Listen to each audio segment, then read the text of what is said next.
moment about an hour ago where Mission Control Houston reoriented our spacecraft as the sun was setting behind the Earth. And I don't know what we all expected to see in that moment, but you could see the entire globe from pole to pole. You could see Africa, Europe, and if you looked really close, you could see the northern lights. It was the most spectacular moment, and it paused all four of us in our tracks. Yeah, well, you are making history. Reed Wiseman, Christina Koch, Jeremy Hansen, Victor Glover. Congratulations to all of you. America, the world is with you. We are watching every moment of this journey, and we will cheer you when you get back and along the way. Thank you for joining us. Best of luck to you, and safe travels.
Good morning from Mission Control Houston.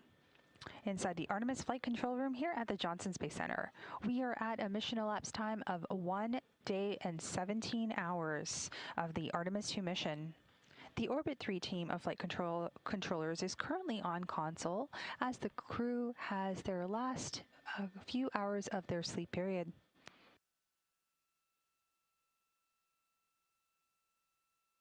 The Orion spacecraft is currently 94,000 miles and counting away from Earth and 165,000 miles away from the Moon. The Artemis II astronauts currently asleep aboard the Orion spacecraft named Integrity began their sleep shift at around a mission elapsed time of 1 day, 9 hours, and 30 minutes. Let's take a look back at what took place over the course of the last flight day. After their post-sleep period, during which they completed hygiene activities, standard cabin configurations, and ate breakfast, they had several conferences with the teams here in Mission Control to review their schedule for the day and the current vehicle status. The crew yesterday was focused on translunar injection, or the TLI burn. Christina was on tap to monitor that burn from inside the spacecraft, and the TLI burn was completed yesterday at 6:49 p.m. Central Time. The spacecraft ignited its main engine on the service module for 5 minutes and 49 seconds to get on a path to fly around the Moon and splash down off the Pacific. A fun fact, Orion's main engine provides up to 6,000 pounds of thrust, enough to accelerate a car from 0 to 60 miles.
Houston, integrity on 1 for post-sleep. Good morning, Victor. Go ahead.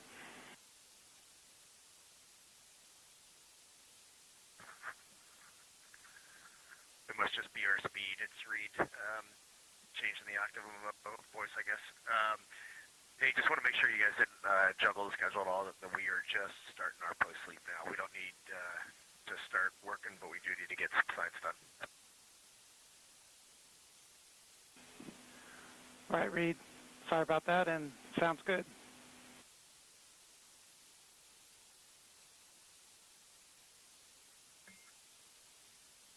And whenever you want to do some wake-up music, we can do some post-wake-up music.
Houston, integrity, which question? Good morning, integrity. We're ready to take your question.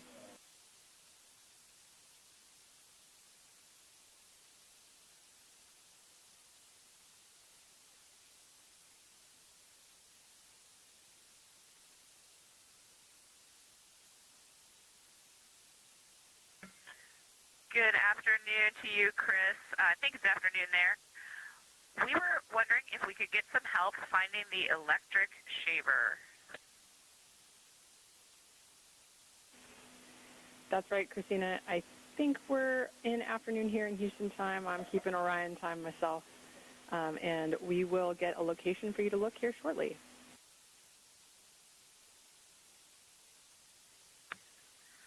Thank you. Asking for a friend.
Integrity, Houston, with a possible razor location.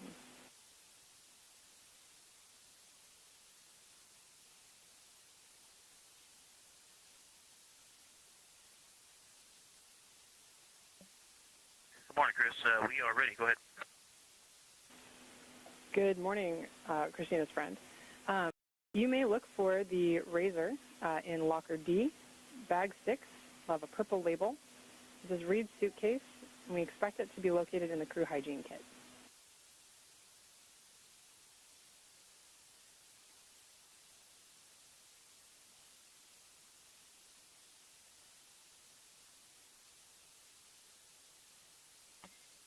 Okay, we copy that. Thank you, Locker D, bag 6, and we will find you. Appreciate the help.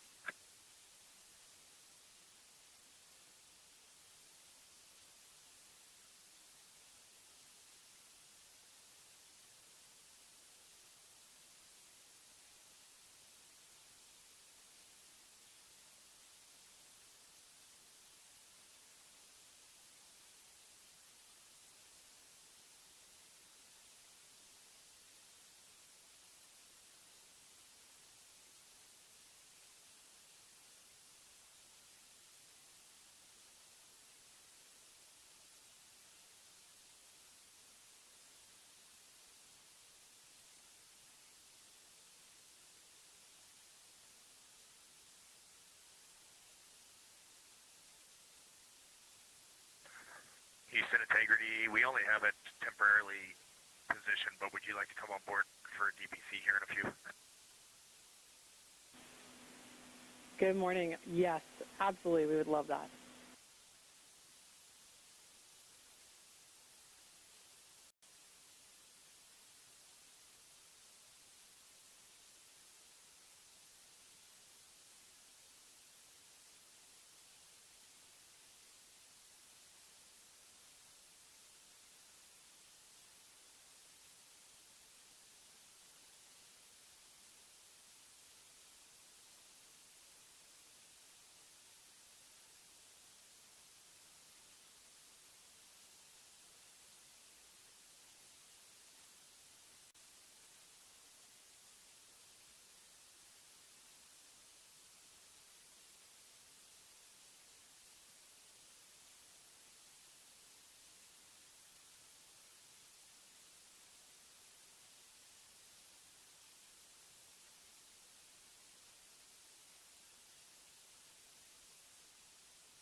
Integrity crew, we are now on board. It's great to see you guys.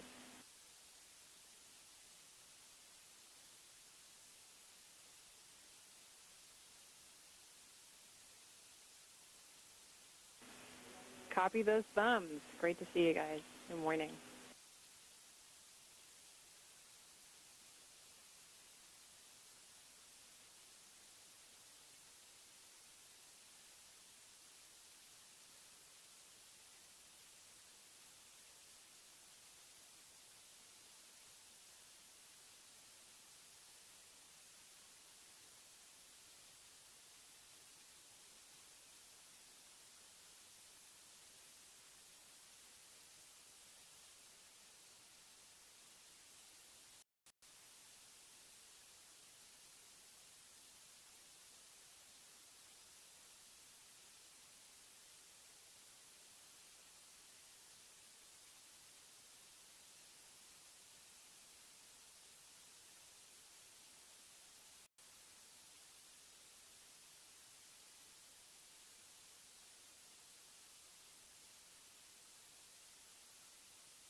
Integrity, small request.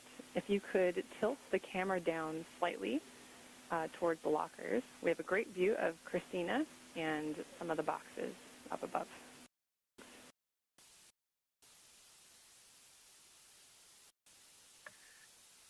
Yeah, no problem, Chris. I did not mount it. I just kind of friction fit it, and I'll get a better spot for it later today, and we'll get a more permanent mount going.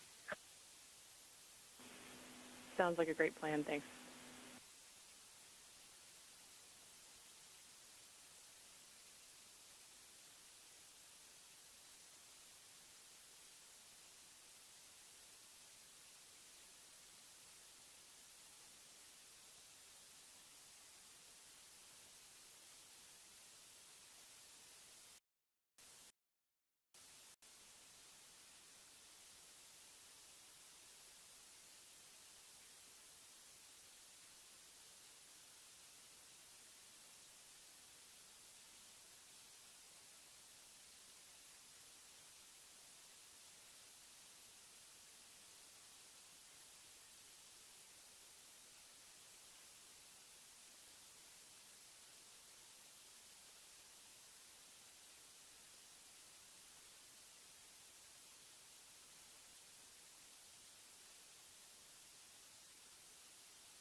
we're ready for morning DPC. Good morning, Integrity. We are so happy to be on board with you today. You guys look great. That cabin config looks amazing. We would love to be on board as much as possible today. We'll stop streaming for the family conferences, but would request to come back on board afterwards to share your mission with. I'll start with trajectory. We are actually going to continue evaluating the need for OTC-1 based on the small magnitude of the burn. We'll have an update for you later. A couple of vehicle statuses.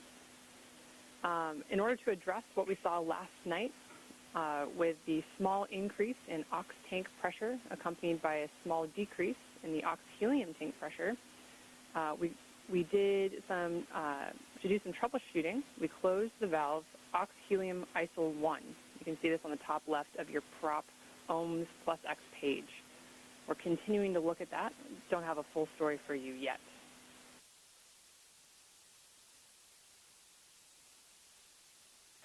Okay, I'm not at the displays right now, but I will take a look at that soon. Great. And then just a reminder for the memorized response run box scale message we saw last night. Memorized response would be DAP free first, then secure SM prop.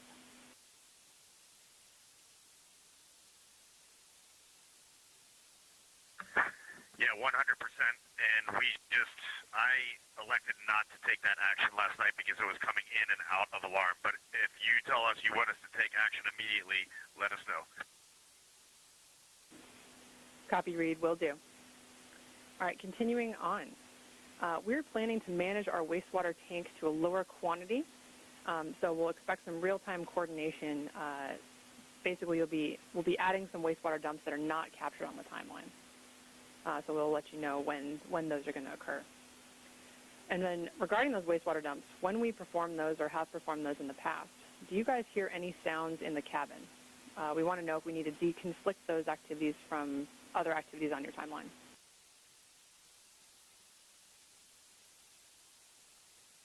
No sounds, but it is certainly visible. Copy that. Thanks. All right, regarding the PWD delayed flow termination, we wanted to let you know that this is actually behavior we've seen on the ground, but we'll still take any data that you gather from the flight. And there are some prompts in the mission summary for that. We can turn to that at the end of this update.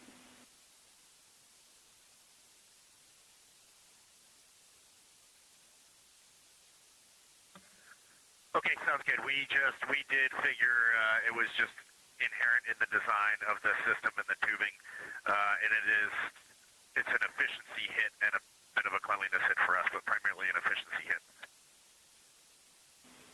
Copy. Good report. All right, moving on to PCDs.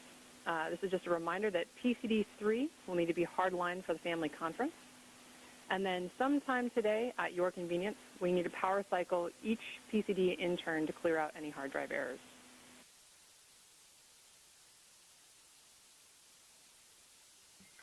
Copy that. We'll get on that after DPC.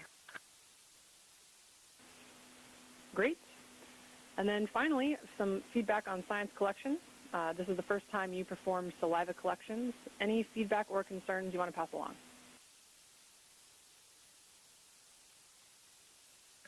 None that we can't do in debrief after the mission. It was fine. Okay, copy all. Now we are ready to take any answers you have from the mission summary and answer your questions.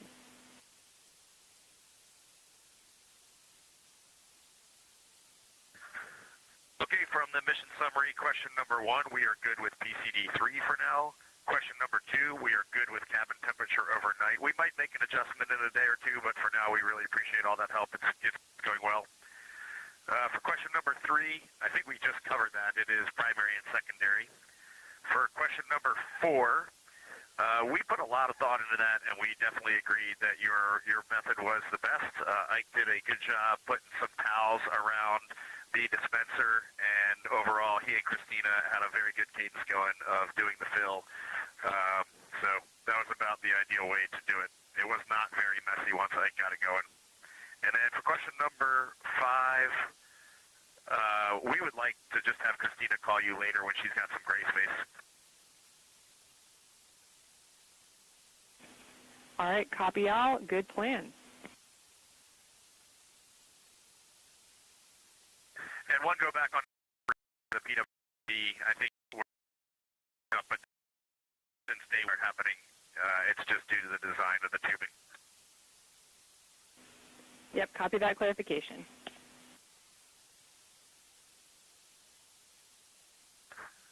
All right, it was really great to wake up this morning and look out the window and see the full moon off the front of the vehicle. There's no doubt. Really appreciate all the work down there. It was also really awesome. Thank all the FIDOs. I can't believe that actually all worked.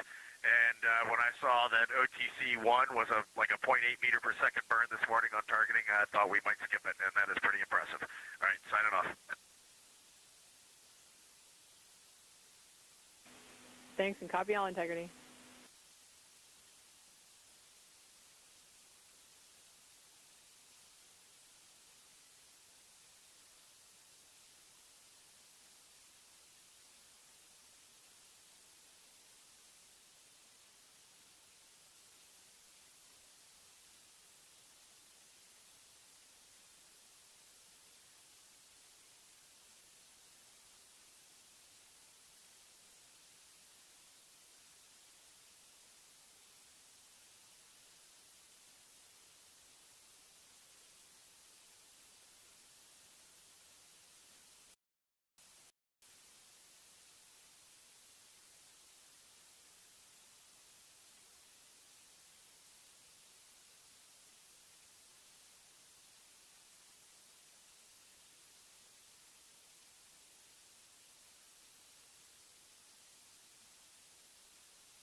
Integrity, we copy that successful wastewater dump.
Integrity, we are all configured for the family conference.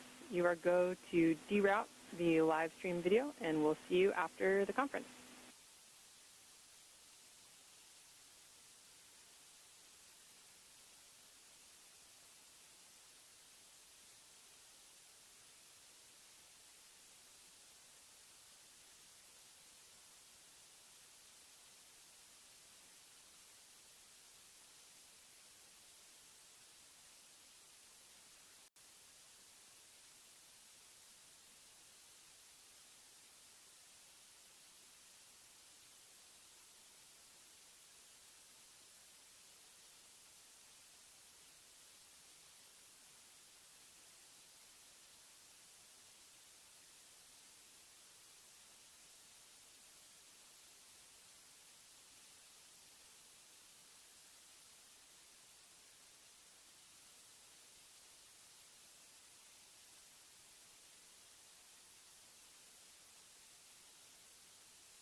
aboard Orion. However, they are, one of the crew members is enjoying a daily family conference right now. So while they are speaking with their family, we do appreciate the opportunity to give them some privacy, and you are getting this great view of the moon, currently 156,440 miles away.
Houston, integrity question on grab sample container.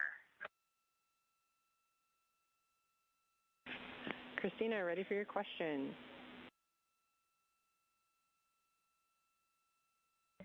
Thank you. Do you need me to use a specific serial number or just either? Either is fine. Thanks for checking.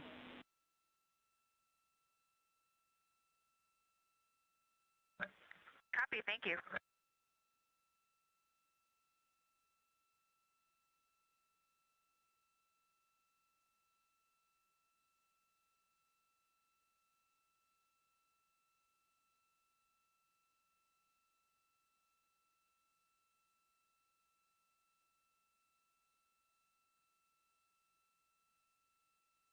This is Artemis Mission Control. I am NASA PAO Leah Cheshire, joined here by Canadian Space Agency astronaut, Artemis II backup crew member, and a Capcom, Jenny Givens. Thanks for joining us.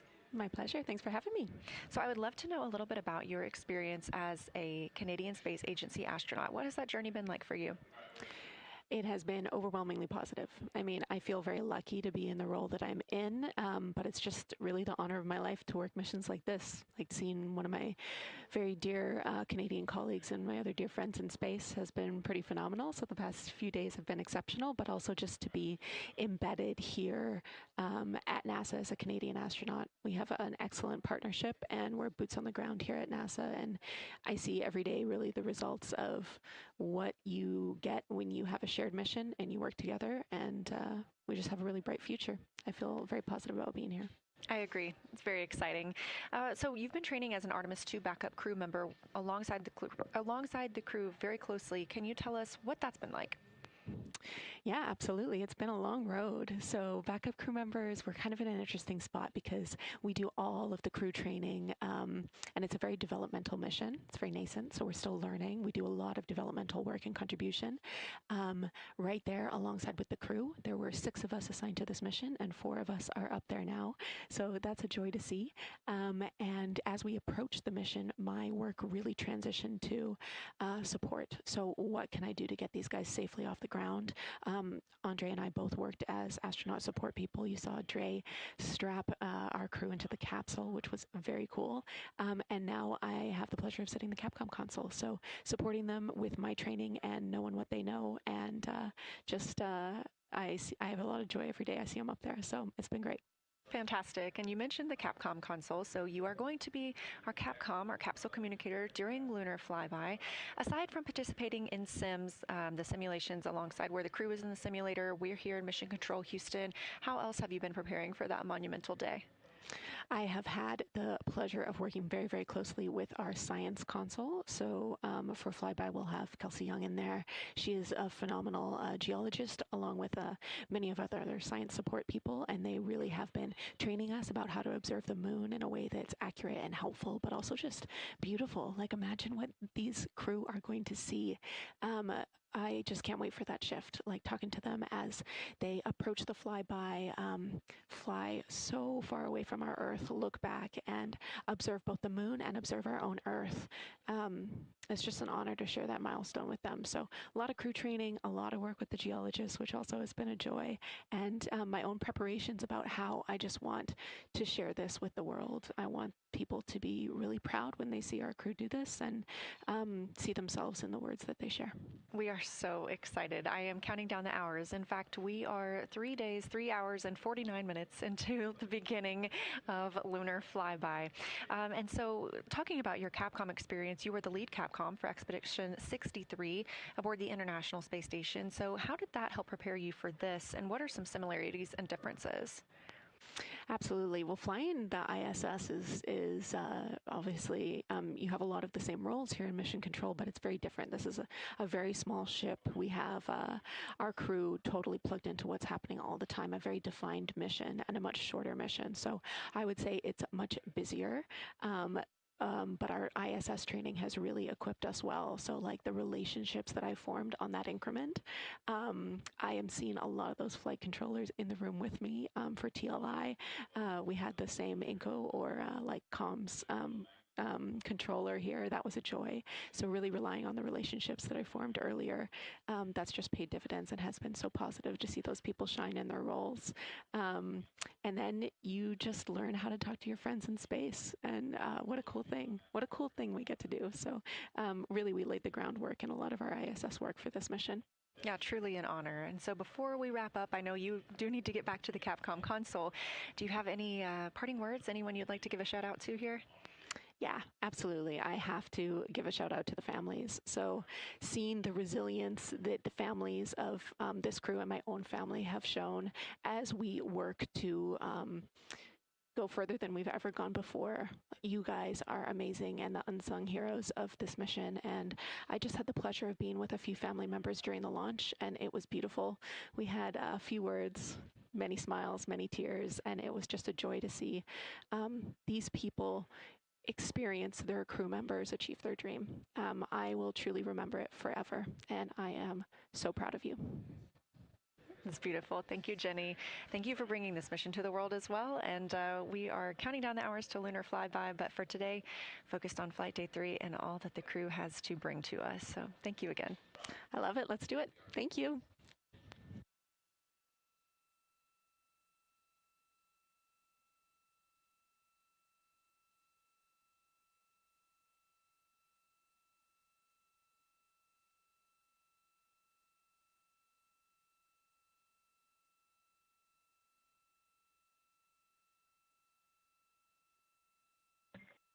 Houston Integrity, we had a great PFC on board, and we are ready for the burn conference.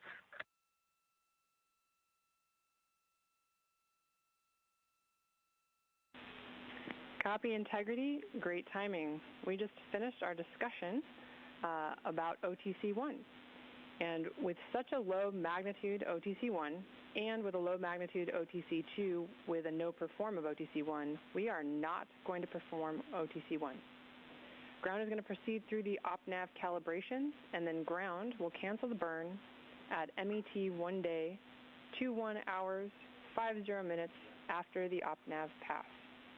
How copy?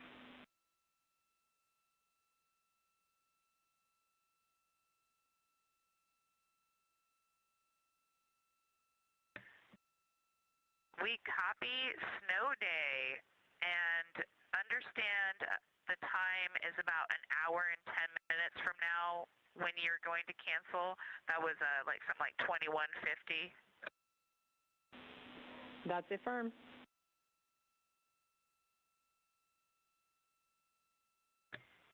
Great. Would you like us to follow along or do any steps before then?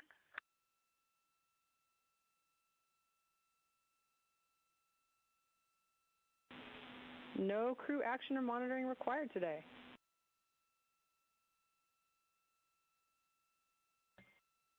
Okay, we will take the time to get this cabin looking good, and I think you can come back on board in the HHP camera. Sounds great, and Christina, thank you. We'll take you up on it, and we'll be coming on board.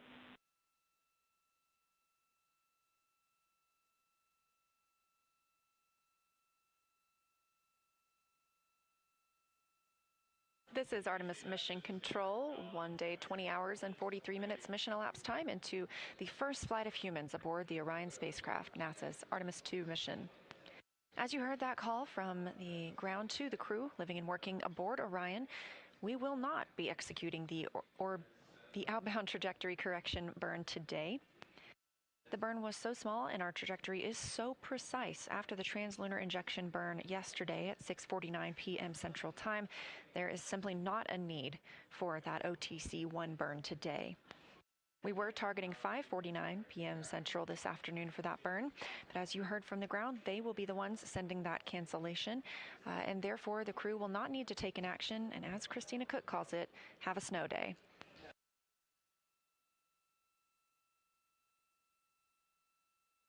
This is a live view outside the Orion spacecraft looking at the moon, 155,860 miles away.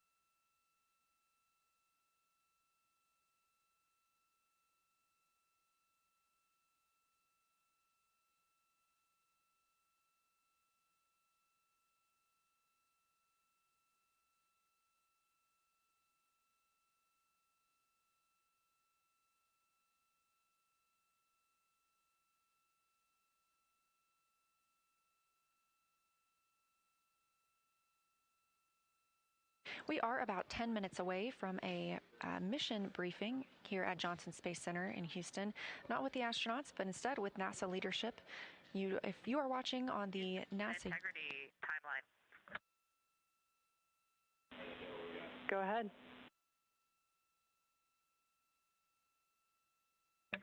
Hey, Chris. Reed is complete with his EMER mask deploy for the spare mask. And we have a question about the PCD-4 when convenient. I'd also be ready to do the trash mini conference when convenient. And before we act on either of those, Reed has something for you regarding his PWD activity. Copy all. We're ready. For the PWD video, do you want that on an iPhone, on an HHP camera, or just whatever? Or are you going to download that later? You're not looking to download it today.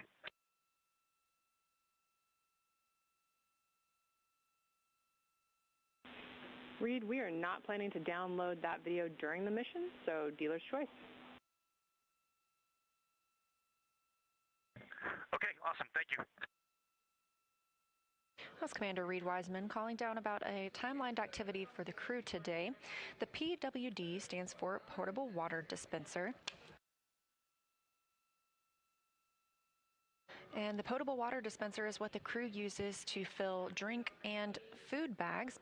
So the request from the ground and timelined on the astronaut schedule for today is to take a video using that potable water dispenser while filling up a drink bag, filling up a rehydratable food bag. Again, this is a test flight, and so we are experiencing everything for the first time with humans living aboard Orion.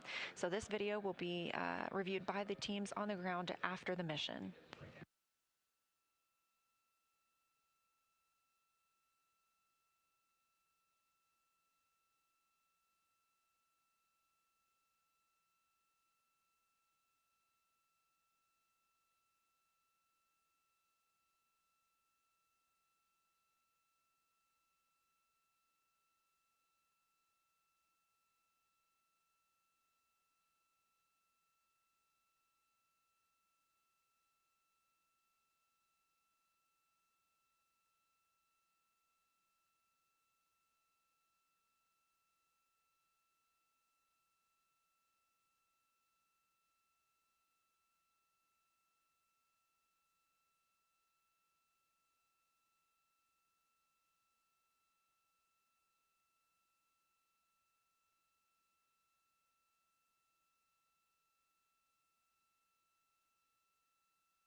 Again, we are about 7 minutes away from a news conference here at Johnson Space Center in Houston, Texas.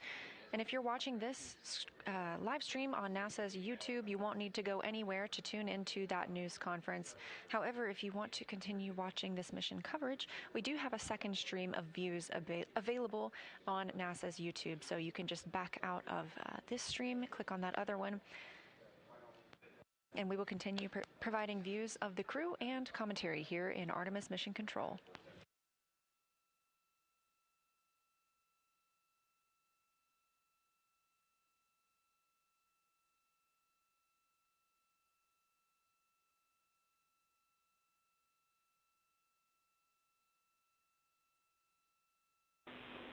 Integrity, Houston, just let us know, Christina, when you are ready for PCD-4 talk and the mini trash conference. We'll just be here standing by.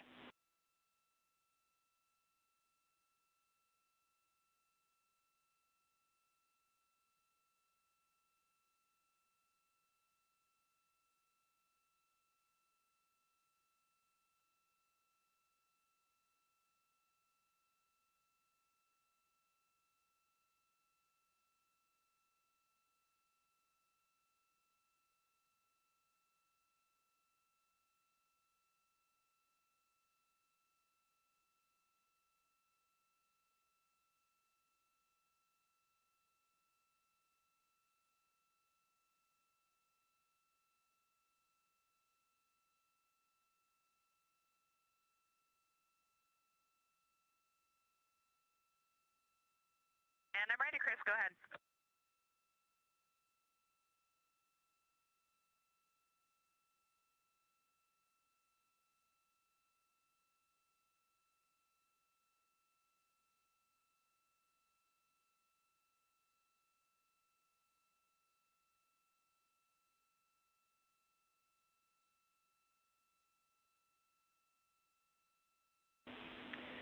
All right, Christina, this might be it.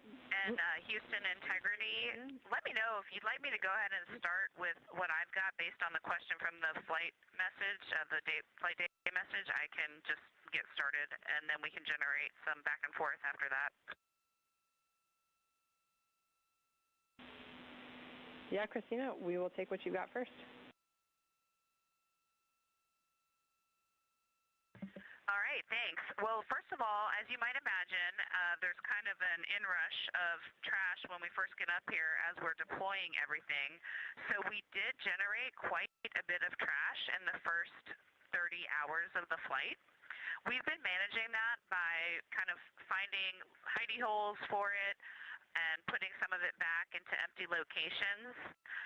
The majority of it is in official Orion trash bags. However, some of the packing material was just packed back into some of the Ziplocs that were part of the unpackaging process. So one question we have is, our understanding is that we were basically free to put trash into open locations in CTBs as it was generated, and that the hope or priority would be locations in the D and E lockers. We haven't really opened up much space in CTBs there, like there aren't any fully empty CTBs to start packing with trash.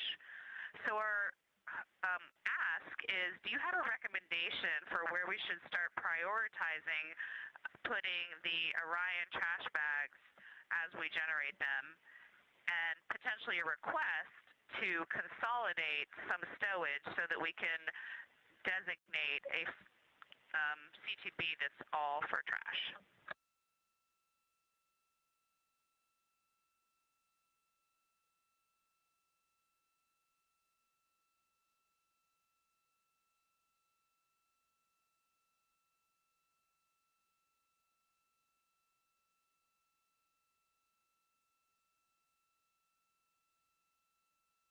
A desired location for this trash, and recognize that I'm directing you towards a place we said we haven't deployed much already, but we have some items for you to take out. The location will be Locker D, Bag 1, Yellow Label. We'll pull out a couple of items. I'll get those to you shortly, but that should alleviate enough space to put about 3 trash bags in that location.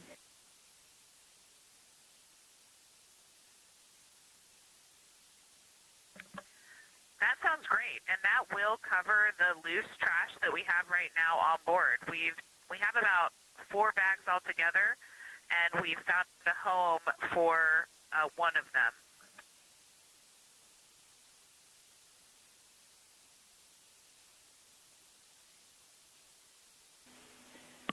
Christina, that sounds good. And I have a couple comments about the uphill garment trash that we have when you're ready.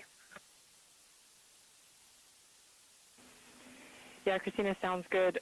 We'll take that uphill garment trash info, and also would be looking for the location of that 4th trash bag, just so we know where to restow things.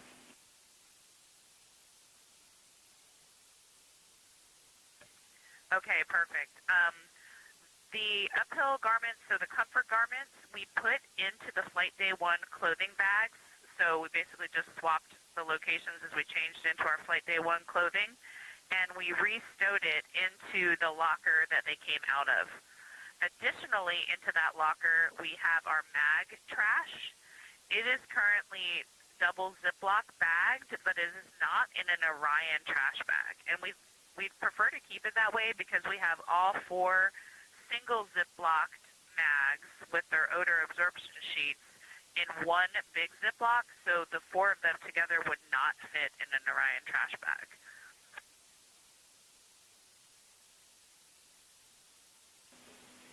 Christina, we copy that location and that request. We're going to assess and let you know if anything needs to change.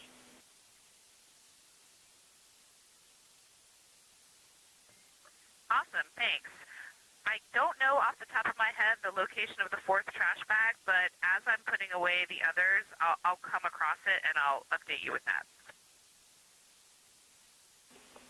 Copy. Sounds good. Another question when you're ready. Go.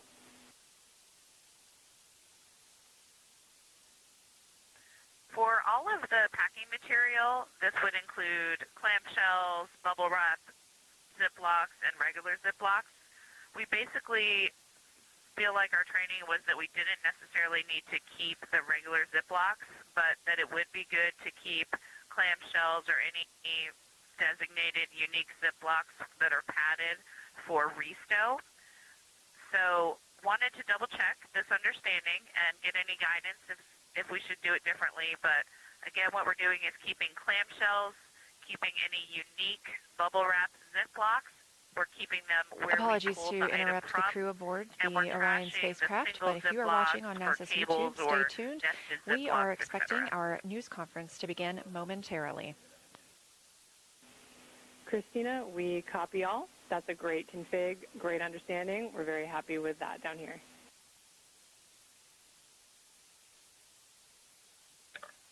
Great, thank you.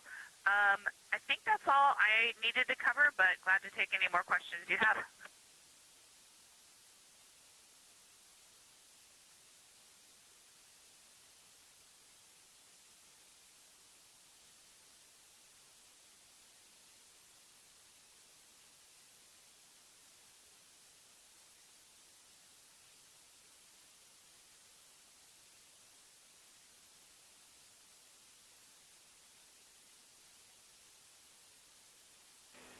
Christina, the only other things I'd like to pass up to you, if now is a good time, would be the items you need to remove from bag 1 in order to make room for that trash. I'm just going to grab a couple of more locations, and I'll be back with you. Copy thumbs. Great, I'll be ready.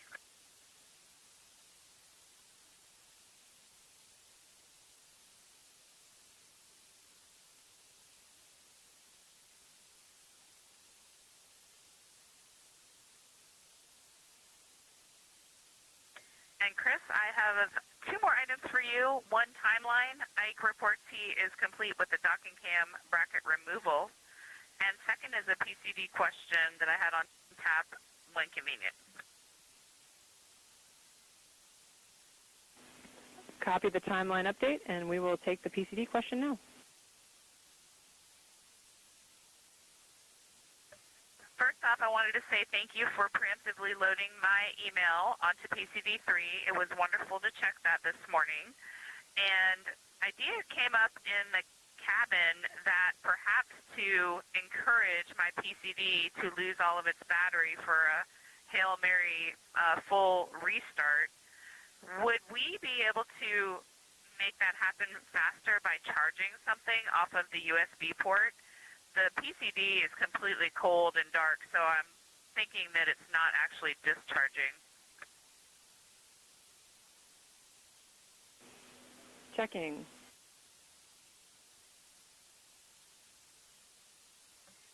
Thank you, and I can take that answer later. When you are talking, if you think it's worth trying, then we would be wondering what a good candidate thing to charge off of it would be.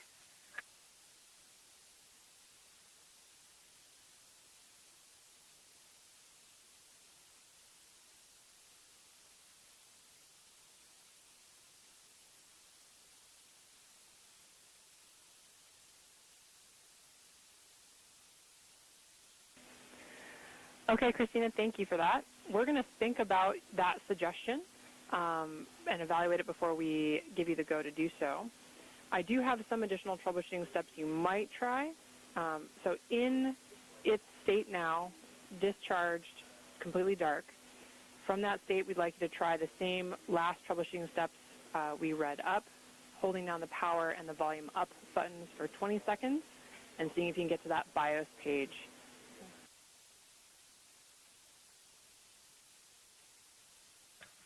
All right, I will give it a go. I think the concern I had was it's not discharged. There hasn't been any draw from its power. So that's a great call. We'll definitely try it again, and I will let you know. Copy. Also, we are about to stop HHP. Copy. Thanks, Christina.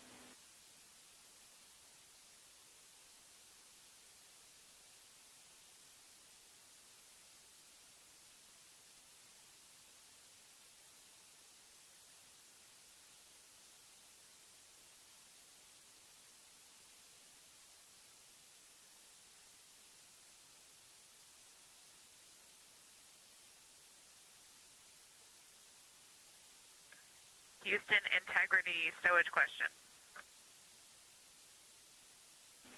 Go ahead, Christina.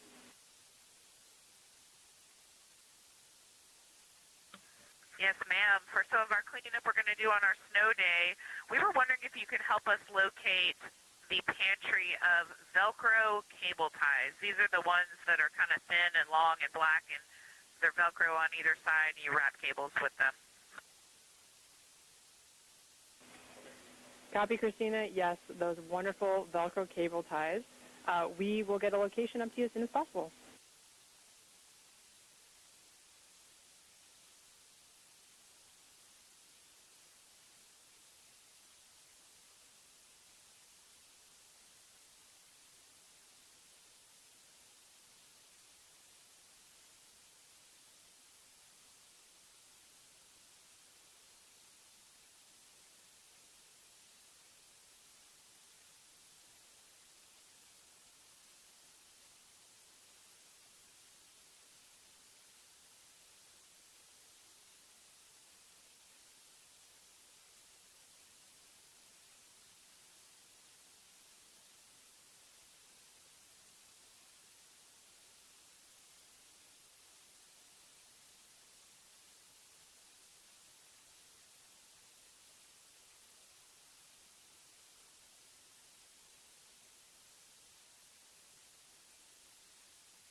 Integrity Houston with some stowage location information and also a note for crew exercise.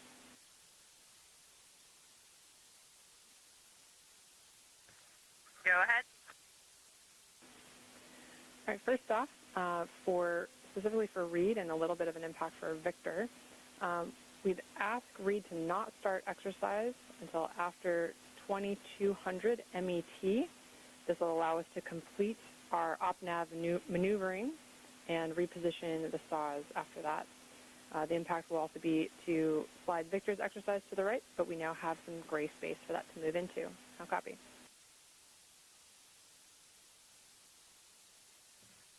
We copy.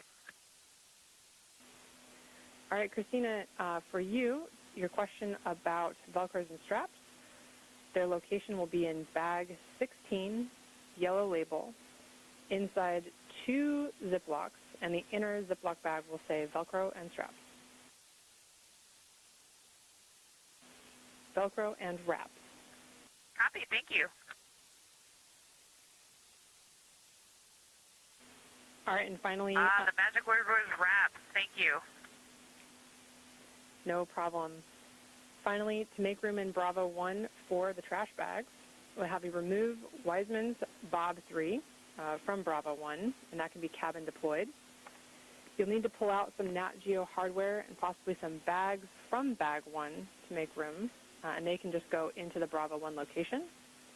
Both you and Jeremy have a Bob in Bag 1, and that can either go into F locker, Foxtrot, or be cabin deployed. And then once Bag 1 is full of trash, it is good for return.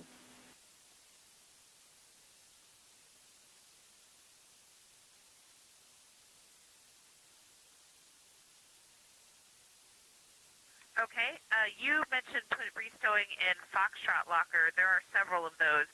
Are you just saying anywhere we find room? Good words, anywhere you find room. Copy. And are you keeping the packing plan updated and uplinking new ones? If so, we can be very diligent about letting you know where all these things go. Copy, Christina. And yes, we update it every night. So the more you tell us, the more accurate we can make that. Thanks.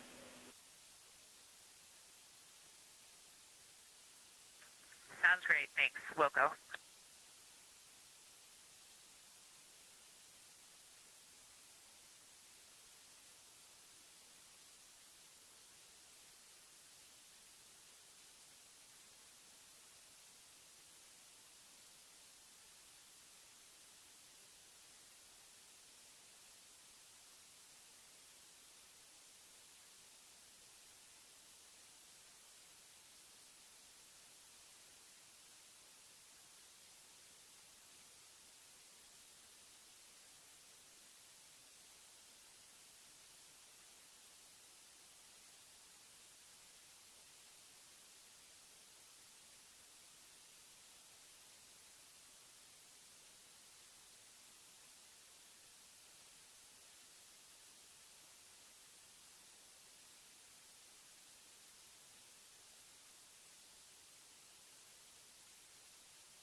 This is Artemis Mission Control, 1 day, 21 hours, 13 minutes mission elapsed time into the Artemis II mission, the first flight of humans aboard Orion.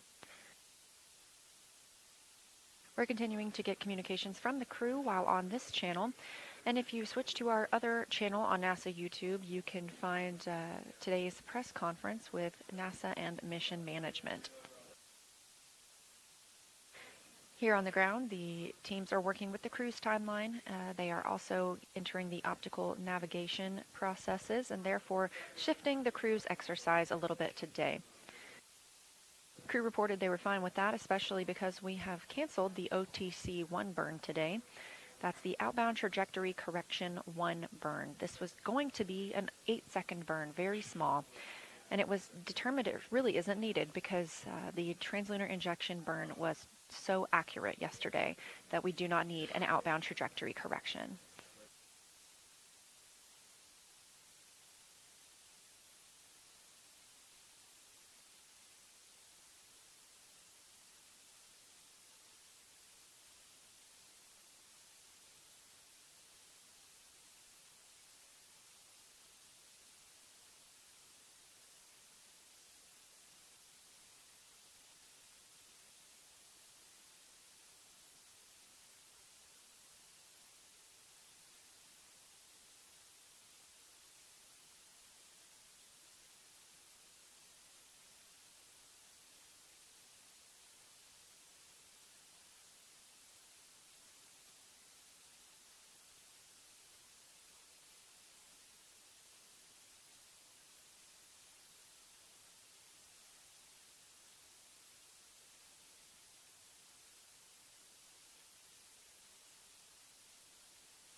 Houston integrity for stowage when convenient. Go ahead, integrity.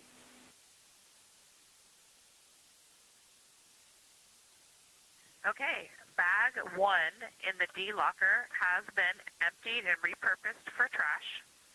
There are 2 trash bags in there as of now. I'll let you know as we add them.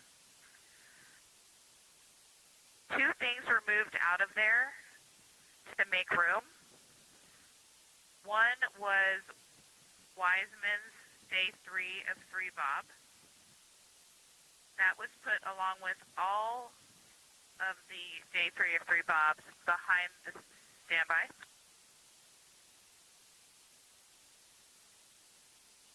Yep, correction. It is Bob 3 of 3 and the days are 7 to 10, so I was just calling the wrong thing there. But all 4 of the 3 of 3 Bobs are behind the seats under the Eclipse wall. I'm going to pause for any clarifications before I continue. Thanks, Christina. We copy that report. No questions so far. Okay. The other item removed from bag 1 was 2 Ziplocs of Nat Geo equipment. One Ziploc had the Nat Geo Hero 11 and the Nat Geo GoPro handle. The other Ziploc had several things: 3D mic cable, Nat Geo used SD card bag, Nat Geo recorder SD card bag, Nat Geo camera SD card bag, and Nat Geo arm. Those 2 Ziplocs were moved to Flight Day 1 clothing CTB, the small CTB. Stand by.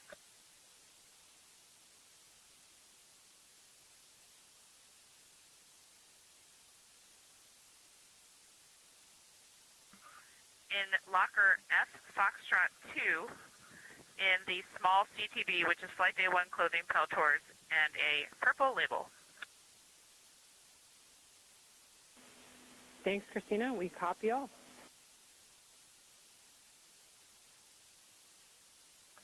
Thank you.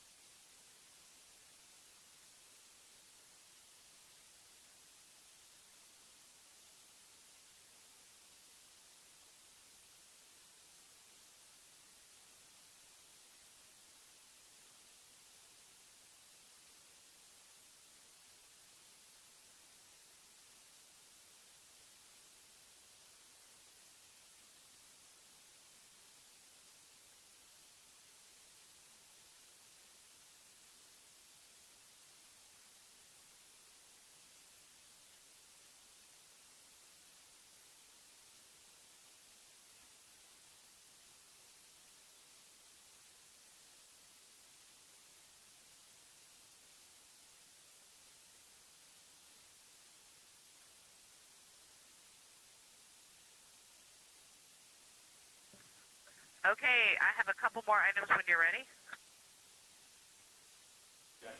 We're ready.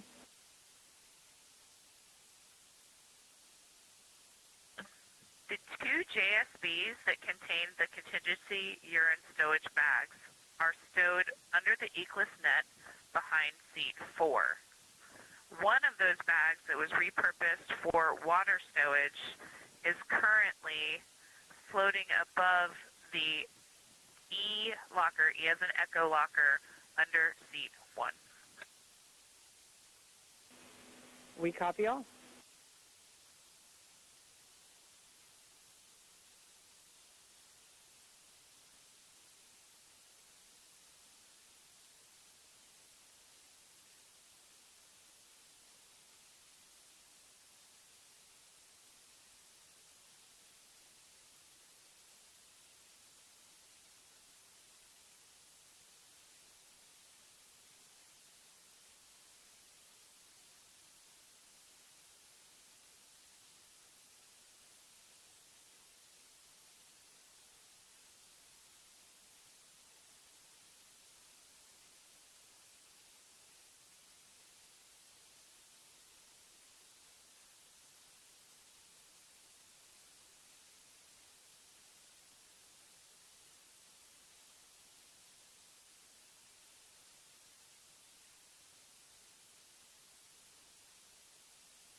This is Artemis Mission Control, MET, mission elapsed time 1 day, 21 hours, and 40 minutes into the flight of Artemis II, the first flight of humans aboard the Orion spacecraft. On our main YouTube channel on NASA's YouTube, we do have our live press conference where mission leadership is addressing the media and answering questions about the status of the mission. But here we're still continuing to provide any crew communications that we're getting, as well as, obviously, our live commentary throughout the mission. We do expect the press conference to last another approximately 15 minutes.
Houston, integrity for stowage.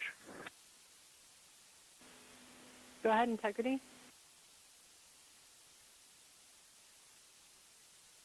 We're going to stow the second Nat Geo GoPro Max camera in F4 video network bag, if you can track that for us. We've got it, thanks.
Integrity, Houston, with a status and a timeline, Delta.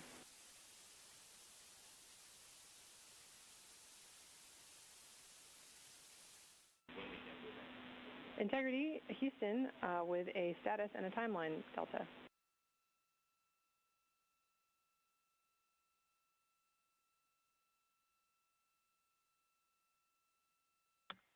Go ahead, Chris. All right, we wanted to let you know that we are stepping into our burn cancellation procedure here from the ground. We have attempted to suppress any expected caution and warnings associated with that. Just want to give you a heads up. And then we'll let you know when we have a new active burn plan. The other piece is we'd like you to give us a call prior to the CPR demo. Consider that a hard scheduled activity for now so that we can position the saws. How copy?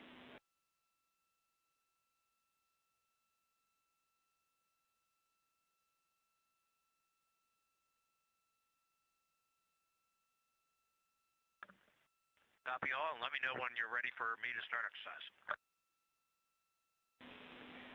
All right, Reed, I will let you know.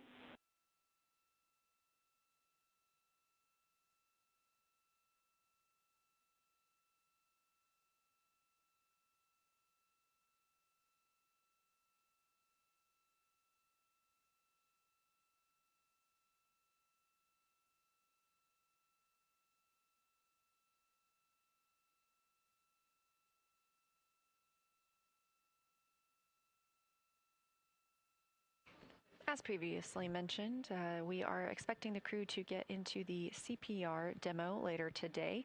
That won't be until just before 7 p.m. Central Time, but the team on the ground has asked the crew to let them know before they start that demo so they can park the solar arrays. Reed Wiseman also called down that he is standing by to begin exercise. That's another opportunity for the team to park the solar arrays, and by doing so, it keeps any movement that happens inside the spacecraft from damaging those arrays. We did see some movement yesterday while Commander Reed Wiseman was exercising. The crew uses a small flywheel device. It only weighs about 30 pounds in comparison to over 4,000 pounds of equipment on the space station. And the crew is timelined to exercise for 30 minutes a day to help maintain their bone and muscle strength. This, a live view of the Artemis Flight Control Room here at Johnson Space Center. Down toward the bottom of your screen, Capcom Chris Birch, NASA astronaut who you've been hearing speaking with the crew, and next to her, Capcom and Canadian Space Agency astronaut Jenny Gibbons, also a backup flight crew member for Artemis II. Near the top of the screen, Flight Director Jeff Radigan, and to his left, Flight Director Diana Trujillo.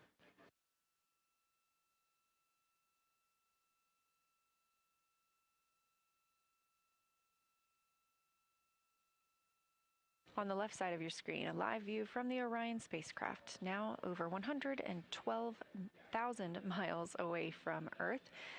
And that is our little crescent Earth over to the right.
Integrity with a mag stowage follow-up for Christina.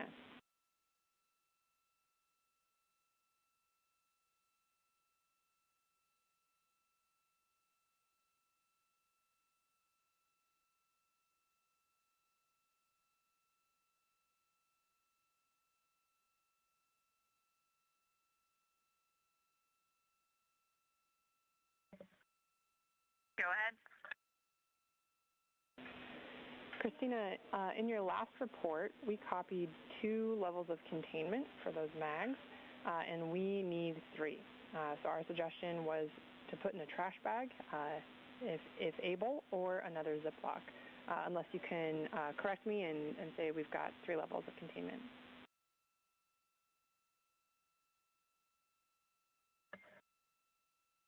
We'll go. Thank you. Thank you much.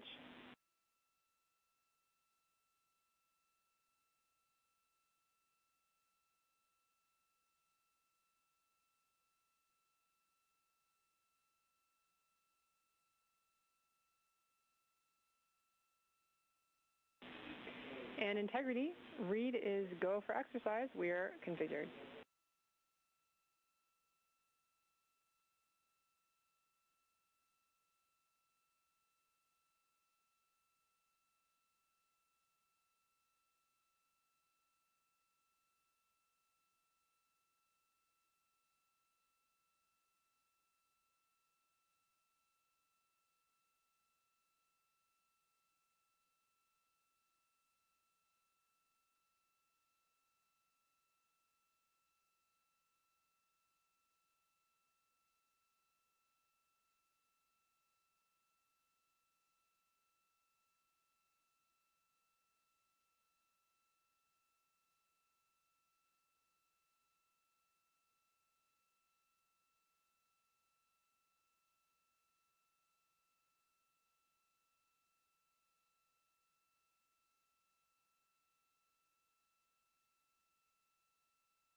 Just as everything is properly and precisely tracked aboard Orion, there are procedures for everything as well. So whenever disposing waste, the crew is calling down, they need to track exactly where that is stowed and how.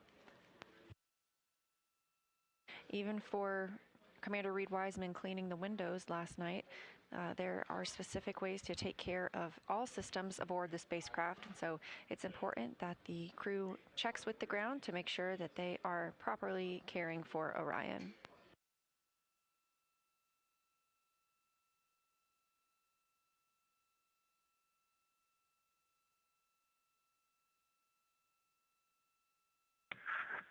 Chris, I copy on exercise. I'll be starting in about 5 minutes.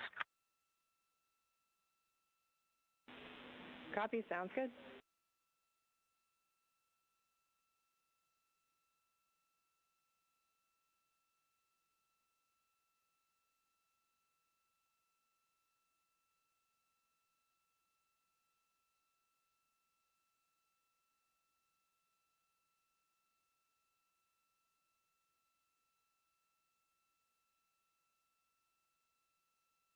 Commander Reed Wiseman calling down that he is planning to start exercise pretty soon, and yesterday we did see some motion as he was exercising.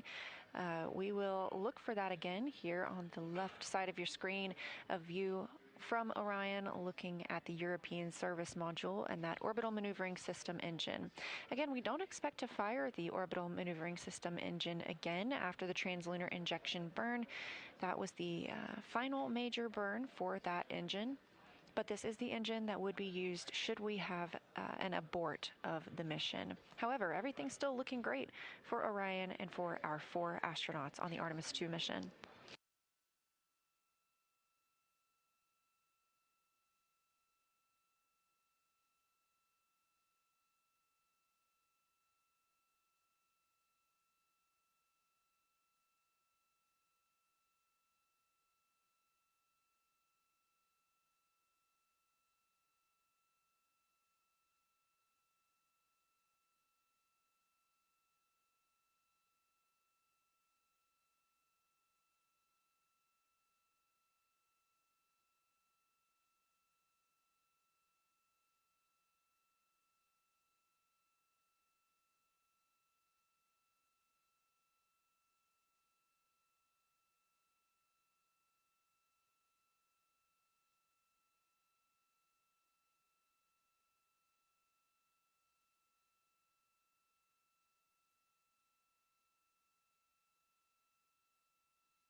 integrity regarding the enabled caution ORD guide unconverged. Unexpected from us down here, probably related to our recent burn plan uplinking. No crew action.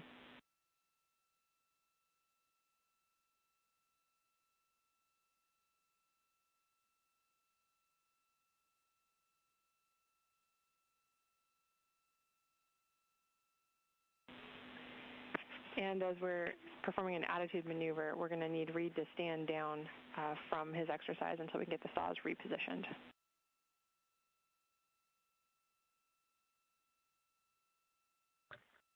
We copy standing down from exercise and copy your words about the caution as well.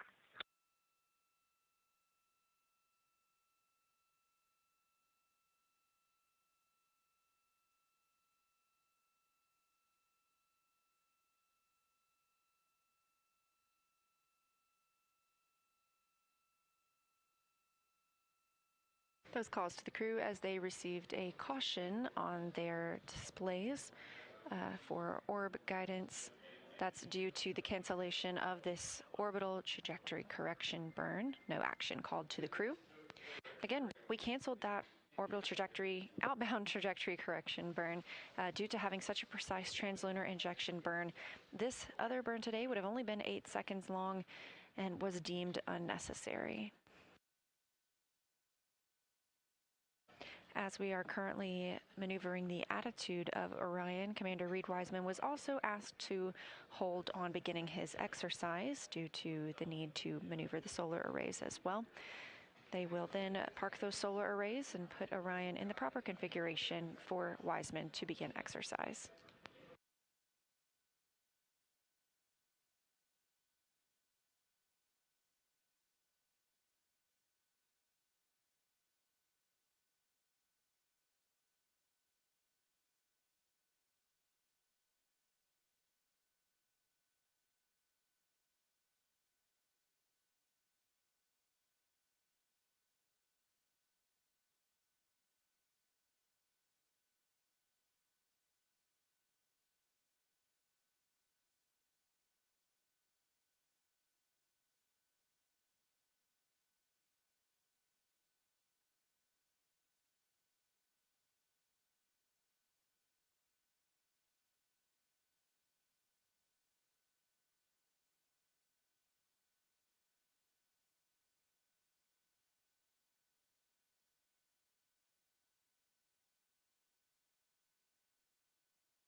Mission Planning Officer here in Artemis Flight Control in Houston, Texas, reports that the crew is go for exercise as the solar arrays are now in place.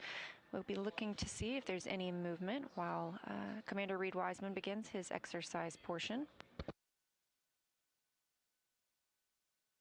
Orion is currently 113,922 miles away from our home planet, 152,000 miles away from the moon. Capcom Chris Birch also called up confirmation about that caution that the crew received about orb guide that was due to the cancellation of the outbound trajectory 1 burn. And of course, no action for the crew.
Canadian Space Agency astronaut Jeremy Hansen answering Capcom Chris Birch's call to conduct an AGA reading. That's an anomaly gas analyzer reading. That device must be powered on 5 minutes prior to taking a reading, and they request that the crew does so before exercising. Obviously, this is the first flight of humans on this spacecraft, and therefore it's also the first flight of an ECLIS system, environmental control and life support system. By taking these readings inside the cabin, teams on the ground are able to determine how that ECLIS system is functioning and what amount of gases are inside the cabin. The numbers you heard Hansen reporting are in parts per million.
This is Artemis Mission Control. As you can see, some motion on your screen from this camera on the solar array wing looking back at Orion. We are expecting that to be from Commander Reed Wiseman, exercising yet again. The crew is timelined to exercise 30 minutes each during this mission.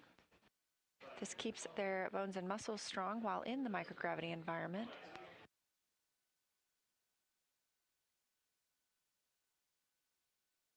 This type of motion doesn't damage the spacecraft, but the solar array wings are locked and parked to keep them from being damaged by any loads imparted from this movement.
This is Artemis Mission Control, 1 day, 22 hours, and 37 minutes into the flight of Orion and the Artemis II crew. NASA astronaut and commander of the mission, Reed Wiseman, continues to exercise on the flywheel device inside Orion. That's why you're seeing some of that motion right there. And earlier today, the team decided to cancel the outbound trajectory correction 1 burn.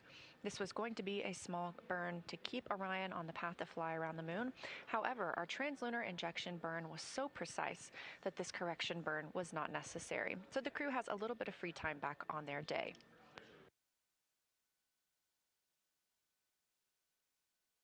Coming up in just a couple of hours, the crew will get into their midday meal. The food the astronauts eat plays a key role in maintaining their health and ensuring they can perform their mission objectives to the best of their abilities, and it's also something they enjoy sharing together. Long before launch, our teams here at Johnson Space Center start preparing, so this crew has everything they need to enjoy their meals. Let's take a look. Around the moon meal. Around the moon meal. What would you eat? Cheese? Can you say? Oh my gosh. That's clever. What do you think? That's good. My name is Christina Cook. And I'm Jeremy Hansen. We're crew members on the Artemis II mission flying around the moon. And when we fly around the moon, of course, we're going to be taking some food with us. That's right. This is how to eat in space.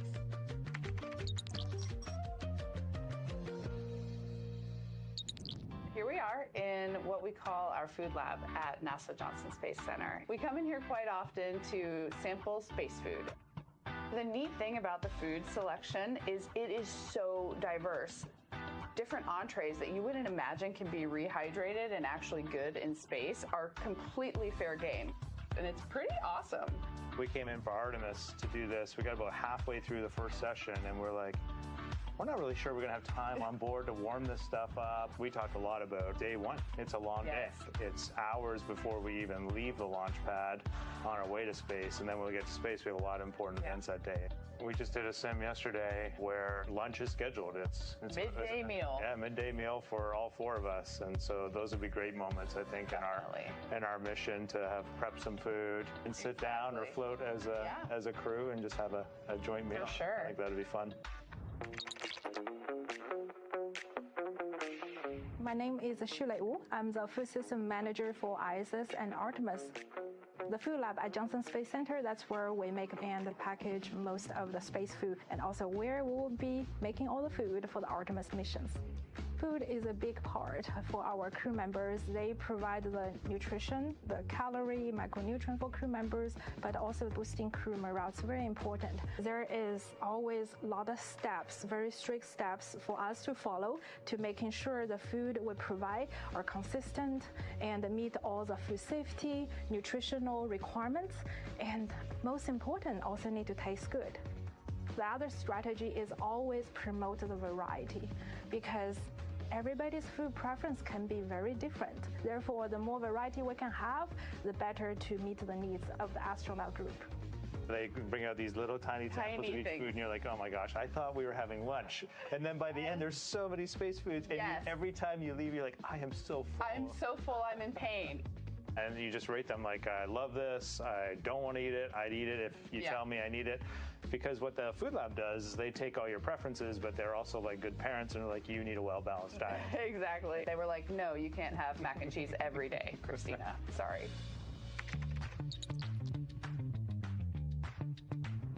I'm Wyeth McKinley. I'm a flight controller and a crew instructor for Artemis II. We're here at the Space Vehicle Mock-Up Facility at Johnson Space Center. We're inside the Orion mock-up where we perform crew training for the Artemis II mission. On the Orion vehicle, crew is able to heat up their food using our briefcase-style food warmer. The food is held in contact with the central heater plate by these springs so that it can warm up and they can have a delicious meal.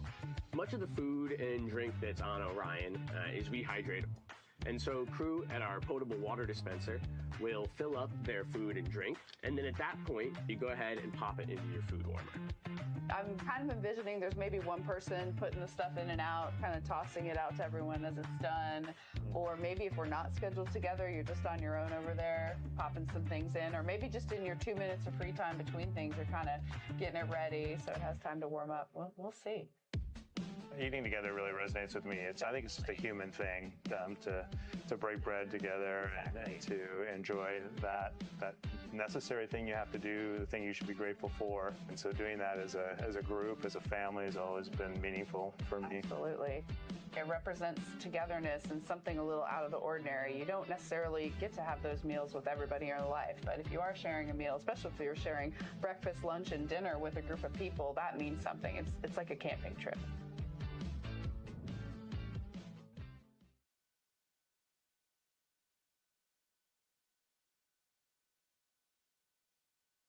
This is Artemis Mission Control, just a little inside look at some of the food flying aboard the Orion spacecraft with the crew. Today for lunch, the crew has a variety of options. Some of the things they'll be enjoying include beef stew, smoked turkey, chicken with peanut sauce, roasted turkey. They have cheese tortellini, butternut squash, cauliflower and cheese, and of course a fruit salad in there too.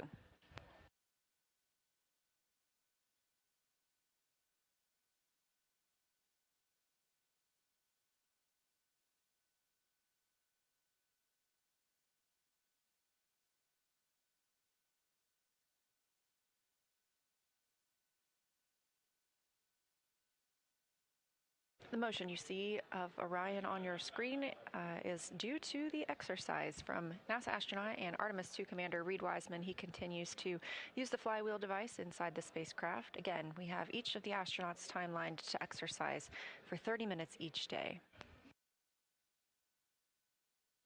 Elsewhere in the cabin, Christina is working with the ECG device. As we discussed, the crew are performing checkouts of some of their medical equipment today. This is the electrocardiogram device checkout. This is, of course, with the crew being the first humans to fly aboard Orion, the first opportunity that all systems and teams have to check out their devices and hardware with humans on the spacecraft. Everything we do on this mission informs our plans for future missions around the moon.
This is Artemis Mission Control.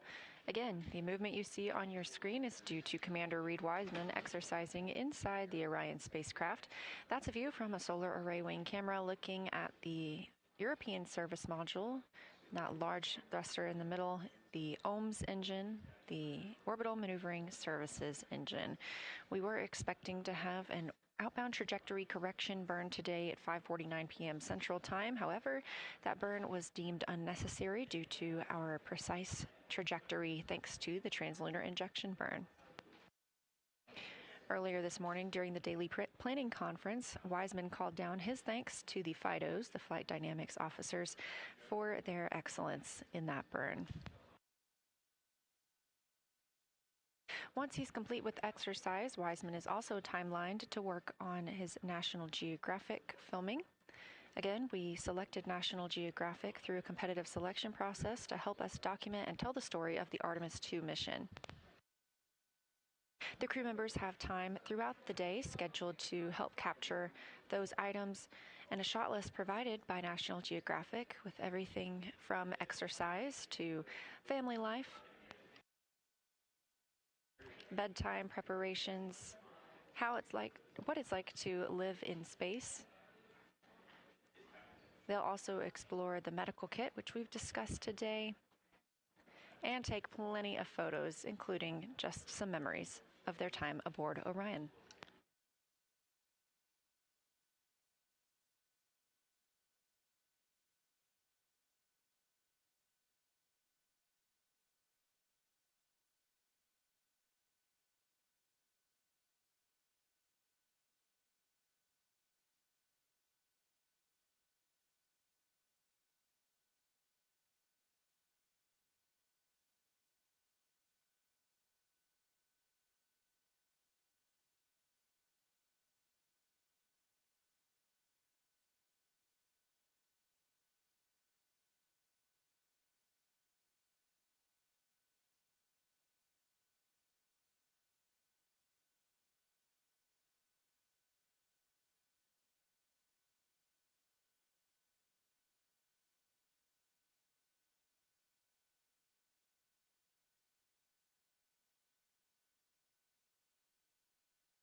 This is a live view of the Orion spacecraft, and we were seeing some motion due to Commander Reed Wiseman exercising on the spacecraft. We have seen that cease for the time being, so we may be anticipating a call that that is completed.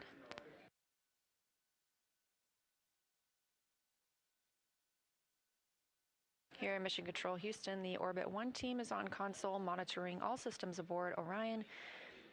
It's been a relatively quiet day here in Mission Control Houston due to the cancellation of that outbound trajectory 1 burn. Just decidedly not needed due to our already precise trajectory thanks to the translunar injection burn.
that call from NASA astronaut and mission specialist for the Artemis II mission, Christina Cook.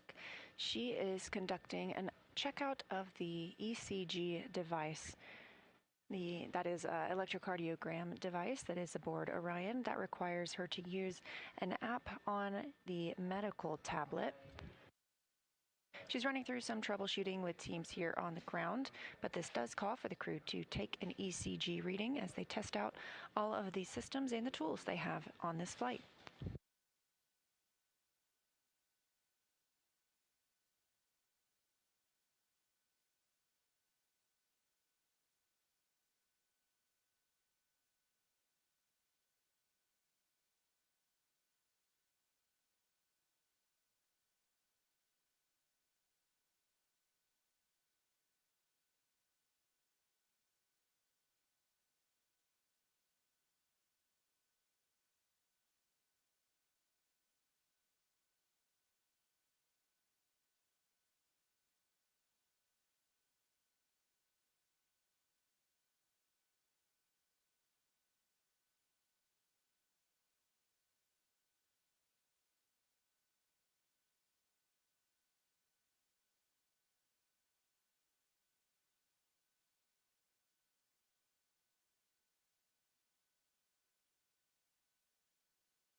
As we continue to monitor the Artemis II mission, now mission elapsed time of 1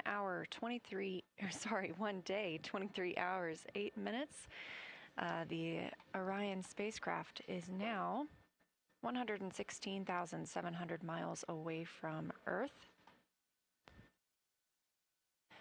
This mission is built by people and companies in all 50 states and with international partners. So with Artemis II flying, this is a testament to everyone's hard work and dedication. Let's learn a little bit more about them.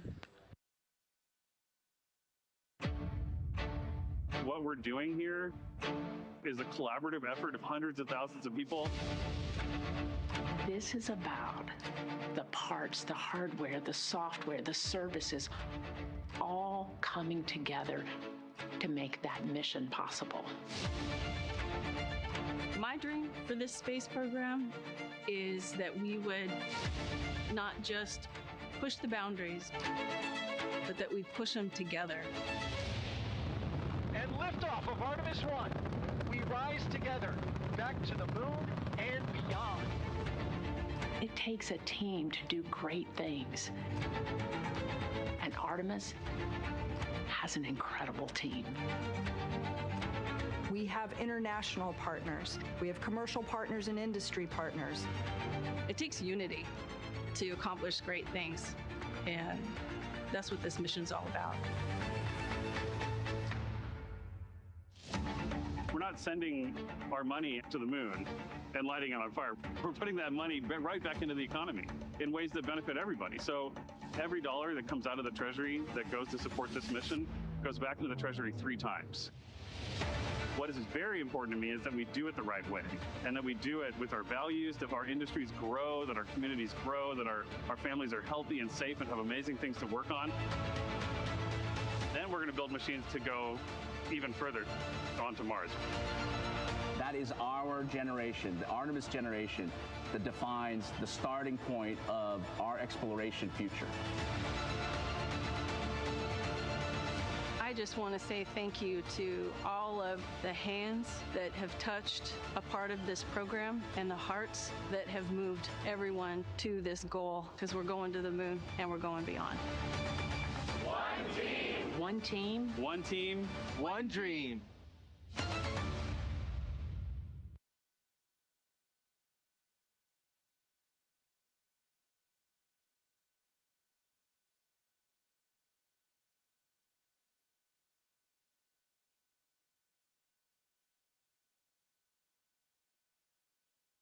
well to exercise right until midday meal.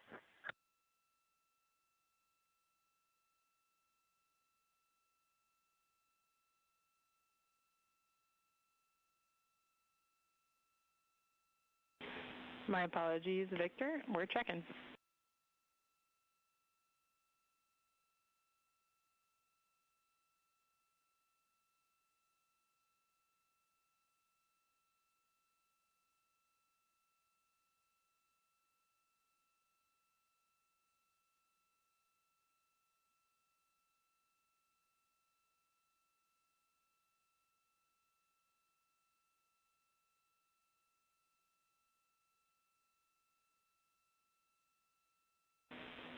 Integrity, Victor, you can go exercise all the way up to midday meal.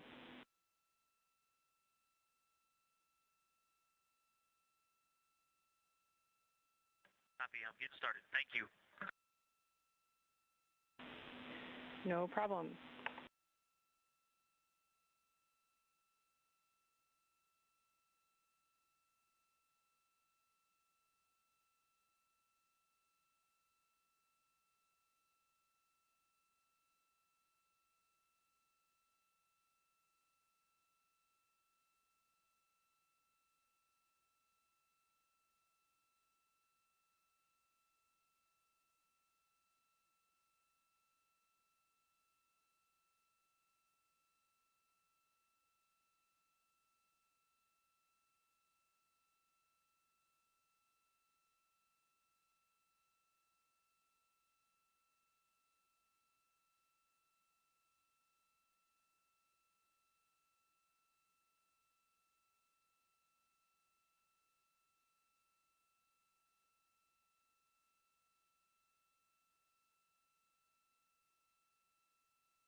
This is Mission Control Houston, specifically the Artemis Flight Control Room.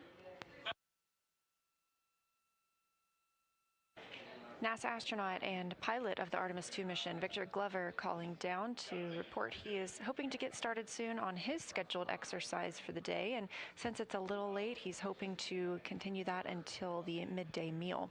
Now, we were expecting the outbound trajectory correction burn during that time. However, that burn has been canceled as we did not need it. We are on a perfect trajectory toward the moon.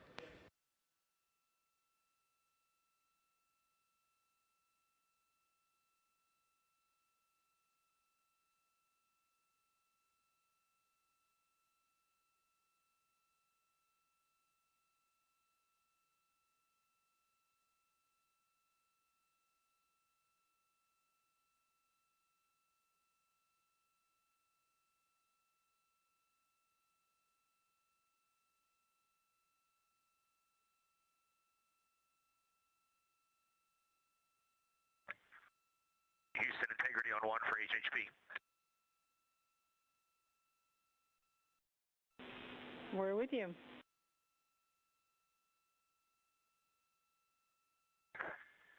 Hey, Chris, Victor's about to start exercise, but he's encouraging video downlink, so if you want to come on the HHP, I'll start the stream. Thanks, Reed. We would absolutely love that, and thanks, Victor, for his willingness to let that happen. Reed, I do have an additional comment for you and the rest of the crew about a possible opportunistic photography and science opportunity over your midday meal. There's a period where we're going to have Earth viewing followed by moon viewing. You can reference the Orion attitude band in Optimus. It's kind of right in the center of your midday meal. And if you'd like to do any photography, we're recommending deploying and using the camera shroud over window 2 to reduce glare.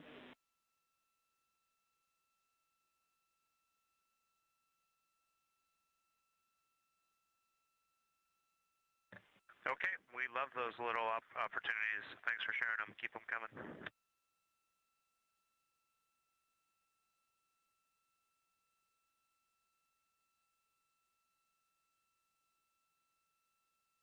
Commander Reed Wiseman calling down to the ground. That is Capcom Chris Birch in the center of your screen responding to him.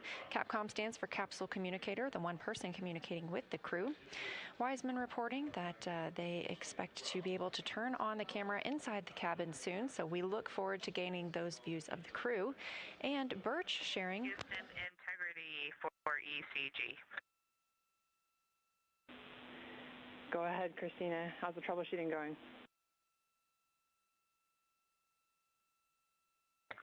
Hey, Chris.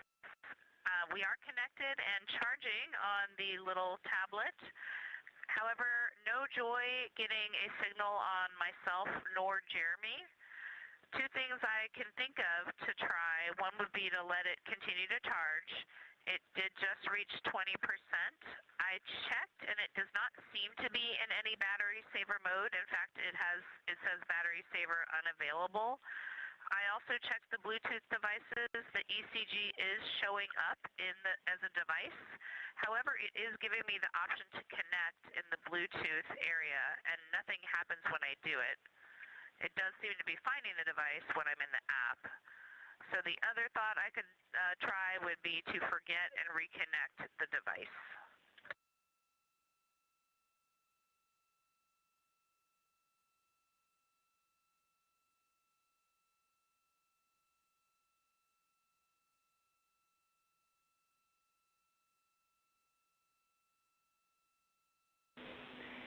Christina, that is an excellent idea. Good troubleshooting so far. Yes, we definitely want you to try the forget the device and then try and reconnect. And then another piece of data that might be useful for us is whether you see a battery symbol at the top of the medical tablet right-hand corner.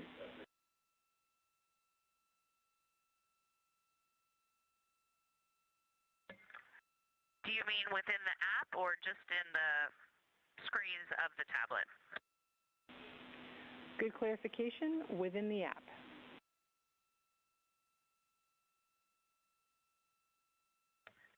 Okay, within the app, when the screen instructing to touch the electrodes to start is up, I do have a battery icon in the upper right. However, it is gray with a question mark inside.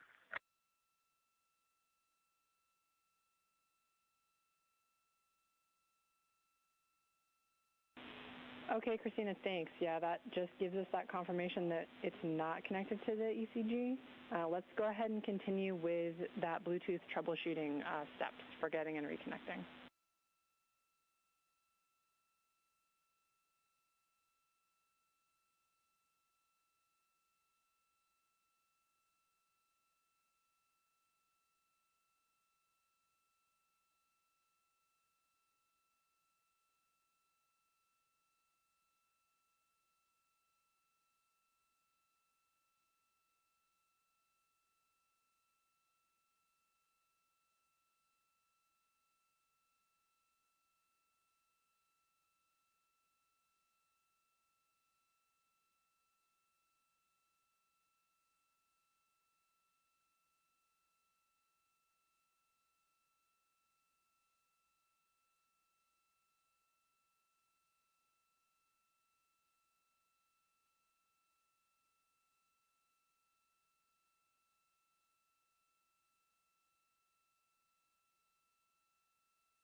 You're getting a live view inside the Orion spacecraft during some general daily activities that the crew is conducting. You heard communications with Christina Cook calling down to Chris Birch here, our Capcom in Mission Control Houston.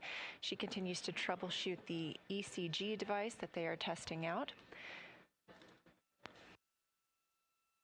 In the foreground, in the blue shirt, Commander Reed Wiseman, and next to him in the black shirt, Canadian Space Agency astronaut and mission specialist Jeremy Hansen.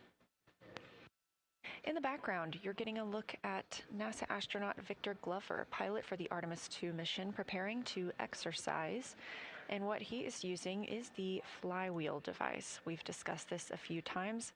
This is Houston, integrity for ECG. No joy seeing the device in the list of available devices when I attempt to repair it after doing the Bluetooth forget.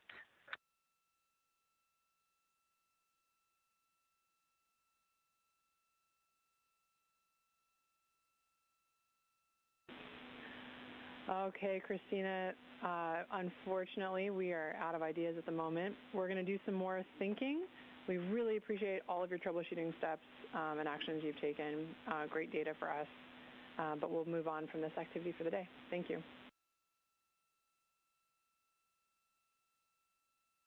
Copy all. I will keep the medical tablet charging and restow everything. Thanks for the help. Copy all.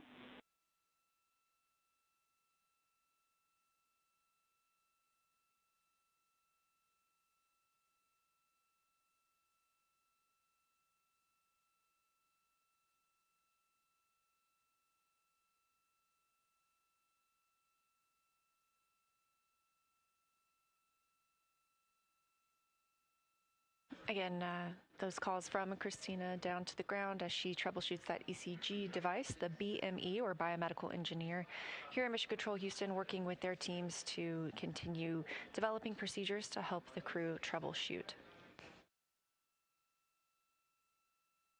Back inside Orion, Victor Glover is in his timelined exercise for the day. On the flywheel device, this is a small device installed directly below the side hatch, so if you look above where his feet are, that is the side hatch of Orion.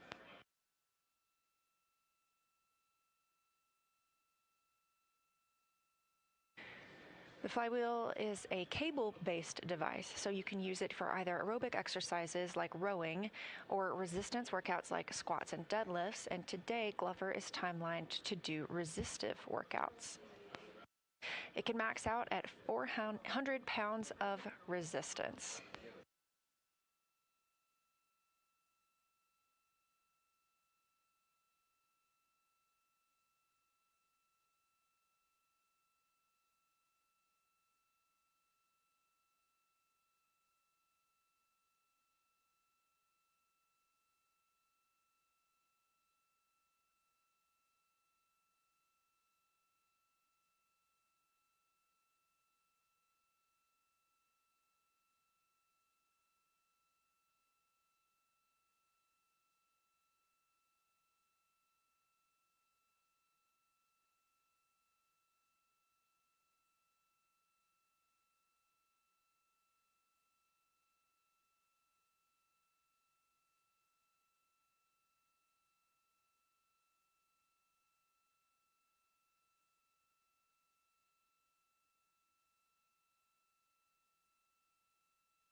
This view really gives a great look inside Orion and at the size and space available. Again, you're looking at 330 cubic feet habitable volume, so about the size of 2 minivans inside.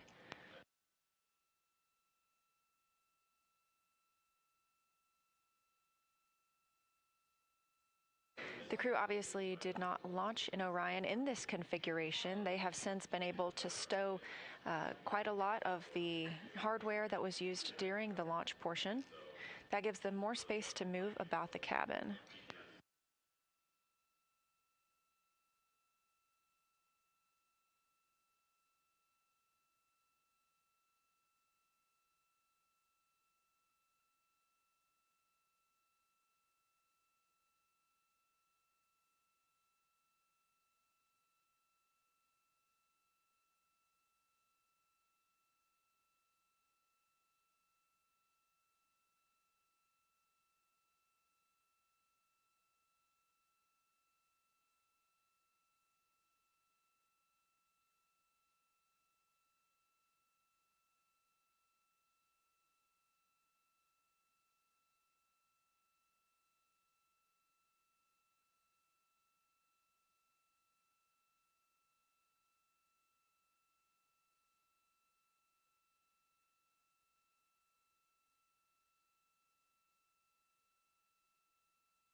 As pilot Victor Glover continues exercising using the flywheel device, this is something that we learned early on during our spaceflight history would be critical for astronauts living and working in space for longer periods of time. On the International Space Station, astronauts are timelined to work out for approximately 2 hours a day to help maintain their bone and muscle health. On Orion, they're timelined to exercise for 30 minutes a day.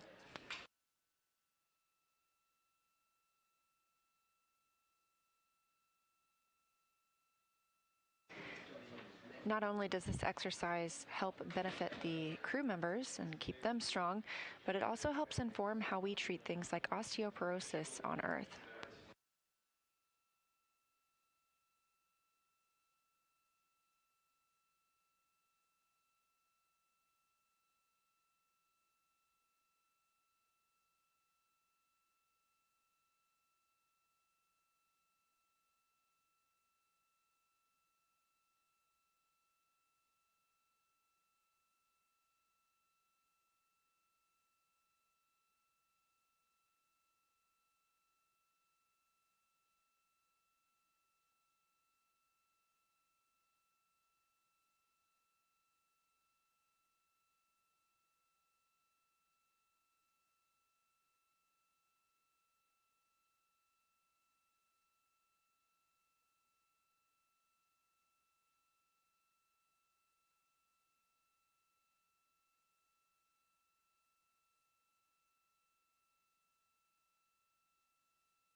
This is Artemis Mission Control, the spacecraft traveling 3,400 miles per hour, now over 118,000 miles away from Earth and 148,000 miles away from the Moon. You can track those stats for yourself anytime at nasa.gov/trackartemis. We also got some beautiful images from the crew this morning. Their first look back at Earth after the translunar injection burn.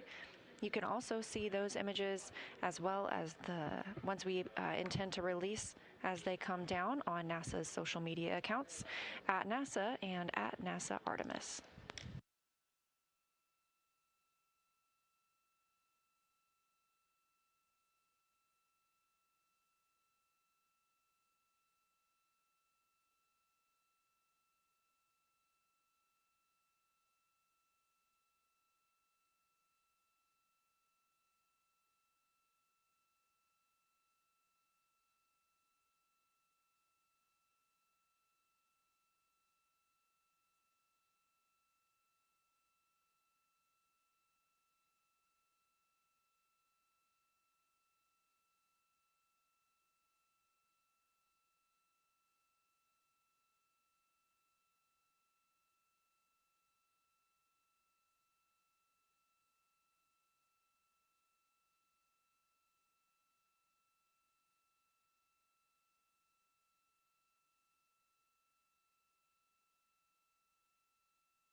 In this live view from inside the Orion capsule, you can see Canadian Space Agency astronaut Jeremy Hansen there in the black t-shirt.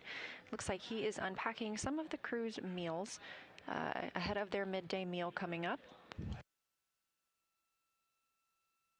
We talked through some of their lunch options for today: beef stew, roasted turkey, cauliflower and cheese, cherry blueberry cobbler, butternut squash, roasted turkey again, cheese tortellini, vanilla pudding, and the most appetizing, chocolate pudding cake.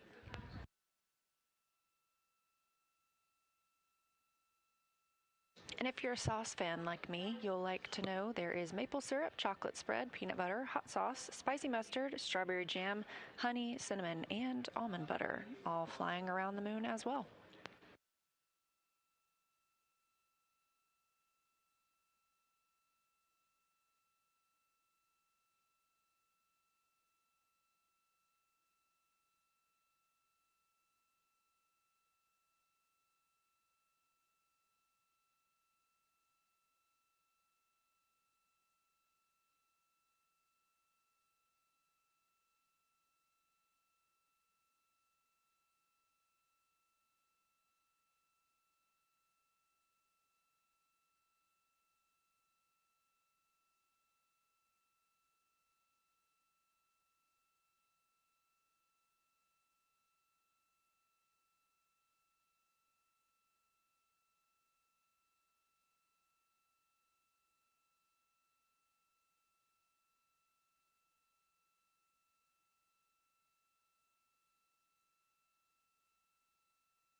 If you look closely at Canadian space astronaut Jeremy Hansen, it appears that if he is wearing 2 watches, but one of those is Archer.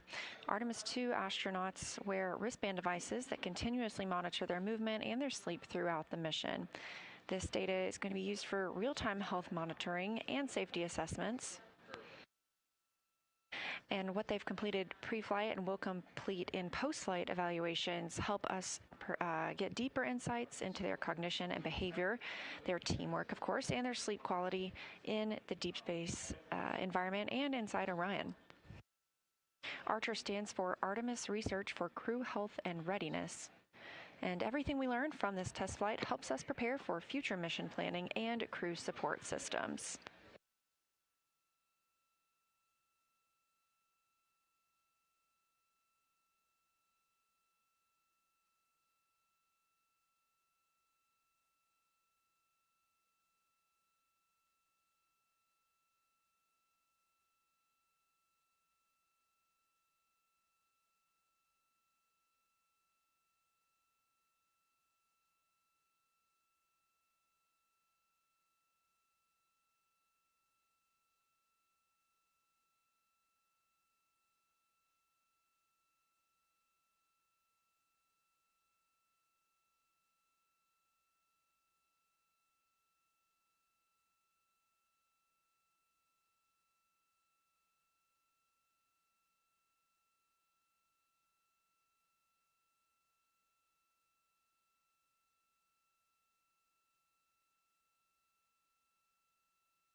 Use and integrity exercise complete. Thank you.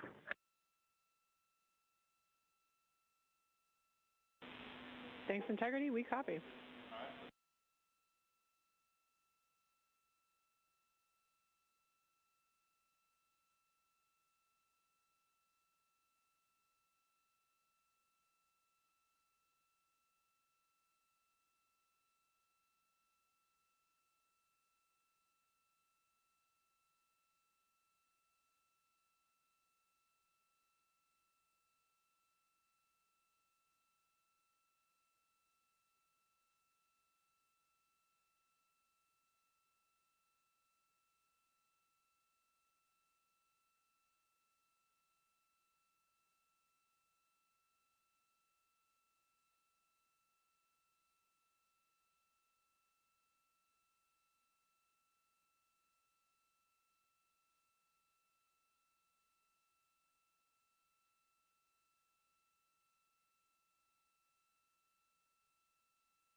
As you heard the call from pilot Victor Glover, he has completed exercise and was very kind enough to give us a view inside the cabin while he was exercising. We previously have seen the views from outside the cabin while the crew is exercising and how that imparts movement on the spacecraft. Now the crew is getting into their midday meal. Again, we were expecting to have a burn in 10 minutes, so if you are tuned in and looking for the outbound trajectory correction burn, that has been canceled for today. It was deemed unnecessary because our targeting was so accurate for the translunar injection burn. Again, that translunar injection burn came last night at 6:49 p.m. Central Time, 5 minutes and 50 seconds, using the Orbital Maneuvering Systems engine on the Orion spacecraft.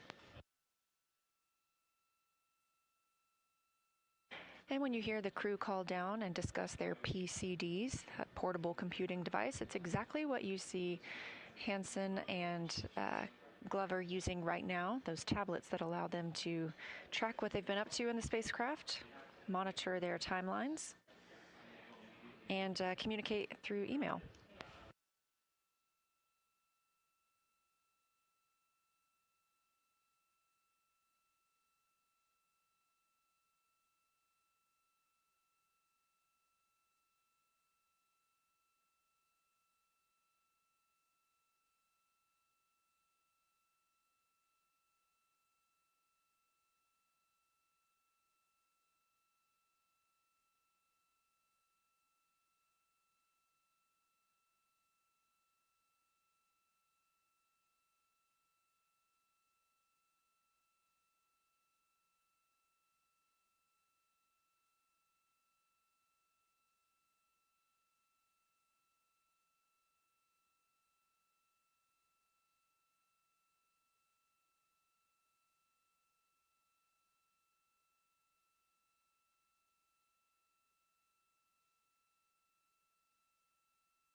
Houston Integrity AGA readings when ready.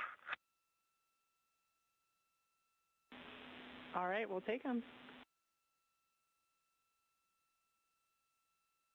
CO2 1.0, O2 20.1, temperature 75.7, cabin pressure 14.2 psi.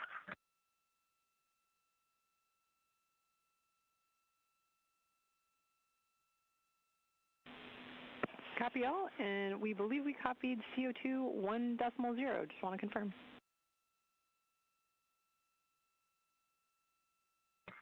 One decimal zero, 1.0, that's correct.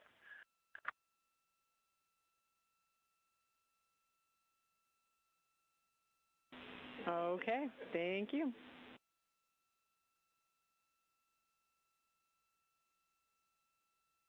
You're welcome. And a question, do you guys always want these called down, or is a crew note enough? And our preference is call down. Just helps us keep in sync with you guys real time.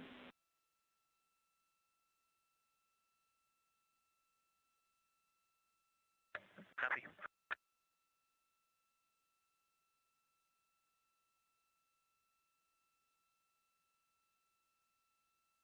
With the completion of this block of exercise for today, Glover calling down readings from the AGA, the Anomaly Gas Analyzer.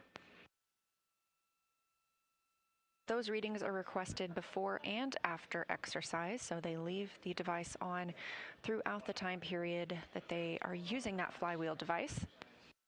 This helps teams on the ground monitor what the levels in the cabin are for the various molecules that Glover called out, and those are reported in parts per million.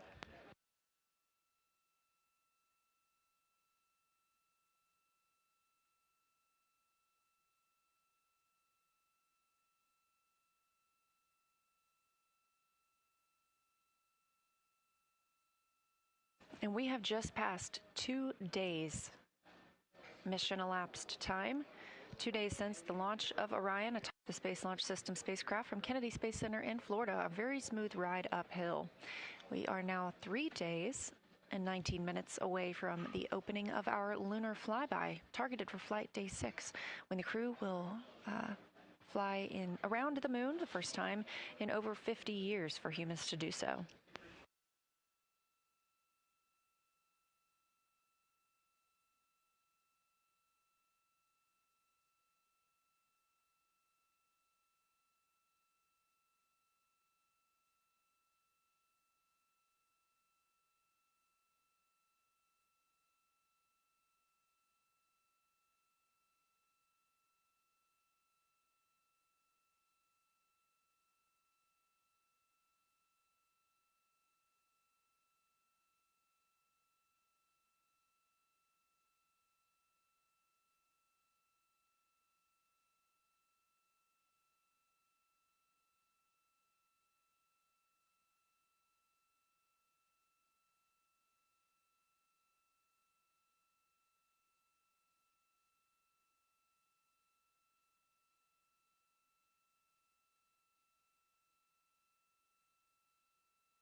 This is Artemis Mission Control, 2 days and 14 minutes mission elapsed time for the first flight of humans aboard Orion. And I am joined here by Paul Boehm, Orion Crew Support and Thermal Systems Manager. Thank you for joining us, Paul. Oh, thank you very much for having me, Leah. Appreciate it. Yeah, absolutely. Well, tell us a little bit about your role. You just came from the Orion Mission Evaluation Room, is that right? Yeah, actually, I just did. I was just checking our systems to see how things were going, and I am really pleased. So my role is I manage the hardware related to crew and all the crew systems on the vehicle, the ECLA system, the thermal systems, the suits, the flight crew equipment that are on the vehicle, and so been doing that for almost 14 years now. Wow, that's impressive. And when we're talking about the ECLA system, that stands for Environmental Control and Life Support System. So what all makes up ECLIS? ECLIS, yes. The biggest thing everybody thinks about for ECLIS is the life support system, the pressurization system, the air revitalization system that we have, and then the other parts of it that are also part of it is the thermal aspect of it, where we're cooling the air to be able to keep the crew temperature down exactly where they want it to be comfortable in the cabin, and so that is also part of our system as well. Yeah, we heard them make some calls a couple days ago about being a little chilly, and your team is the one that works on making sure they're comfortable? Yes, we've been working that the last couple of days, trying some adjustments. It's one of the things I will stress with the new vehicle. We are learning every single day that we're flying this vehicle right now, especially with the crew in it. We flew Artemis I, we learned some things about the systems there, but now we have the crew involved, which adds a whole new dynamic to the vehicle, and that is what is really what we're looking at today, and learning how to interact with the crew and adjust things as we need to make the crew comfortable. Yeah, that's fantastic. And you also work with the food systems a little bit as well. So they're actually getting ready for a midday meal. We've been fortunate enough to have in-cabin views for some of today, and we saw them getting out some of their food. So can you tell us about the food warmer? Yeah, the food system is, the crew is, a lot of the food that we use is very similar to what they fly on ISS. It's the rehydratable food, and what we use on Orion, we have what we call a food warmer. It's about a little suitcase-sized device, and our biggest challenge is mass and volume on Orion going to the moon. And so we had to reduce the size of a galley. We would love to fly a galley, but we just can't because of the mass and volume challenge. So we have a suitcase that basically the crew inserts their food into the suitcase. It's a warming plate and heats it up to about 155 degrees. Oh my goodness, that's much warmer than I expected you to say. That's really impressive. It's what they use for doing the hot drinks, warming up the food that needs to be warmed up so that it tastes better when it's warmer. So they can put about 12 packages in there to be able to heat up those and be able to have some hot food during the flight. I'm impressed. I used to be a taste tester here, and so I always enjoyed trying the food. I found it to be really good, and so it is amazing what they can do. Yes, it really is. So tell us more about the ECLIS system and how it's performed so far now, 3 days in. Yeah, I'll be honest, I am extremely excited how it's performing right now, because it is actually better than our predictions, which is really great. The carbon dioxide removal system that we are flying for the first time on a human spacecraft, relying on it, this particular system has been outperforming what we thought it was going to do. It's been awesome. So really low levels, and the crew's so far been pretty complimentary of it. That's incredible news. So you were talking a little bit about, the temperature and how this is the first flight with crew, and so everything you're doing is learning. So what is your team hoping to learn on this mission? So the biggest thing we're doing, number one right now, as I mentioned earlier, was because it is a flight test and it's the first time we're doing it, we're learning how to tweak things, we have heaters and we have the systems like the CO2 system I mentioned earlier. We're learning how to balance all those things as we work with the crew, because each crew member is different metabolically. We have different met rates that the crews have as they're doing different exercises, like you saw them exercising earlier today. Versus when you're doing a meal, you're pretty calm, and therefore you have a very low metabolic rate. So those variables really change how we interact with the crew, with our system. And so that's really what we're learning today, is how our system interacts with the human. We need a few minutes. We'll call you when it's a good time. Copy, sounds good. We'll wait for your call. That call from the crew about performing a wastewater dump, we actually had great views earlier from inside the cabin while they did so. It was fascinating. Talking about, preparing for the future, but we've also had similar hardware on the space station for the past 25 years. So what are some differences in the hardware that we have now on Orion and versus what, we have on the International Space Station? Yeah, our biggest difference between Orion, because we are a deep space vehicle, you have that very long return, and there's no coming back until when you do that translunar injection burn that we did yesterday.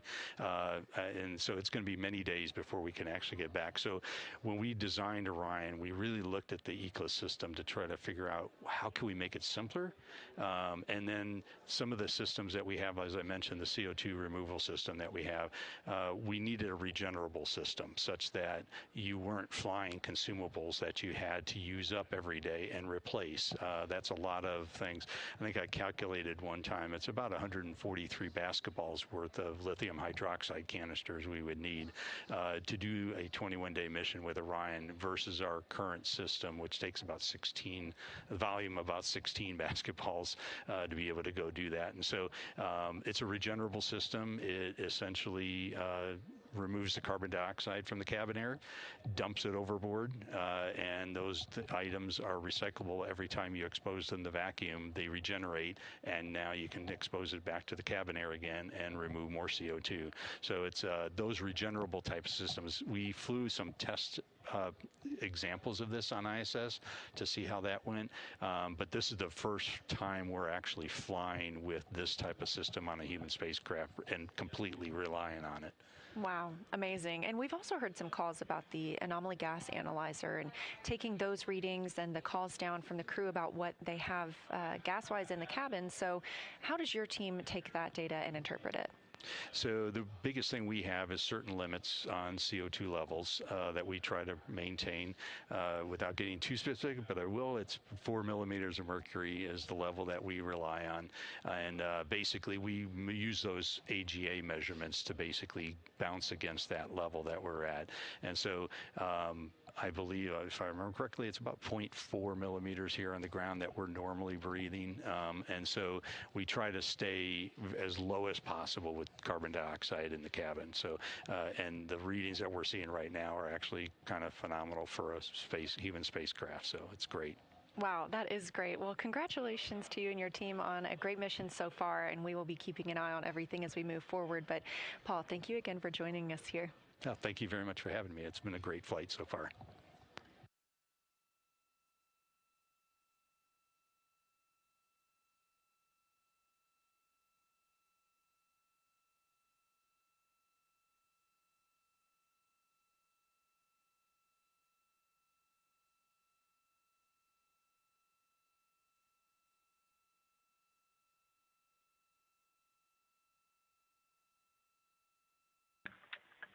Houston Integrity, you are go for Blizzard.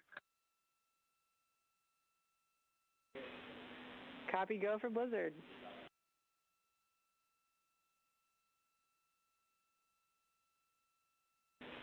Christina, while I've got you and the crew, I have some information regarding a replan for the afternoon. Shouldn't require too much back and forth, but let me know. First is, we don't have any other vehicle statuses from what we've already told you. So unless you guys have questions for us, we were going to go ahead and cancel the flight director crew conference that's in 10 minutes. We also are going to do a little bit of a replan with you guys managing the afternoon post-midday meal, basically after the PAO event. We'd like to give you a bit more time for exercise and sliding back that S-band SAT mode DFTO a little bit. And then exercise after that. This means that you'll have to manage some of that pre-lunar flyby cabin config and other activities just amongst yourselves. But this should allow us to get in all exercise and have enough time post-PAO event for that S-band SAT mode DFTO. The DSN EMERCOM DFTO needs to stay where it is because there's some vehicle maneuvers that have to happen with that.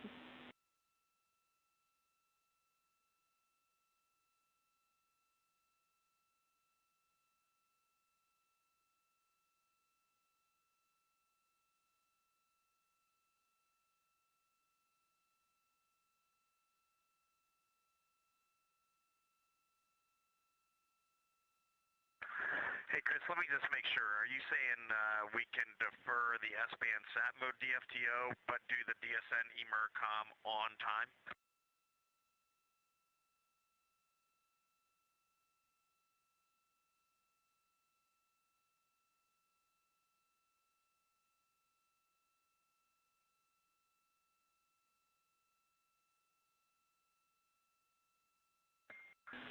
And Chris, if it helps you, Victor and I have both exercised, so he is more than happy to do the S-band sat mode DFTO on time.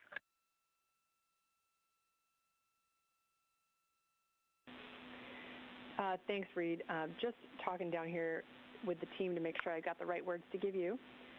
We'd like that S-band sat mode DFTO to slide 30 minutes to the right for some ground config. But then the emercom DFTO will stay where it is.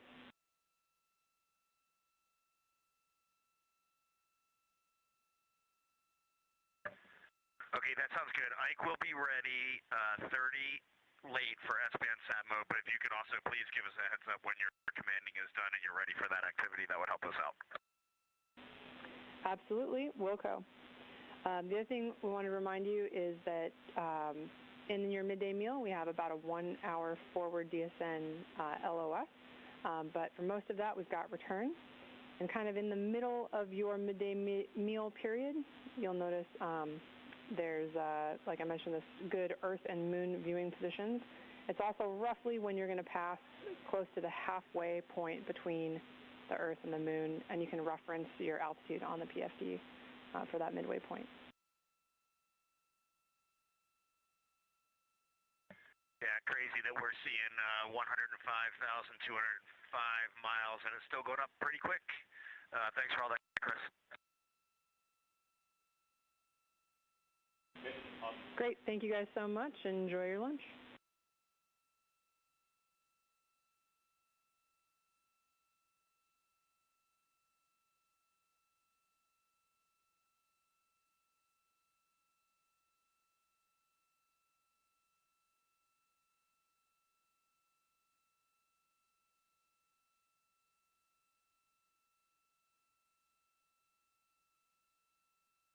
Those calls from Capcom, capsule communicator Chris Birch, also a NASA astronaut here in Mission Control Houston, up to the crew aboard Orion, named Integrity. This view of Artemis Mission Control, the Orbit 1 team still on console. The crew was enjoying their midday meal. We do not have fresh foods flying on Artemis II. Orion does not have refrigeration or a late load capability prior to launch that we need for fresh foods. So we have shelf-stable foods aboard Orion and rehydratable foods that the crew is used to, having flown on the International Space Station.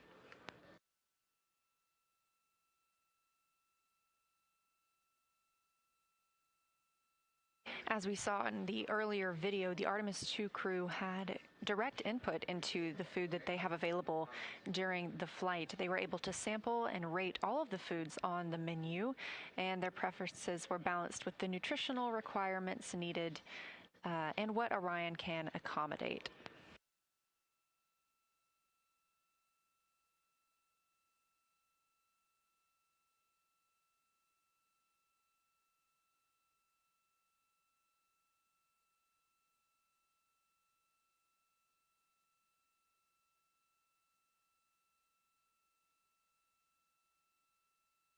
Back with those live views of the Artemis II crew.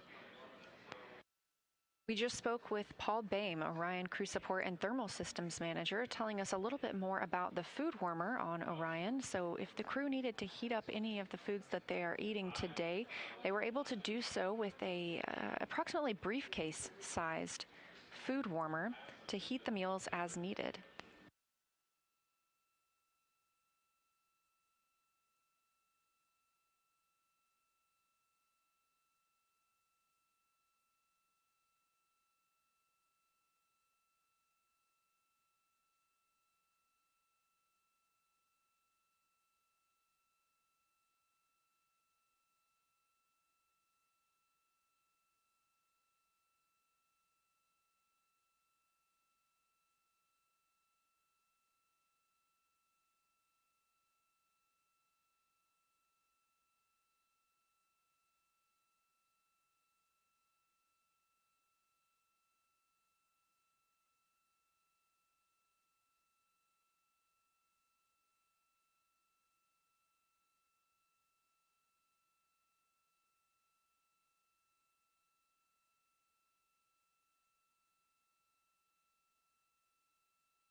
Integrity Houston, sorry to interrupt your lunch, but we have a commanding request prior to CPR demo during the forward LOS.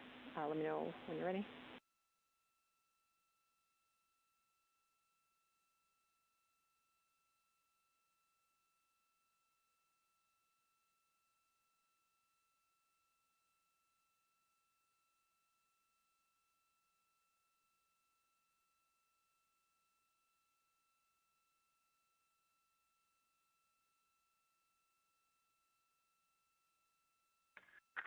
Go ahead, Chris. All right, because you'll be starting the CPR demo activity while we're in that LOS, we would like you to first confirm we are in coast to default 4100, and then please put all 4 saws into safe harbor A, then start the CPR demo. I'll copy.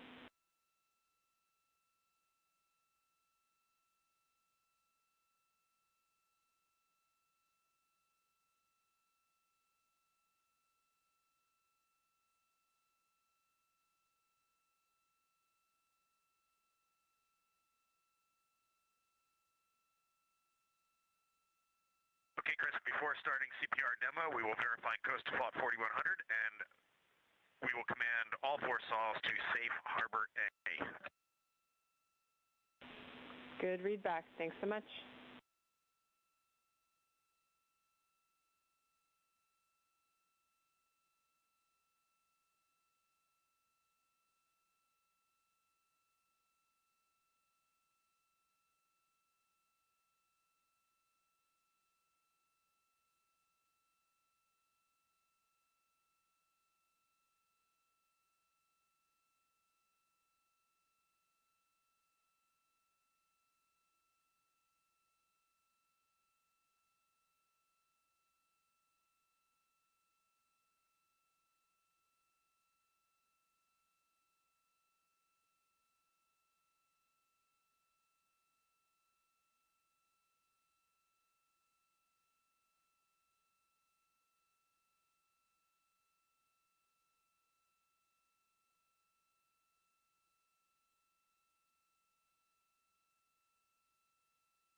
Integrity courtesy call, not knowing your preference. We did have video of Victor, which we have stopped going out on our PAO stream.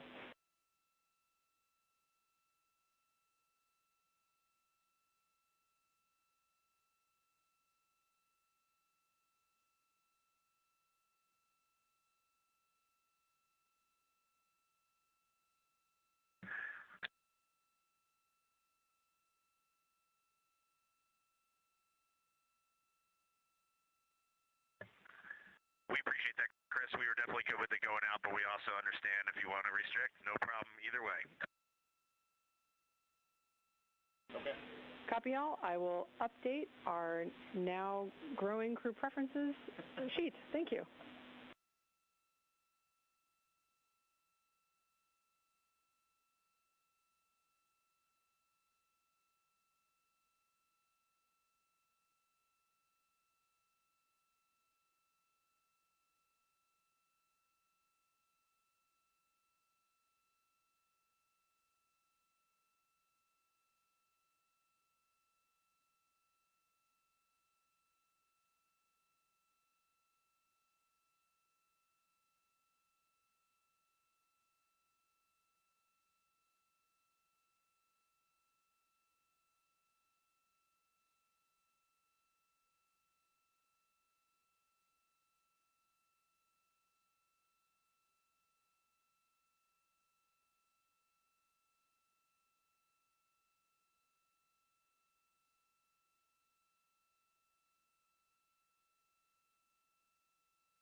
Back with views aboard Orion as the crew continues their midday meal.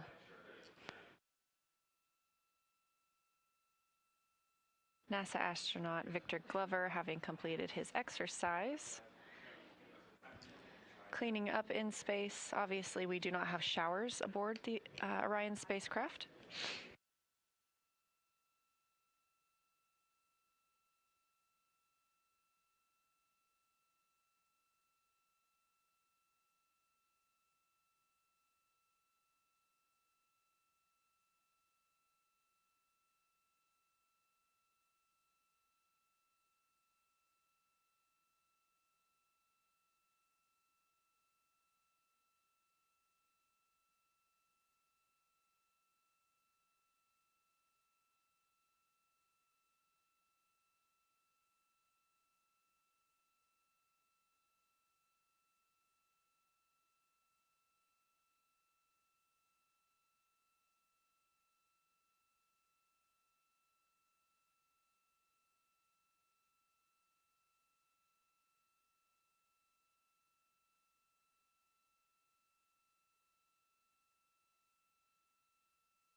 This is Artemis Mission Control here at Johnson Space Center in Houston, Texas.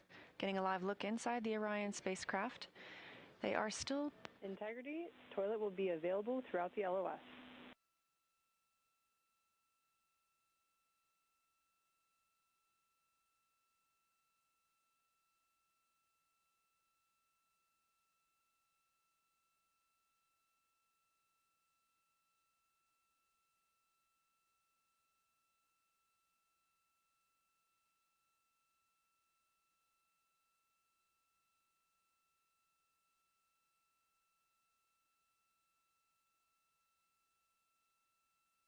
The crew is timelined in their midday meal right now. Obviously, they have mostly finished eating, but the ground teams also let them know they should have some great views of the moon and the Earth outside of their windows, should they choose to take pictures at this time.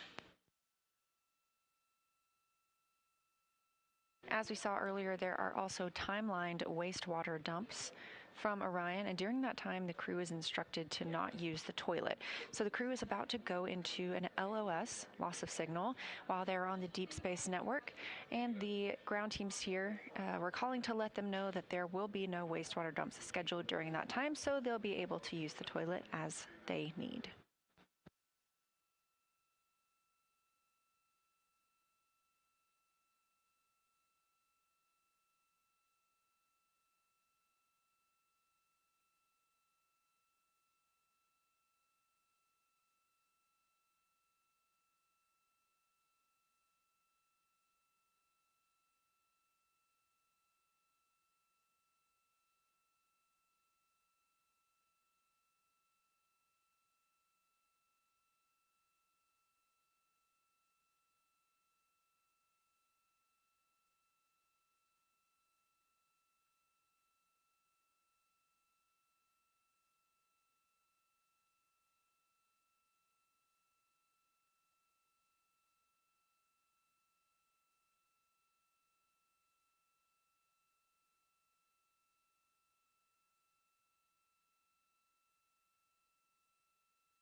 This view outside the Orion spacecraft, you can see those solar arrays positioning. And a reminder, you can keep up with where Orion is at any time by visiting nasa.gov/track-Artemis. Currently, the spacecraft is 122,500 miles away from Earth and 146,000 miles away from the moon.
Up next on the Artemis II crew's timeline today will be the CPR demo.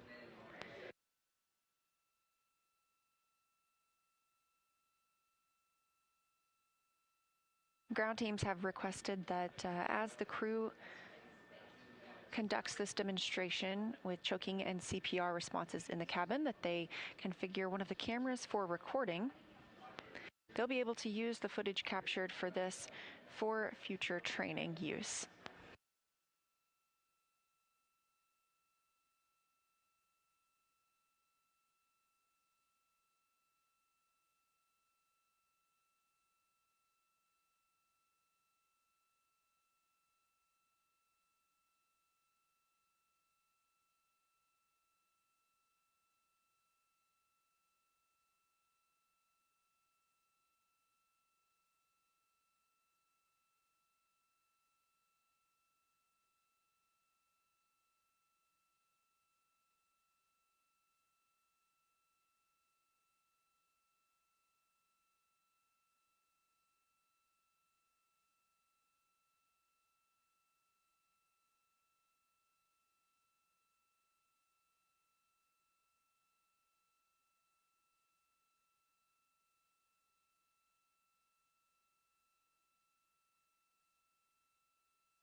We are 2 days, 1 hour, 3 minutes into the flight of Artemis II, the first flight of crew aboard Orion.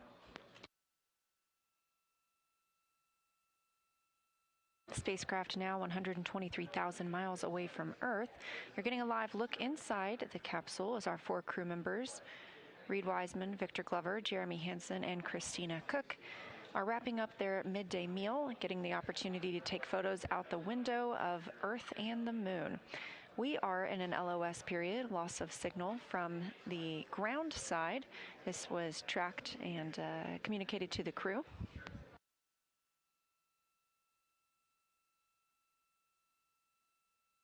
However, we do receive communications from the crew members. Obviously, we have their live video right now.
Inside Orion, you see they have dimmed the cabin lights.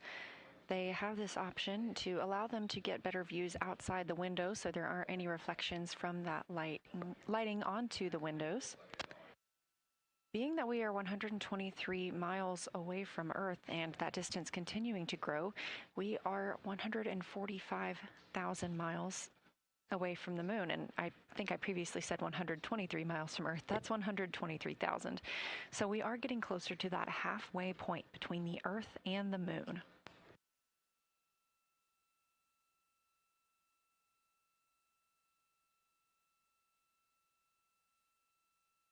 We look forward to the opportunity to share some of these pictures that they are taking today, along with everything else during the mission.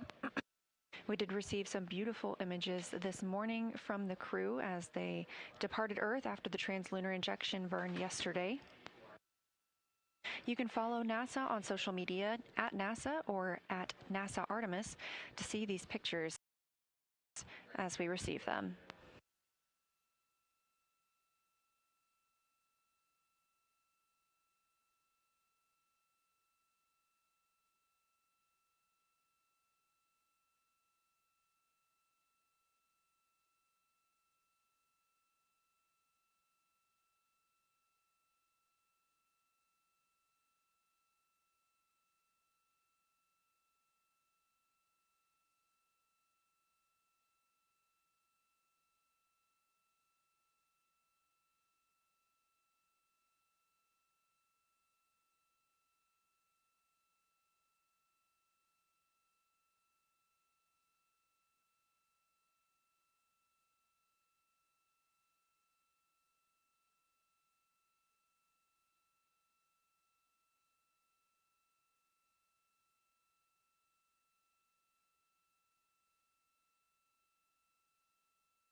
This is Artemis Mission Control. Clearly, what you have on your screen is a visualization.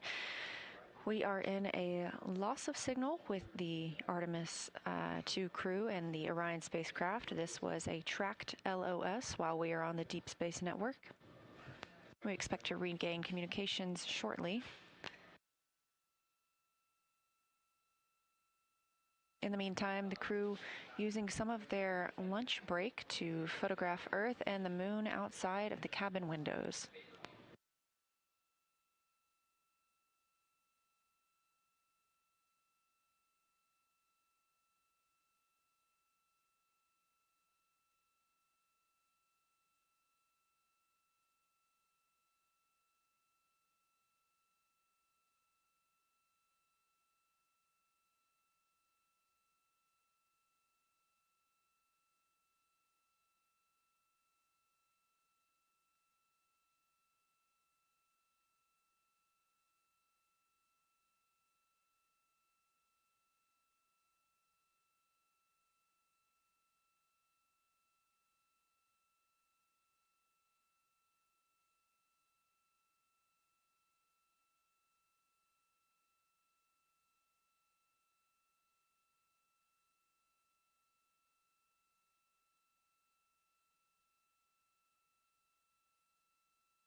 This is Artemis Mission Control here at Johnson Space Center in Houston, Texas. Mission elapsed time of 2 days, 1 hour, 26 minutes of the flight of Artemis II.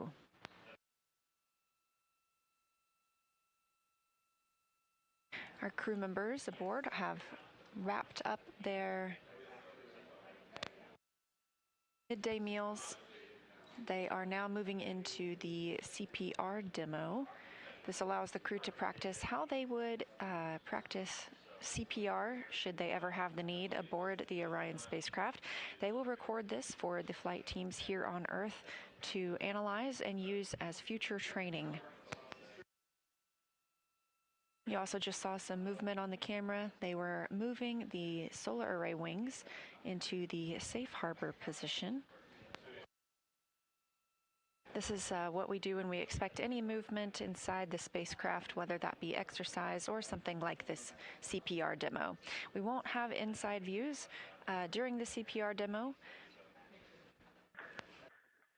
Houston integrity in the blind. We are in 4100 coast default. 4 arrays are safe. Beginning the CPR demo now.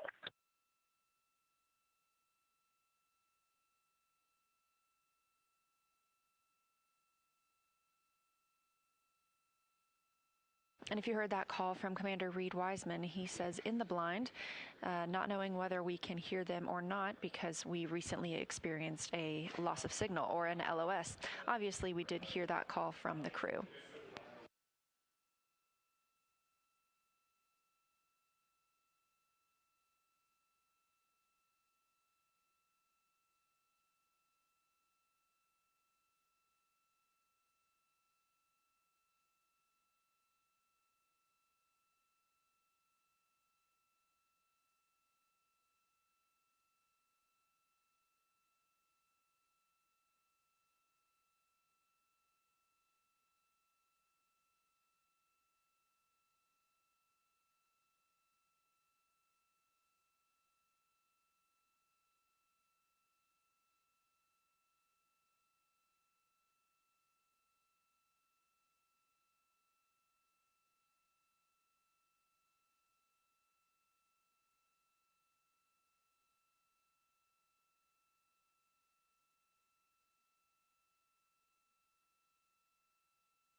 This is Artemis Mission Control here at Johnson Space Center in Houston, Texas. The crew aboard Orion conducting their CPR demo, learning how they would offer CPR to a crew member in need if the need ever arose on the spacecraft. Of course, this is just a demonstration and will be used for future training for future flyers.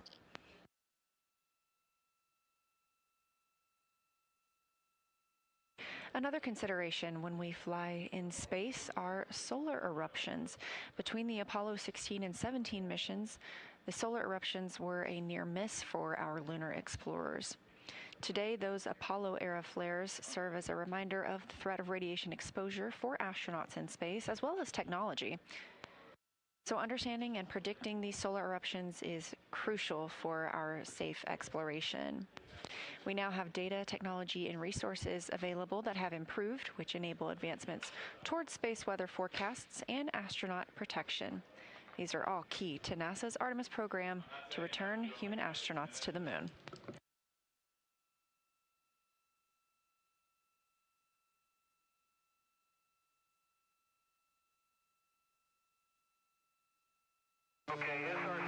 It's August 1972, and Ian Richardson, a future NASA scientist, is watching TV when the BBC announces the interference is caused by solar activity. He didn't know it then, but the sun had just erupted in one of the most powerful solar events ever recorded. There was no threat to humans because Earth's magnetic field deflects much of the sun's radiation. But the explosions were so powerful that intense radiation disrupted TV signals and caused radio blackouts. So what if you were outside Earth's magnetic field? On the moon and beyond, astronauts face the risk of extreme radiation exposure. Luckily, the intense radiation in 1972 occurred right between the Apollo 16 and 17 missions, when no astronauts were in their path. As NASA plans missions to go back to the moon and then onto Mars, predicting the sun's activity to protect astronauts from space radiation is one of our biggest priorities. One of the biggest unknown factors about going to space is the radiation hazard from the sun. This is Ian today, studying the effects of the sun, also known as the field of heliophysics. The sun is always emitting radiation like the light we see, but certain energetic particles, like from the August 1972 events, can be far more harmful. To be able to forecast solar energetic particles, we need to know how the sun energizes them. The sun is made up of electrically charged particles called plasma. As this plasma moves, it builds up energy inside its massive magnetic field. This energy is usually released in two types of explosions. Flares are intense flashes of light. Coronal mass ejections are giant eruptions of solar material. These solar eruptions send shock waves across the solar system, accelerating particles as they go. These are solar energetic particles, or SEPs. They consist mainly of protons and possess a lot of energy that can affect satellite measurements and humans. SEPs can bombard you with a lot of radiation in a short period of time. They can penetrate your skin, damage your DNA, and increase your chances of getting cancer and radiation sickness. But they don't occur with every solar eruption. Only a small number of flares and coronal mass ejections create SEPs. So we're trying to predict when SEPs form and how they travel through space. At NASA's Goddard Space Flight Center, the Community Coordinated Modeling Center, or CCMC, is dedicated to testing prediction models. Working with global partners, they use data from NASA satellites at different vantage points and models to figure out how solar explosions behave, including how shock waves energize SEPs. And as we get better at predicting, we get more time to prepare.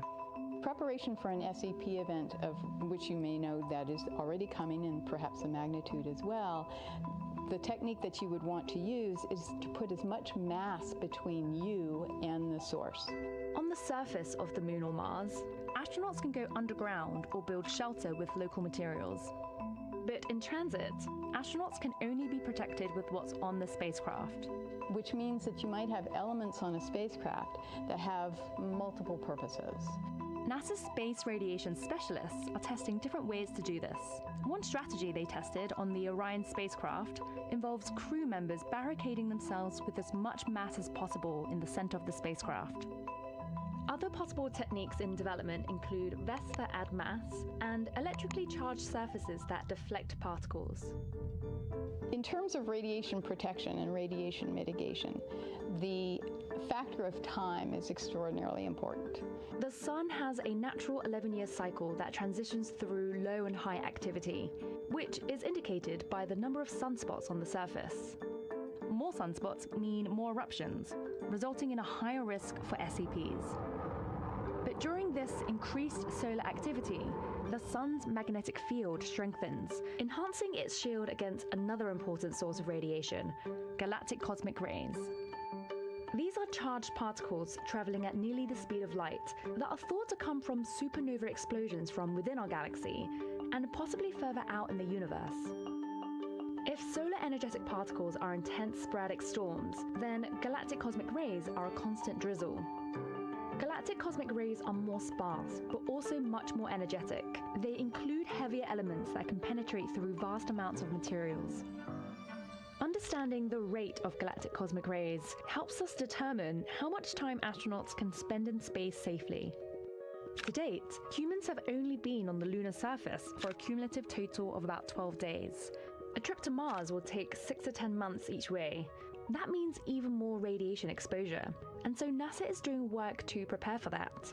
The moon is going to be a test bed for us in order to be able to prepare for Mars. The more that we understand the impact and the duration of radiation on the moon, the more we can extrapolate that to the length of time that we will be spending in transit and on the surface of Mars.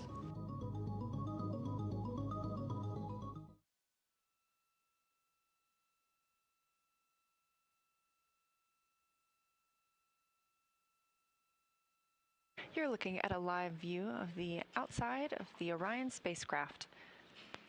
Specifically in this frame, you can see the European Service Module and the Orbital Maneuvering Service engine.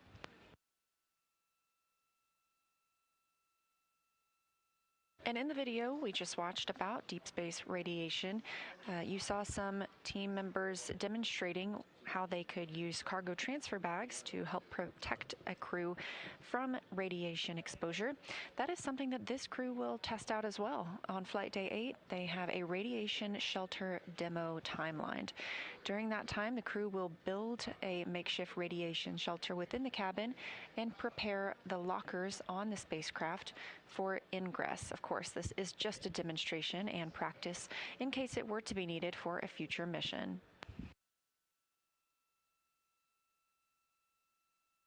Orion is currently traveling 3,246 miles per hour, 125,130 miles from Earth, and 144,220 miles away from the Moon.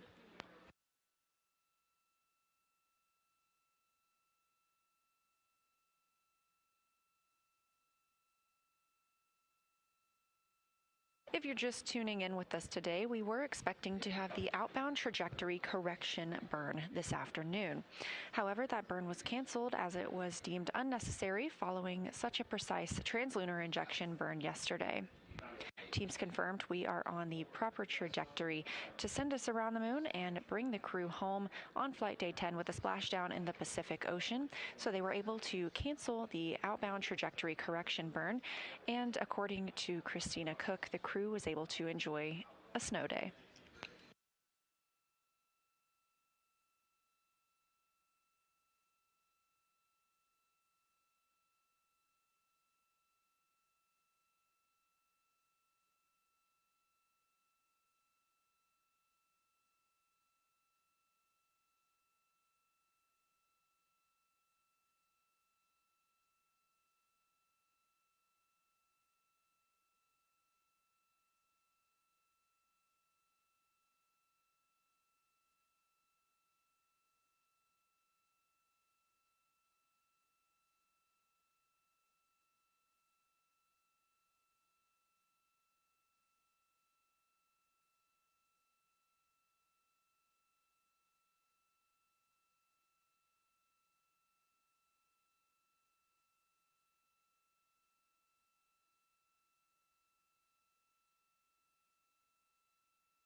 This is Artemis Mission Control at NASA's Johnson Space Center in Houston, Texas. The Orbit 1 team is currently on console, but you'll see a lot of activity happening in the room as the Orbit 2 team comes in to begin their shift. Of course, Mission Control is staffed 24/7 while in flight with Orion. And just down the hall, we have the International Space Station Flight Control Room, which has been staffed 24/7 now for over 25 years.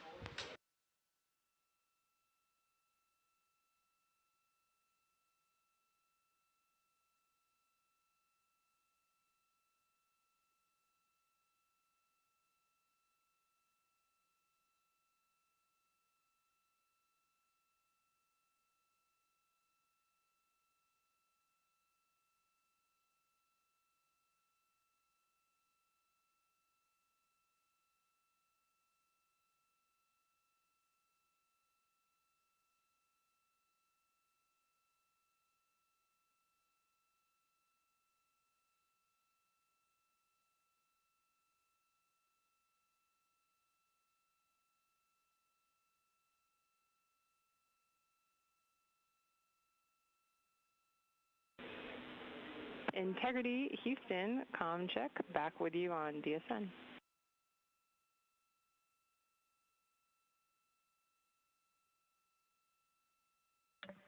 We have you loud and clear.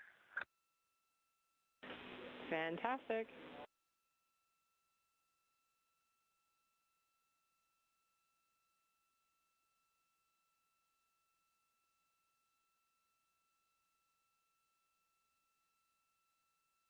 And Houston, we are complete with CPR demo if you want to get everything back to normal after that.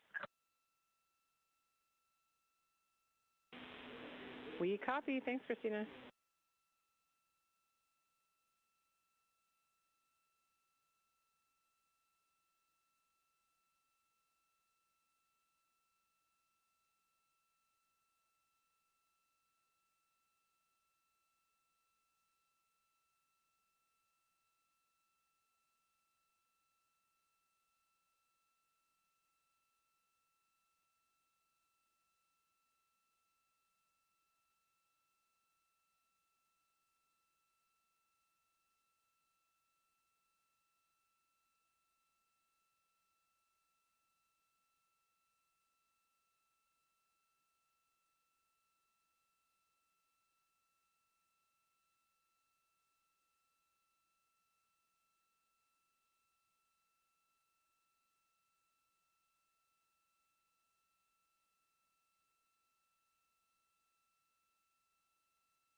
This is Artemis Mission Control here at Johnson Space Center in Houston, Texas. We have reestablished communications with the crew after an expected loss of communication through the Deep Space Network. We are now back in full communication with them. The crew reported they just completed their CPR demo. Again, just a practice of how they would execute CPR in the Orion cabin if need be. They were able to film this and will share it with the ground after their flight.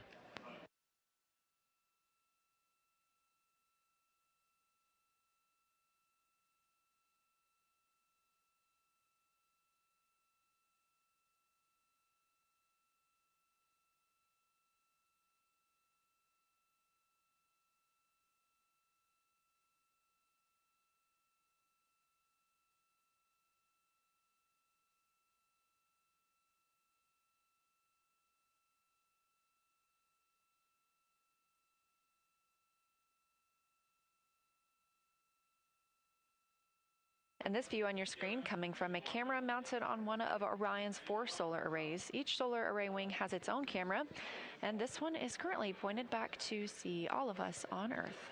Wave hello, you look great today.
And Houston, we're just curious about toilet. Is it off, hands off right now?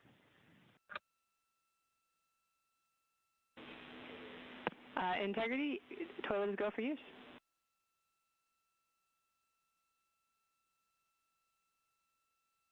Okay, integrity copies.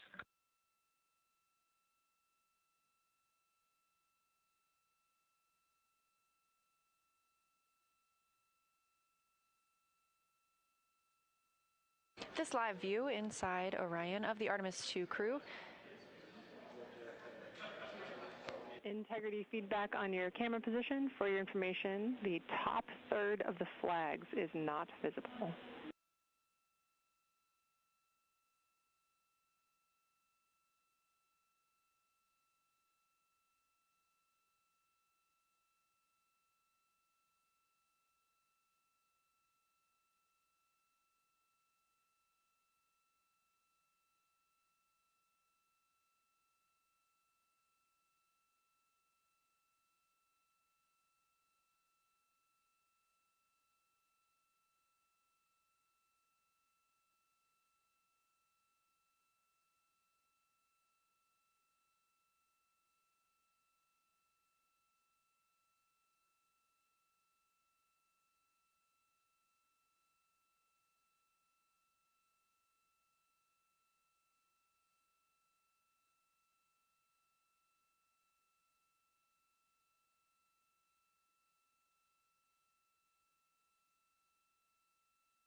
And now where you're placing the flags, I can see all of them.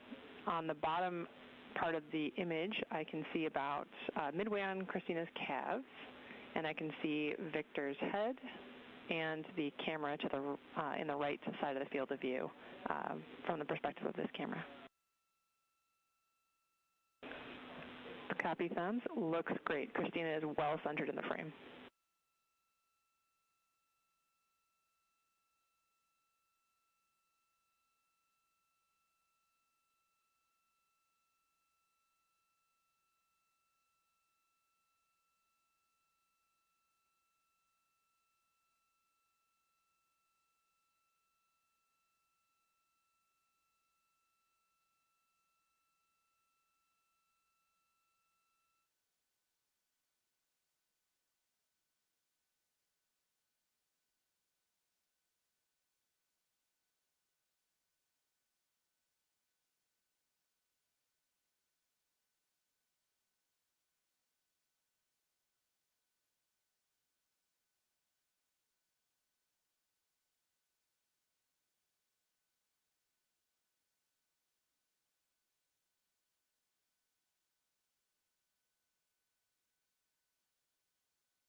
This is Artemis Mission Control.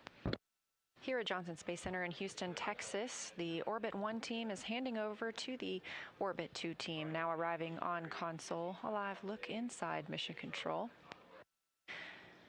We are now 2 days, 2 hours, and 35 minutes mission elapsed time since Orion launched atop the Space Launch System from Kennedy Space Center in Florida. Our Artemis II crew is well on their way to the moon, now 127,840 miles from Earth and continuing to grow as the distance to the moon shrinks, currently 142,294 miles away.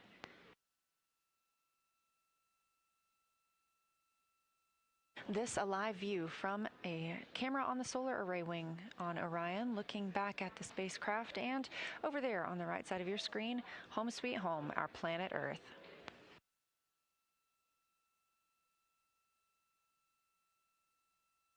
Earlier today, we were expecting to conduct the outbound trajectory correction burn. However, because our translunar injection burn yesterday was so precise, that outbound trajectory correction burn today was canceled, considering it not needed.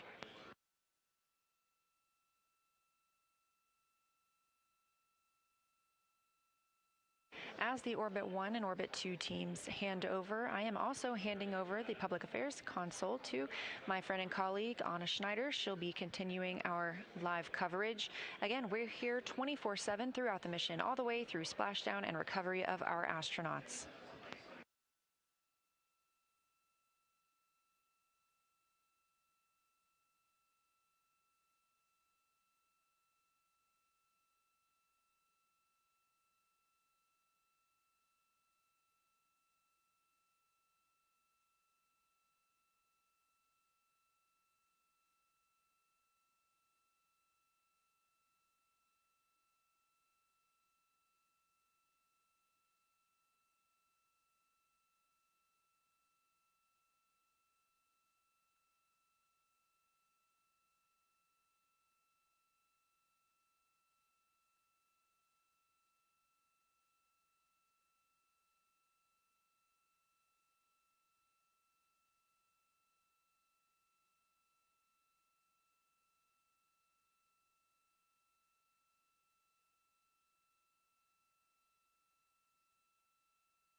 Houston Integrity, can you please verify toilet is available?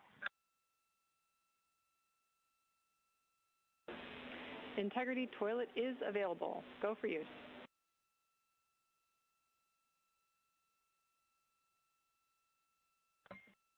Thank you.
Integrity Houston, just wanting to let you know that we are going through our flight control room handover.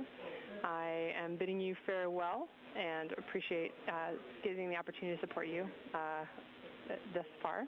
And I'm leaving you in the amazing, capable hands of your favorite CTO. Have a good night.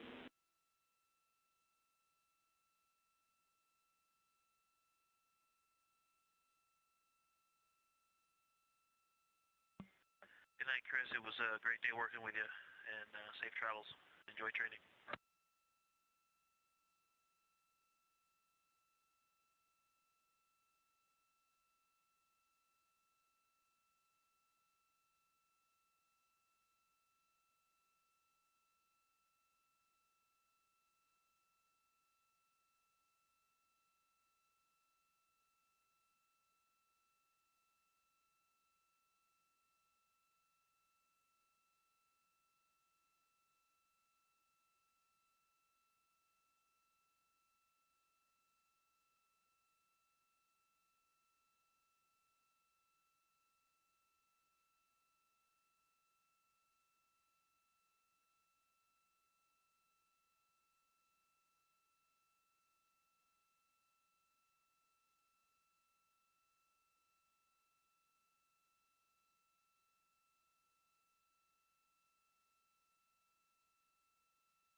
Integrity Houston, voice check on 1.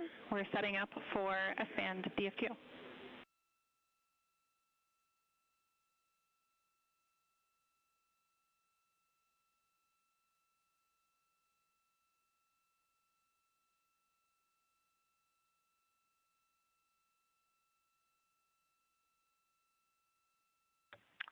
We missed that call. Houston, can you repeat?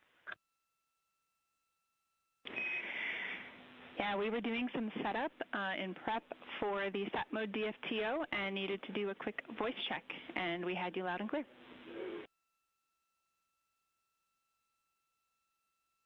We having the same, and I have 21.1.10 up on DU3 lower, and I am ready whenever you are. Please give us a call when you're ready.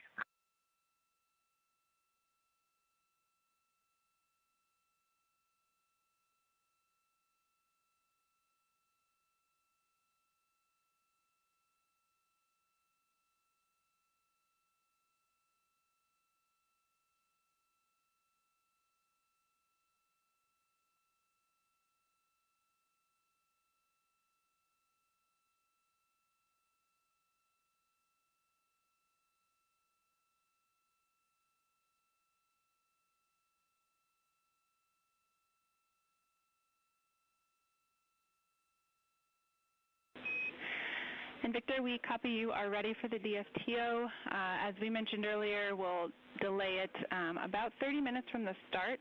So 20 minutes from now, you can expect a call up that we're ready to get going.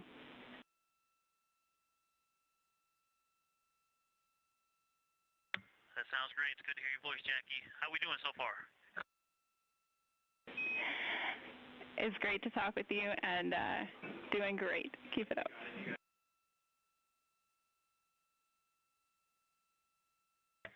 Hey there, Jackie. Hey, Jackie, it's so good to hear your voice. Mojave.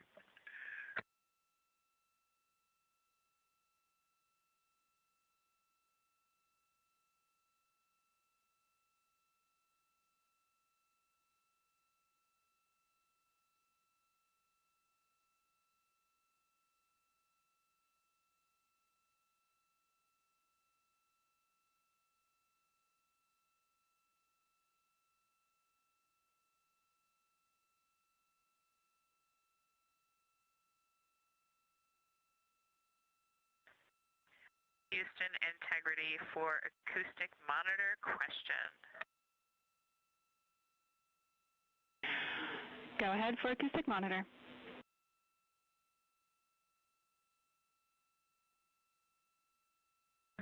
Hey, Jackie, I am doing my activity for the DFTO of the toilet acoustic monitoring. It's from earlier today, and the acoustic monitor is acting strangely. The battery was not indicating low. It was a yellow outline with a green interior. It's hard to get past even the first menu or into the recording. I think I'll go ahead and try changing out the batteries just in case, but I wanted to let you know in case you have any ideas.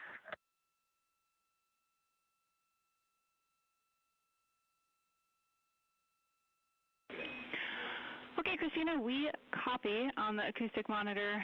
We agree that trying to change out the batteries is a good first step, and we'll think about whether we have any other advice in case that does not work.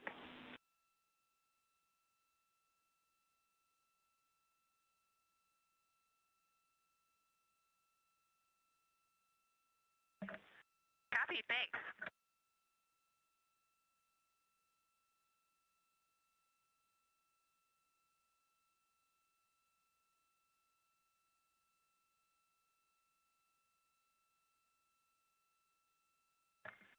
Houston integrity for AGA and exercise.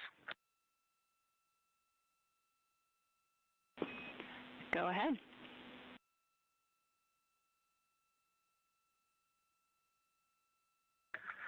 Hey, Jackie, confirm you all are ready for Jeremy to start his exercise block.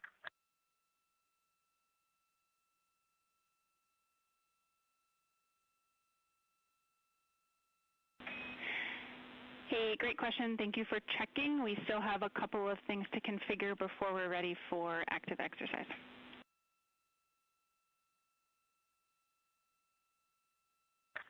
Okay, if you're ready, I'll give you AGA readings, and then you can call us when it's time for exercise. Send it.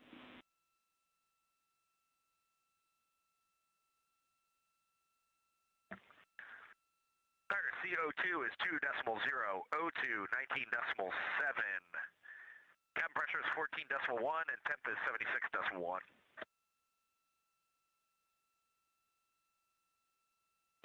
Houston copies.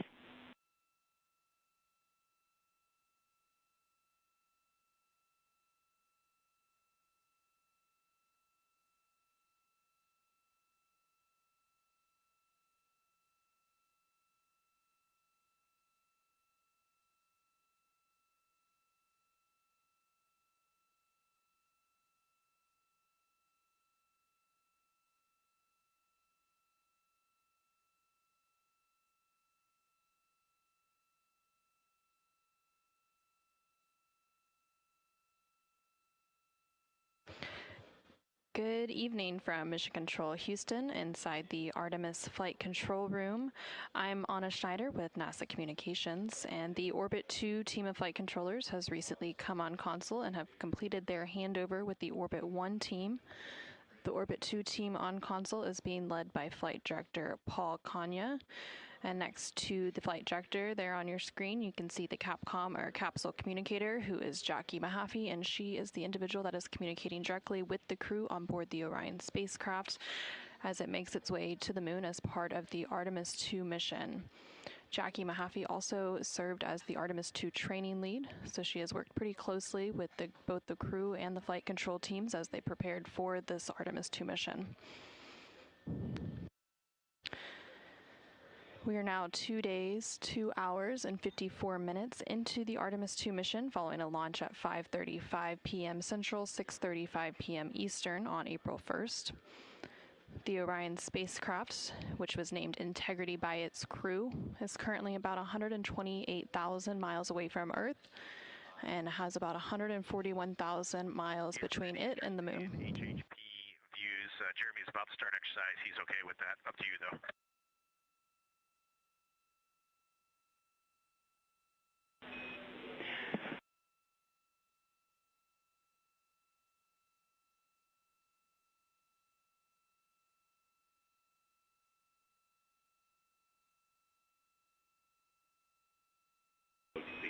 We copied. Stand by.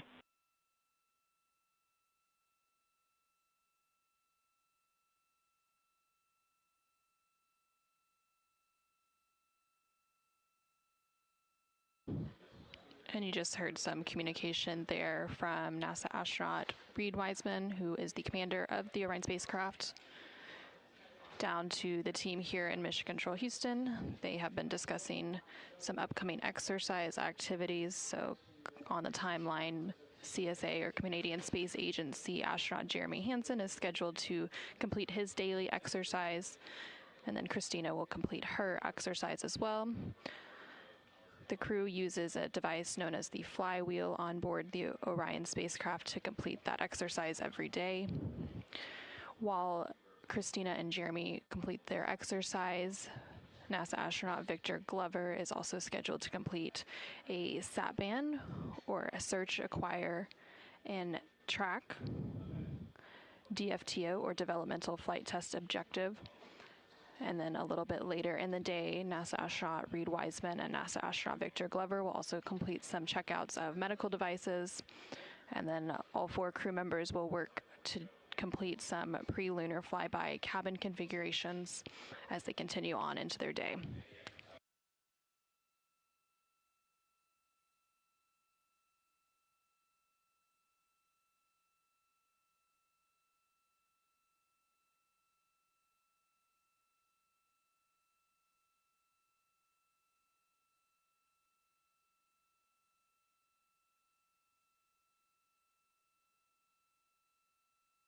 And currently on your screen, you are seeing a look at the Artemis Real-Time Orbit website, or AROW, A-R-O-W. This website is available to the public at all times at nasa.gov/trackartemis. And we provide this view when we don't have live views from the Orion spacecraft itself, but using this view, you can see the real-time data and telemetry coming from the spacecraft.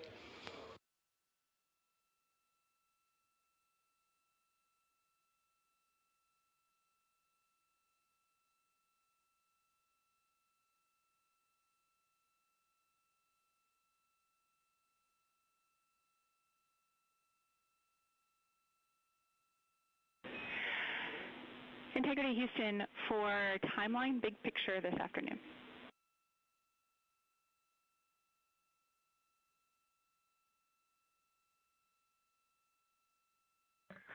Go ahead. Hey, we are wrapping our arms around some of the different DFTOs, the maneuvers that they require, the solar array configs that they require, and the fact that we've shifted the S-band DFTO a little bit relative to the planned exercise. So bottom line, we are not going to go for any exercise prior to the S-band SAT mode DFTO. And during that DFTO itself, we go to VLDR, so we do not want the streaming setup from Orion integrity because we don't have the bandwidth for it. After S-band sat mode DFTO, there will be a window to get exercise in, and then once we head into the EMERCOM DFTO and D5 camera imaging maneuvers, we will need to stand down from exercise again. How copy?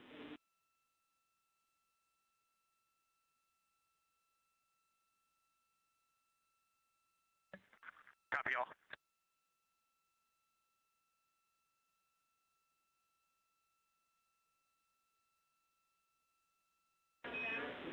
All right, and we still expect to pick up with set mode in 10 minutes.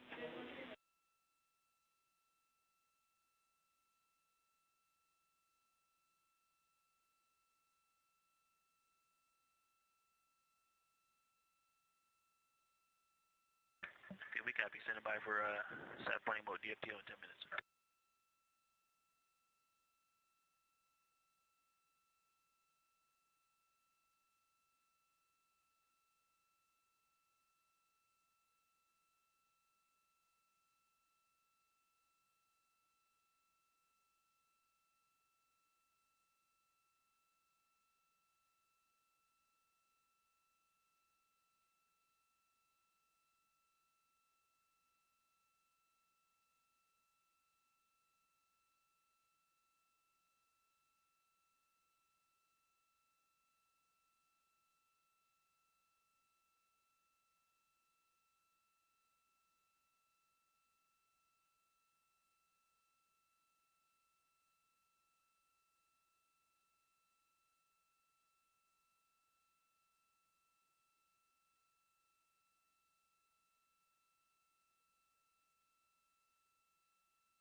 Integrity Houston for Victor and the SAT mode DFTO.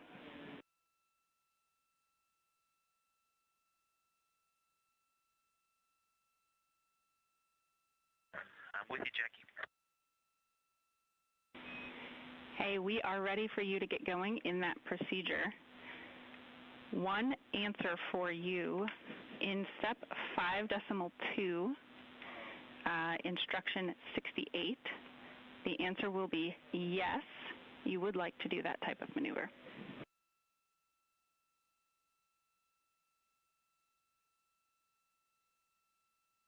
Yeah, Jackie, I'm sorry. We're sharing PCDs up here, and so I currently don't have one. I'm operating off of DU3 only.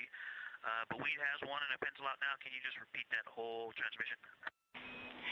Yep, and I think this is one we should have comms so we could also remind you right beforehand.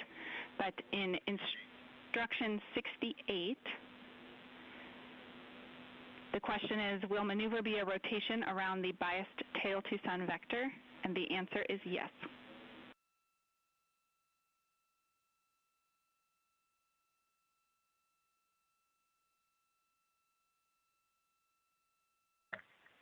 Okay, we copy.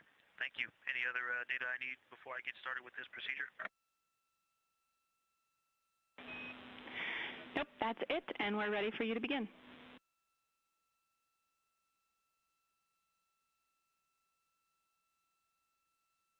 Copy and confirm you have step 1. Concur, step 1 is complete, and we're ready for you in 2.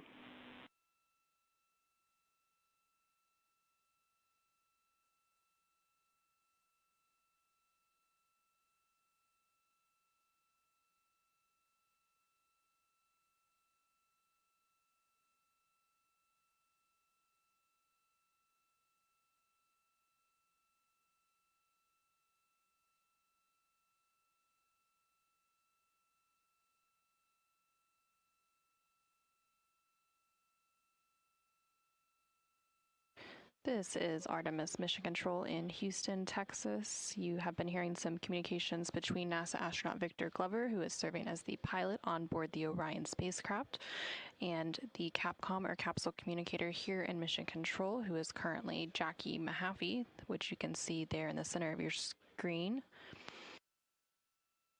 Victor is currently working through a SAT mode DFTO, or a search, acquire, and tracking mode developmental flight test objective. During this DFTO, Victor is working to reconfigure the S-band communication system on board the Orion spacecraft.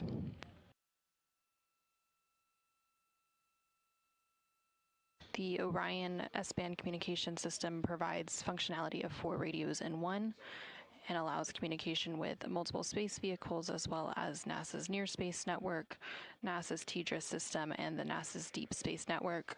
Currently, the Orion spacecraft is working off of the Deep Space Network. Houston Integrity commanding S-band to SAT encrypted pointing mode. Houston copies, we're ready.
Ping, good.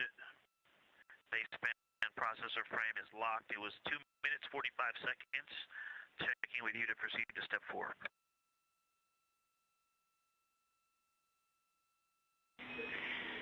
Houston, we have you loud and clear. We're ready for step 4. And Victor, could you read the instruction number of your step 4, please?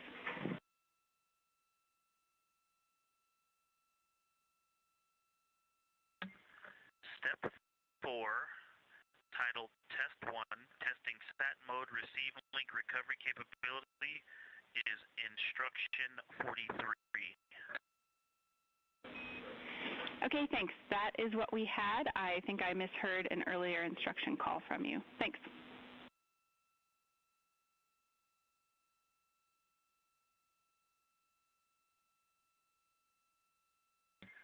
That may have been just me telling you I was on the instruction that said to check with MCC, and that was a couple of instructions back.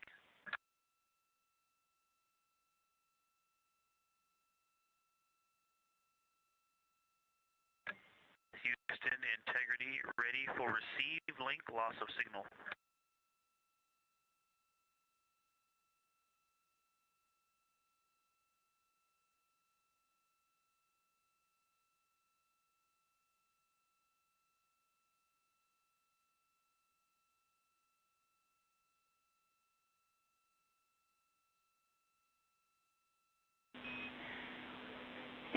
Integrity, we copy from the ground. We will implement the loss of signal. You can expect a 5 to 10 minute LOS and expect you may see your antennas cycling through looking for the signal.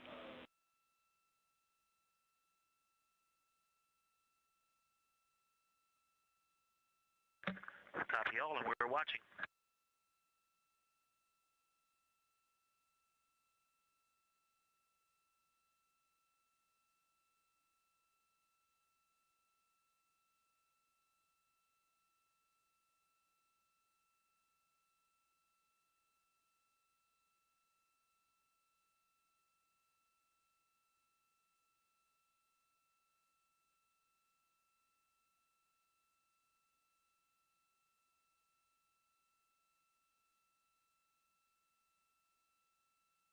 This is Artemis Mission Control in Houston, Texas.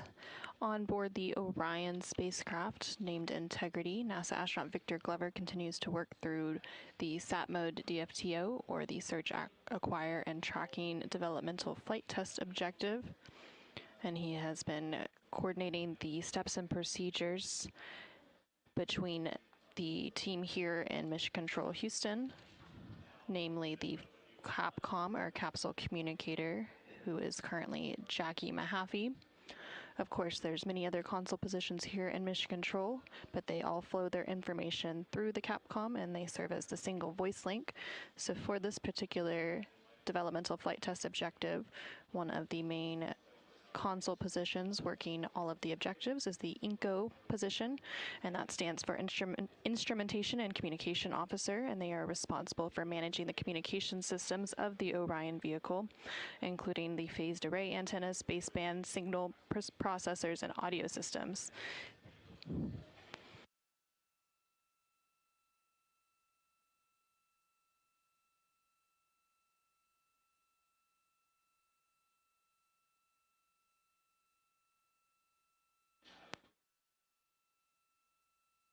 Working alongside the INCO console position for this developmental flight test objective is the GC, or Ground Control Officer.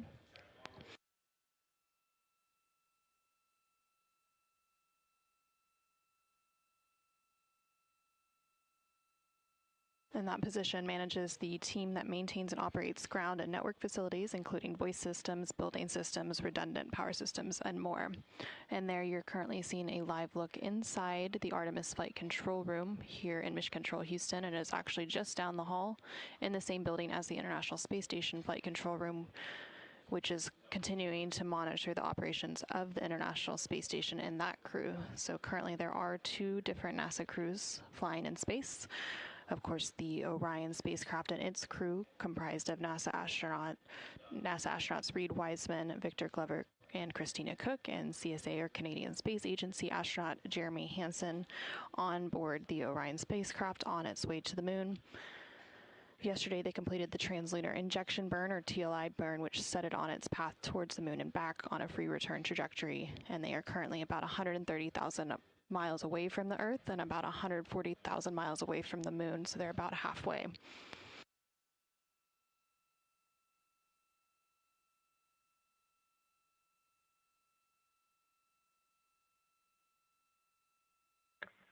Houston Integrity, I am holding in instruction 59, checking with you to proceed to step 5. We are good and locked at about 2 minutes 30 seconds.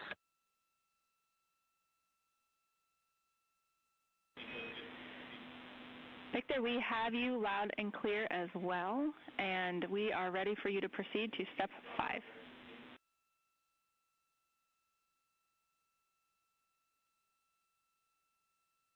Copy, picking up step 5, instruction 62, test 2, testing sat mode, tracking through maneuver.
1 is 07 to go to step 595.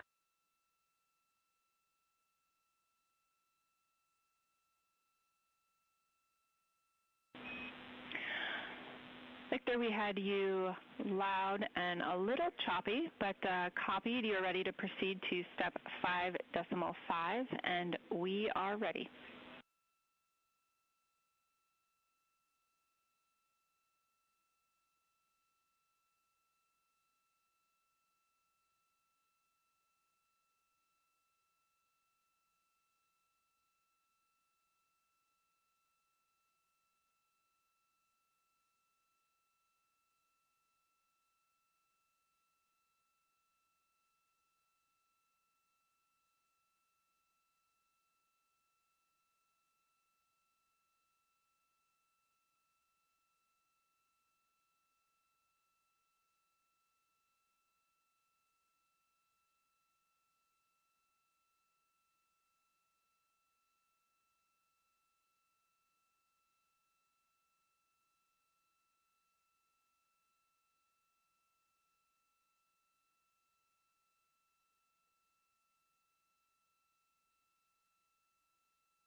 Houston integrity comm check. Integrity Houston, we have you a little quiet, but clear.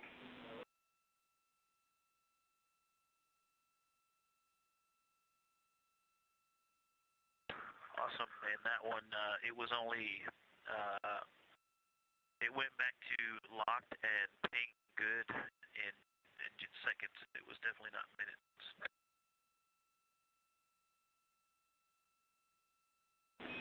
Houston copies.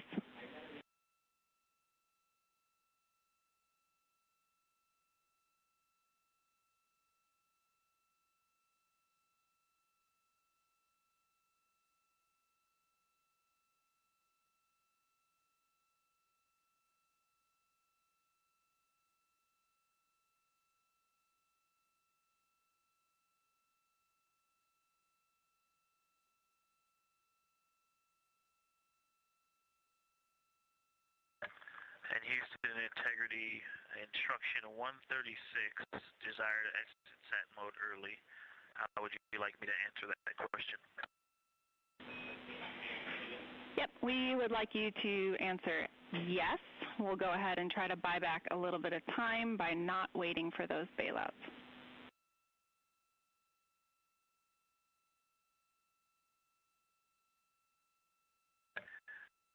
You broke up right when you gave me the important data, yes or no?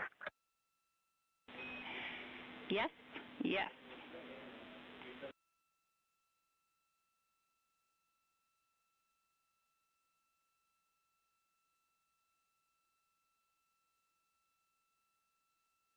Copy exiting sat mode early.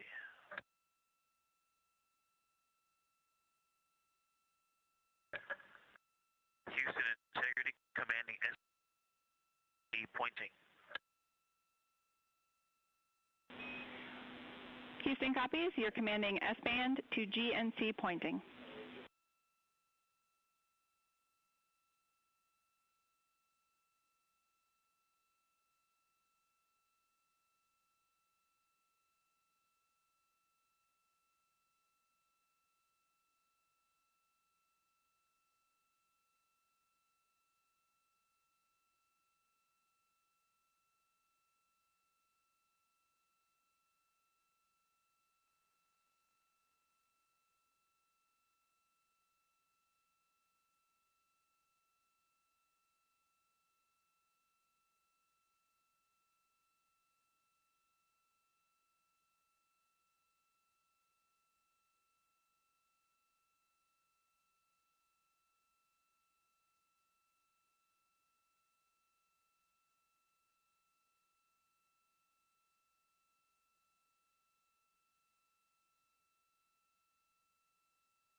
Houston Integrity Sat Pointing Mode DFTO is complete. Houston copies. We have a little cleanup from the ground, but that was an excellent test of that system. Things went very well. And we will work to get things in a config that supports exercise and let you know when that's the case.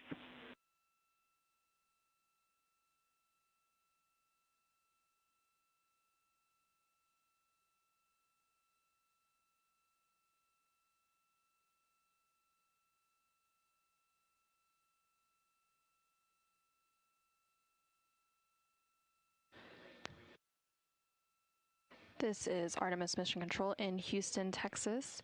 We just heard some communications between NASA astronaut Victor Glover on board the Orion spacecraft and the Capcom or capsule communicator here in Mission Control, Jackie Mahaffey, as Victor was completing a developmental flight test objective for the SAT or search, acquire, and tracking pointing mode. And during this objective, Victor... For a quick science observation. Go ahead.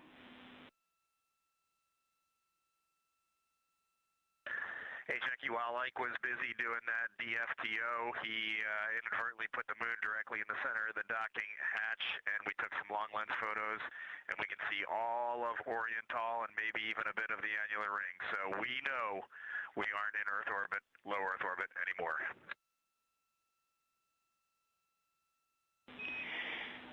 Some faces just lit up at the science console, and we appreciate the call and look forward to the photos.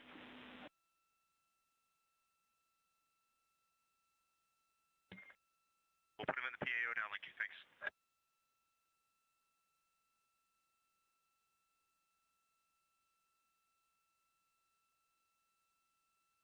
And Houston Integrity just finalizing the DFTO. Something that was not cleaned up in the procedure. Maybe it's a part of your ground cleanup, but we put seats 1 through 4 in listen on OE2. Just wanted to know if you're going to clean that up or if I should command them back to the way the procedure started.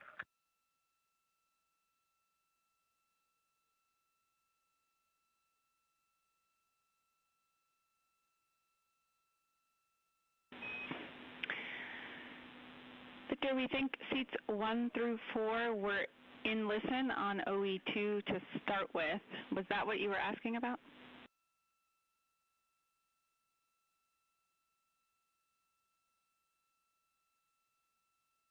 Hey, firm. Yeah, the procedure commanded them to listen. I actually don't remember what they started. I thought I saw them in something other than listen. I thought they were in off, but I'm not sure. If you're happy with them the way they're configured now, I will leave it alone.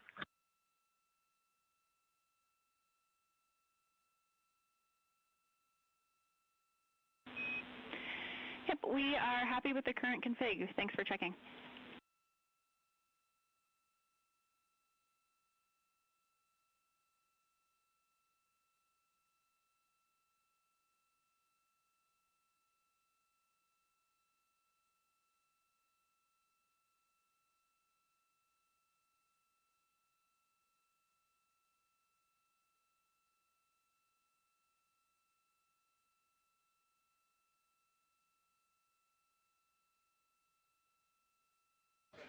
Again, this is Artemis Mission Control in Houston, Texas. NASA astronaut Victor Glover just completed the SAT mode or search, acquire, and tracking pointing mode developmental flight test objective and was cleaning up some of the tasks associated with that activity.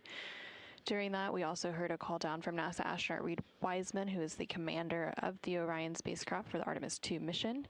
He noted that they were getting a good view of the moon, and he was able to capture some still imagery of that. So hopefully in the next day or so, we'll be able to see some of that imagery and share it with the world.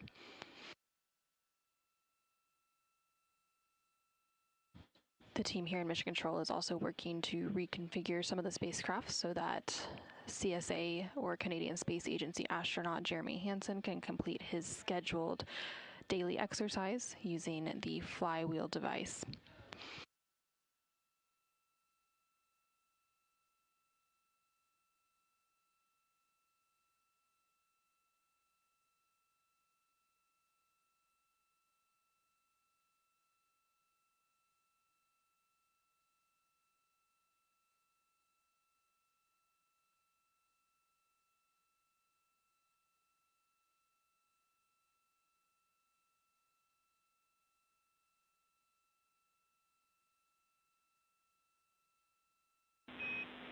Integrity Houston for Christina and acoustic monitor.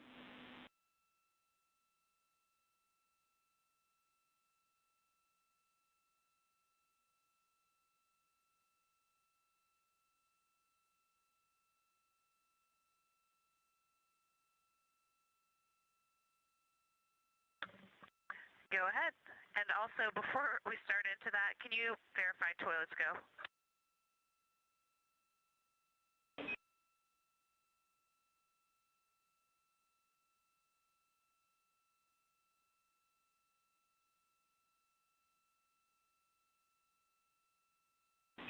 Checking.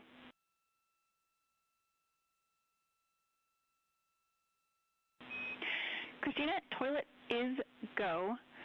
We are okay giving you a blanket go for the toilet at this point. We will call you if we need you to have a period of stand down.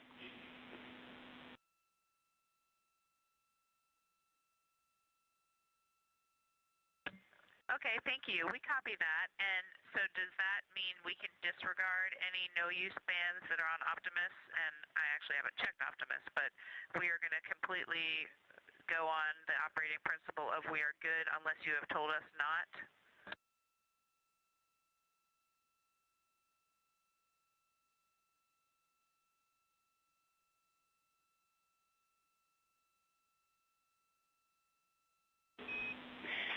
Christina, A firm, you can ignore the toilet unavailable for wastewater dumps in the crew band, and we'll try to have a little better story for you tomorrow morning on the rationale and what the plan will be going forward. For acoustic monitor, we were checking on if the battery change helped, and if not, we had a couple other ideas.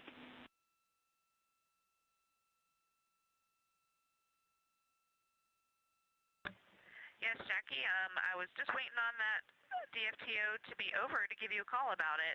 Changed out the batteries, had the same issue, but kind of persisted, and what was happening was it was just turning off randomly at different times, but usually very early on in the record process, and never actually was successful recording. I continued to try, did a couple hard restarts, taking out batteries, putting them back, and eventually was able to get all 5 sample locations recorded. I did do them individually just to make sure that I got the 5 recordings and didn't lose them all if it shut down in the middle of one. Will that be okay?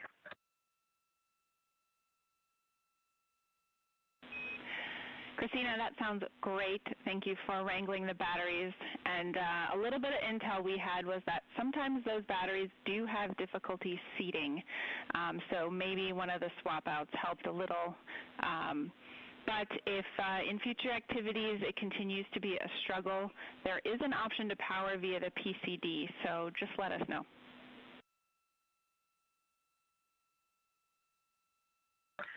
Perfect. I had noticed that connector, and I was going to ask about that as well. At the time I put it away, it was acting pretty good. So maybe that battery reseat was the magic answer. Thanks for the insight, and I think we can call this one good. Sounds great.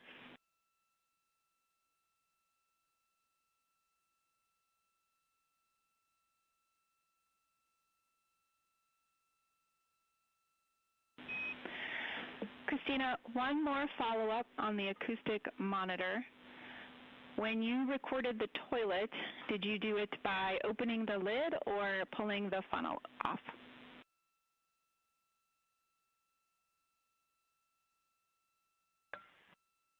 Funnel. Houston copies.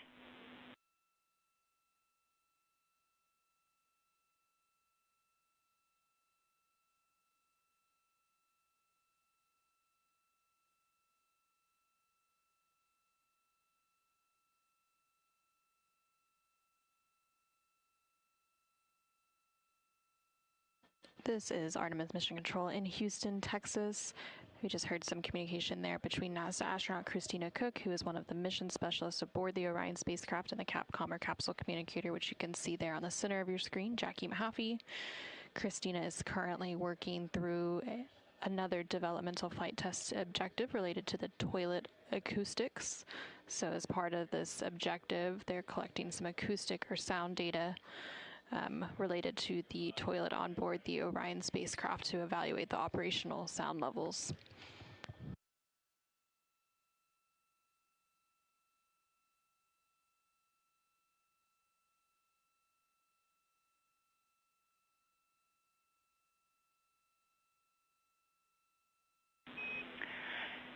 Integrity Houston, for exercise, arrays and ARS are configured. You are go for exercise.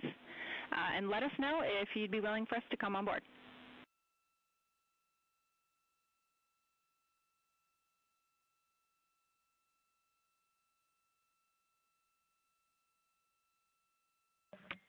Okay, Jackie. Yeah, you're welcome on board. We did go ahead and set up the Z9 for the T-shirt shroud activity, but I think we can put something back together for you.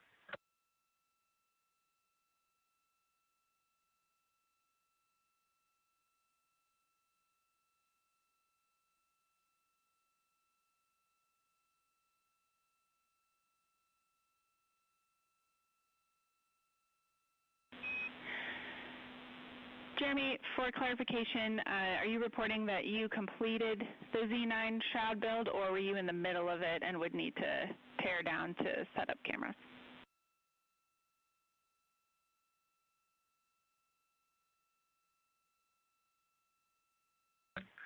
No, it's just that I took down the HHP camera to use the articulating arm for the Z9, and I wasn't sure, that wasn't a pink activity, a flexible activity, so I wasn't sure if we were going to have something in that window during that period to test this out or not.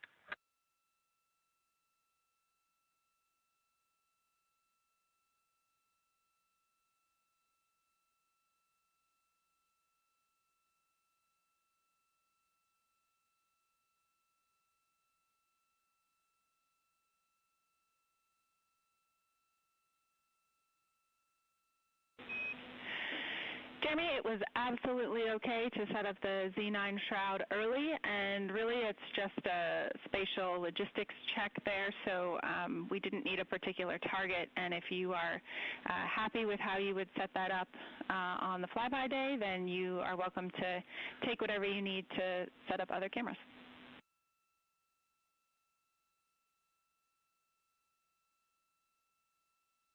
Okay, understood. It's a little bit hard to test how effective the shroud is, and if the shroud gets in the way of the lens, that's a short lens, the 35 millimeter lens, and so until we have a target to take a picture or two of, it's going to be a bit tricky to know.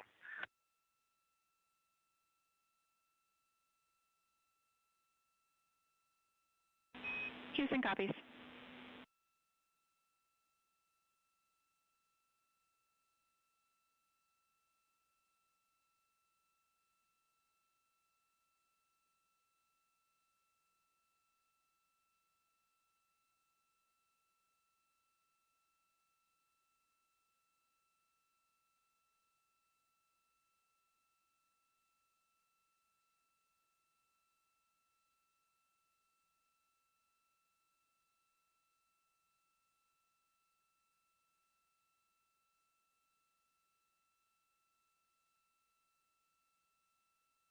And this is Artemis Mission Control in Houston, Texas. There is some communication there between CSA, or Canadian Space Agency, astronaut Jeremy Hansen and the Capcom, or Capsule Communicator, here in Mission Control, discussing a Z9 shroud. That was a timelined activity for the day, where Jeremy was assessing a makeshift shroud setup for the upcoming lunar flyby scheduled for flight day 6 to help capture better sunrise and sunset imagery and avoid some glares on the window.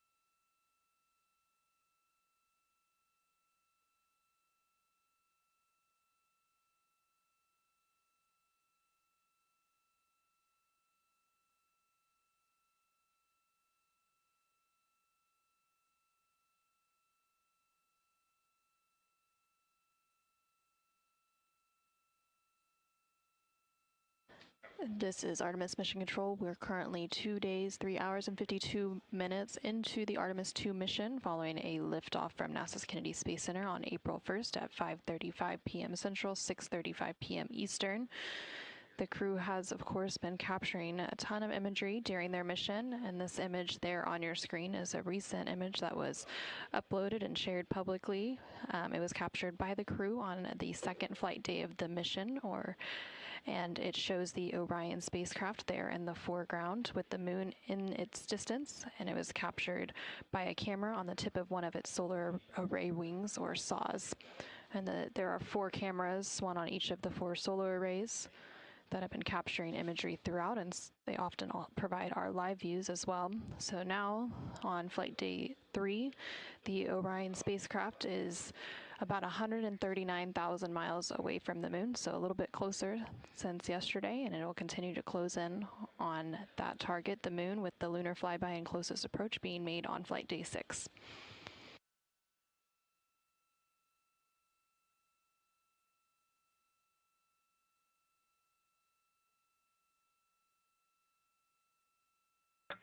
Houston, please confirm good video.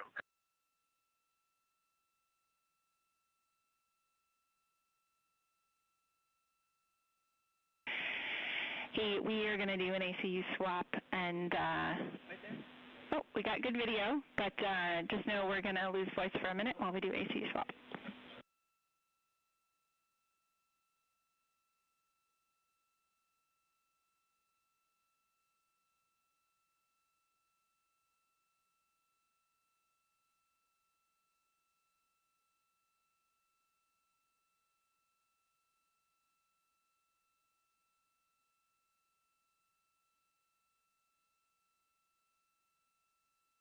And there on your screen, you're now seeing a live look inside the cabin of the Orion spacecraft. Again, that spacecraft was named Integrity by its crew. And so you can see a live look as the 4 crew members, NASA astronaut Reed Wiseman, Victor Glover, and Christina Cook, along with CSA, or Canadian Space Agency astronaut Jeremy Hansen, work through the remainder of their activities for their day as they are starting to round out flight day 3.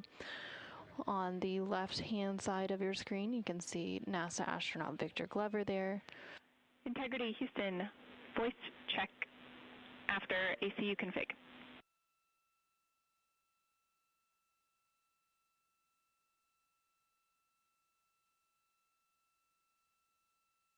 Houston, we have you loud and clear after ACU swap.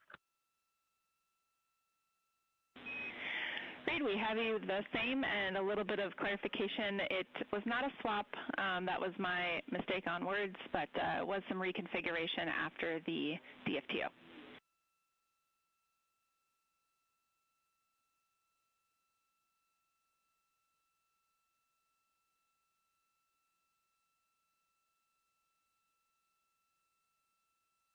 And there you can see NASA astronaut Jeremy Hansen giving a thumbs up to the screen, acknowledging the words that just came up from Capcom capsule communicator Jackie Mahaffey here in the room, who you can see on the bottom right-hand corner of your screen. Also, in the live view inside the Orion spacecraft, you can see CSA, or Canadian Space Agency astronaut Jeremy Hansen as he sets up to complete his daily exercise using the flywheel device. The flywheels uses a series of pulleys along with a torque limiter, which is encased in a frame about the size of an extra large shoebox, which functions like a rowing machine. And so each of the crew members typically has a scheduled block of exercise time each day, and so Reed and Victor have already completed their exercise for the day, and then Jeremy and Christina will complete it now in the second half of the day.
And Houston, from integrity, just since it's been a while, the CO2 reading is 1.2 at the start of exercise.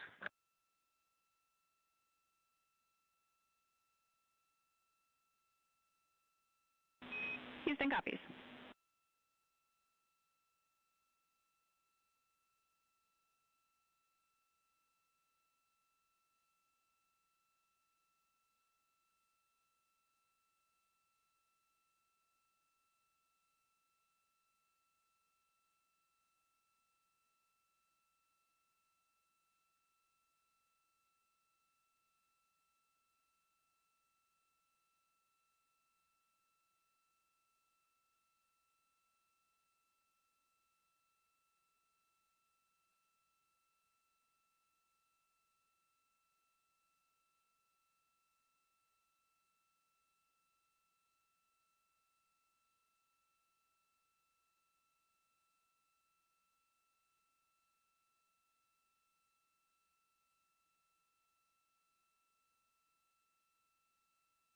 And this is Artemis Mission Control. There on your screen, you can see NASA astronaut Christina Cook floating into view and now disappearing out of view again.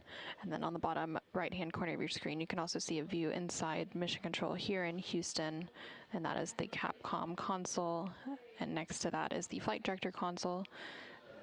So the flight director for the Orbit 2 ship, which is currently on console, is Flight Director Paul Kanya. The Capcom or capsule communicator is Jackie Mahaffey. And then also joining Jackie on the Capcom console is NASA astronaut Tracy Dyson.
There on the center of your screen, you can see Canadian Space Agency astronaut Jeremy Hansen as he uses the flywheel exercise device.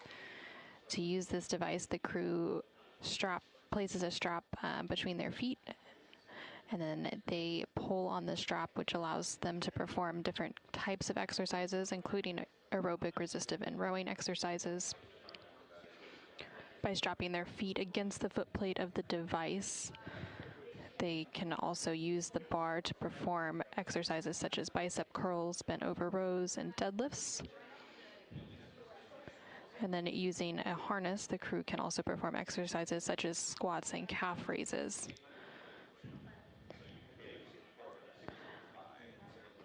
Each of the crew members completes daily exercise, and it's an essential requirement for human spaceflight missions because without consistent exercise routines, the zero gravity environments can cause a reduction in muscle mass and bone density. Similar to the International Space Station, the crew there also completes daily exercise using different devices because they have a little bit more room to work with. So on the International Space Station, they have an ARED machine, which is a resistive exercise device, a treadmill type machine, as well as a bicycle that they rotate between depending on the surgeon prescribed exercise routines for their missions. But here on the Orion spacecraft, they have the single exercise device known as the flywheel, which you see there, which can, of course, perform a variety of different exercises.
What was your flight note number? Integrity Houston, we are going to put in work a wastewater dump. Toilet is no-go. We'll take a thumbs up if you copy.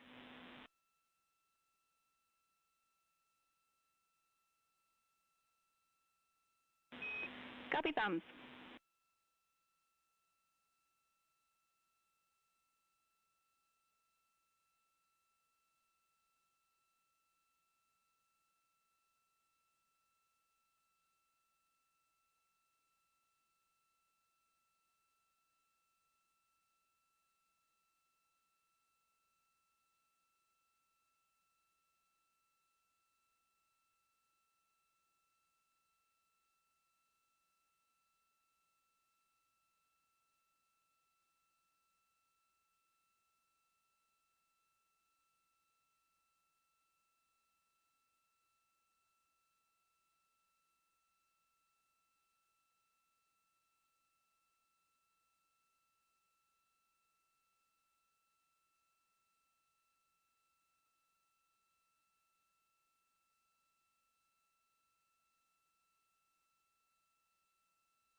This is Artemis Mission Control in Houston, Texas. We are currently 2 days, 4 hours, and 23 minutes into the Artemis II mission, following a liftoff at 5:35 p.m. Central, 6:35 p.m. Eastern from NASA's Kennedy Space Center in Florida. The crew is currently awake and working through their timelined activities for the day. Canadian Space Agency, or CSA, astronaut Jeremy Hansen is currently completing his daily exercise. There's also some checkouts of medical devices taking place. And then earlier in the day, the crew also completed a CPR demonstration. And then originally planned for today was an outbound trajectory correction burn, but it was determined that that burn was no longer needed due to the accuracy of the TLI, or translunar injection burn, which took place yesterday, April 2nd. The next burn on this outbound journey to the moon is scheduled for flight day 4, and that will be the outbound trajectory correction 2 burn. Coming up, the crew will also complete some lunar cabin configurations, and then they will have a public affairs event before they have some private medical conferences, as well as a private conference with the flight director here in Mission Control, which is currently Paul Kanya leading the Orbit 2 team, and then they will get ready for their pre-sleep and sleep activities and then head into their sleep time. Currently on your screen, you can see a view of the Artemis Real-Time Orbit website, or ARO. This website is available at nasa.gov/trackartemis, and you can continuously monitor Orion's data and telemetry on its way to the moon. So the Orion spacecraft is currently about 133,000 miles away from Earth and about 138,000 miles away from the moon, so about halfway between both.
Integrity on 1 for hygiene towel quantities.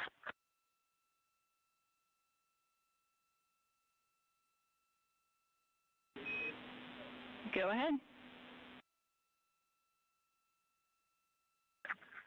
Hey, Jackie, can you confirm that we have 20 total, or do we have 5 total? Checking.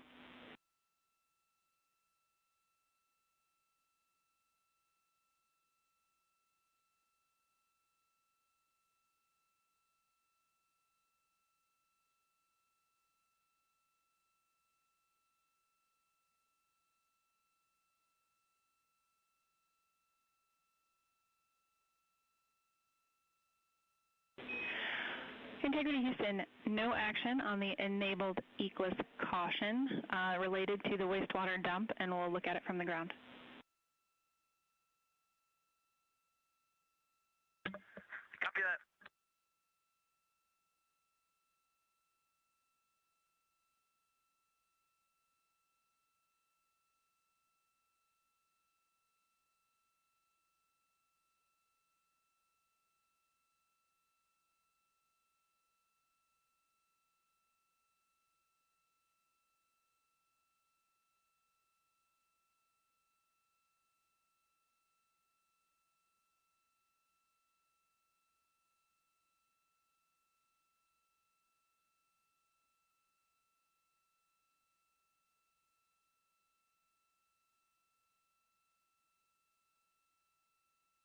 This is Artemis Mission Control. You're currently seeing a live look again inside the Orion spacecraft. In the center of the screen is NASA astronaut Christina Cook, who is serving as one of the 2 mission specialists on the Artemis II mission. She's currently completing her planned daily exercise using the flywheel exercise device, which operates similar to a rowing machine but can complete different types of exercises, including resistive and aerobic exercises.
Integrity Houston for a hygiene towel answer.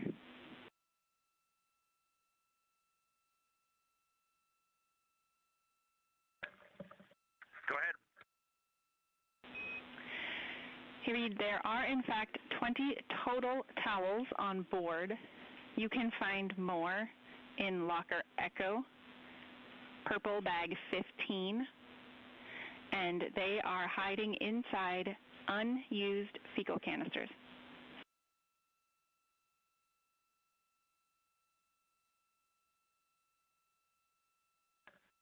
Okay, outstanding. Thanks, Jackie.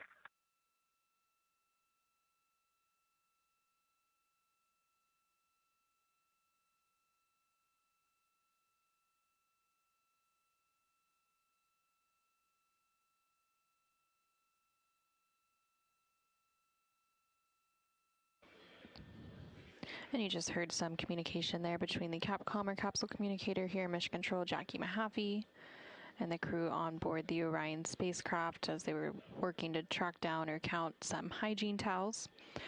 Here in Mission Control, the console responsible for some of those items is known as IVA, or the Intravehicular Activity Console, and they are responsible for supporting the astronauts and their activities inside the Orion spacecraft. And this flight controller monitors the crew's well-being, and they also provide suit support, hygiene, and internal crew support tasks throughout the mission.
Houston integrity timeline question for lunar cabin config. Go ahead. Hey, with the delays to exercise, curious if you have thoughts on how we handle the pre-lunar flyby cabin config, or we can make a suggestion if you need one.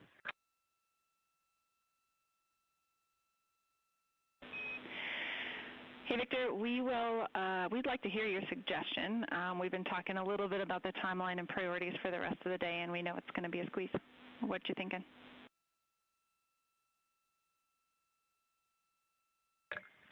We'd like to finish the exercise and delay starting that cabin config, if that's okay with the science team.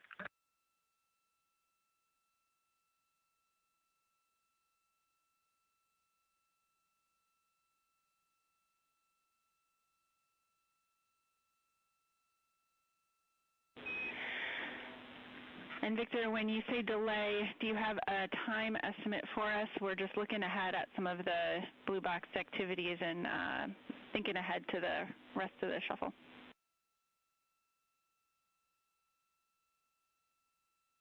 Yeah, we were thinking 10 minutes, but that's why if you have a recommendation, we will take your recommendation.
Integrity Houston, for timeline, we are okay with flighting the lunar flyby cabin config about 10 minutes to the right.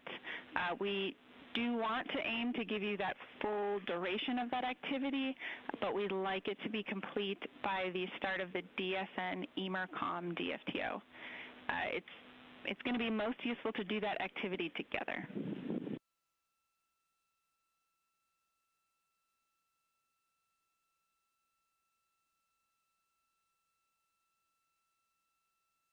That's what we were planning, and then if we need to throw a couple of minutes into lunar flyby cabin config later, we might call you back about doing that too. But okay, we'll slide it to the right 10 minutes, and we'll be done by DSN EMERCOM checkout.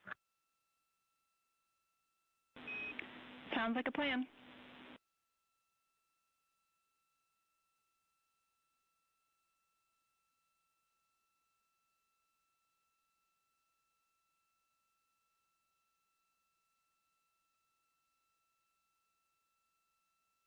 This is Artemis Mission Control. There on the far left hand of your screen, you can see NASA astronaut Victor Glover, who has been communicating directly with Mission Control here in Houston regarding some of their timelined activities for the remainder of the day. Namely, they've been discussing an upcoming lunar flyby cabin configuration. A couple more pieces of data for you on the timeline shuffle. The avatar photo and toilet maintenance are flexible, so we don't have a concern with you pushing into that time.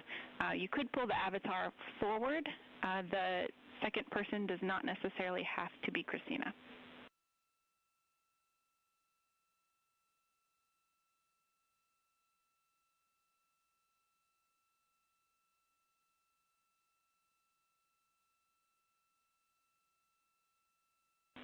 Copy, Tom.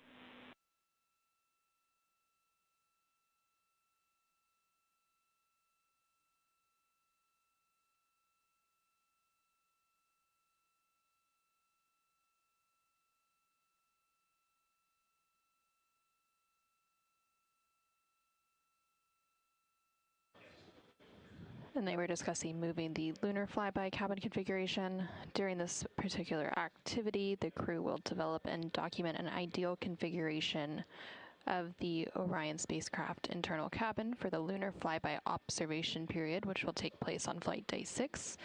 And they will deploy various cameras and equipment that will be used during the flyby, and also work to adjust the spacecraft's lighting and positioning of each crew member to ensure once they make it to that flyby on flight day 6 that everything is well set up and thought out and placed, so that they don't have to worry about trying to figure out where all those cameras and equipment will be going on that actual flight day itself.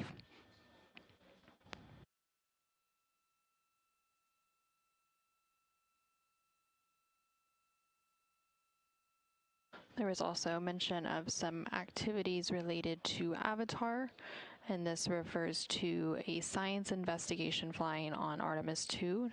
Avatar stands for a virtual astronaut tissue analog response, and it is an investigation that is using organ-on-a-chip devices, or organ chips, to study the effects of increased radiation and microgravity on human health.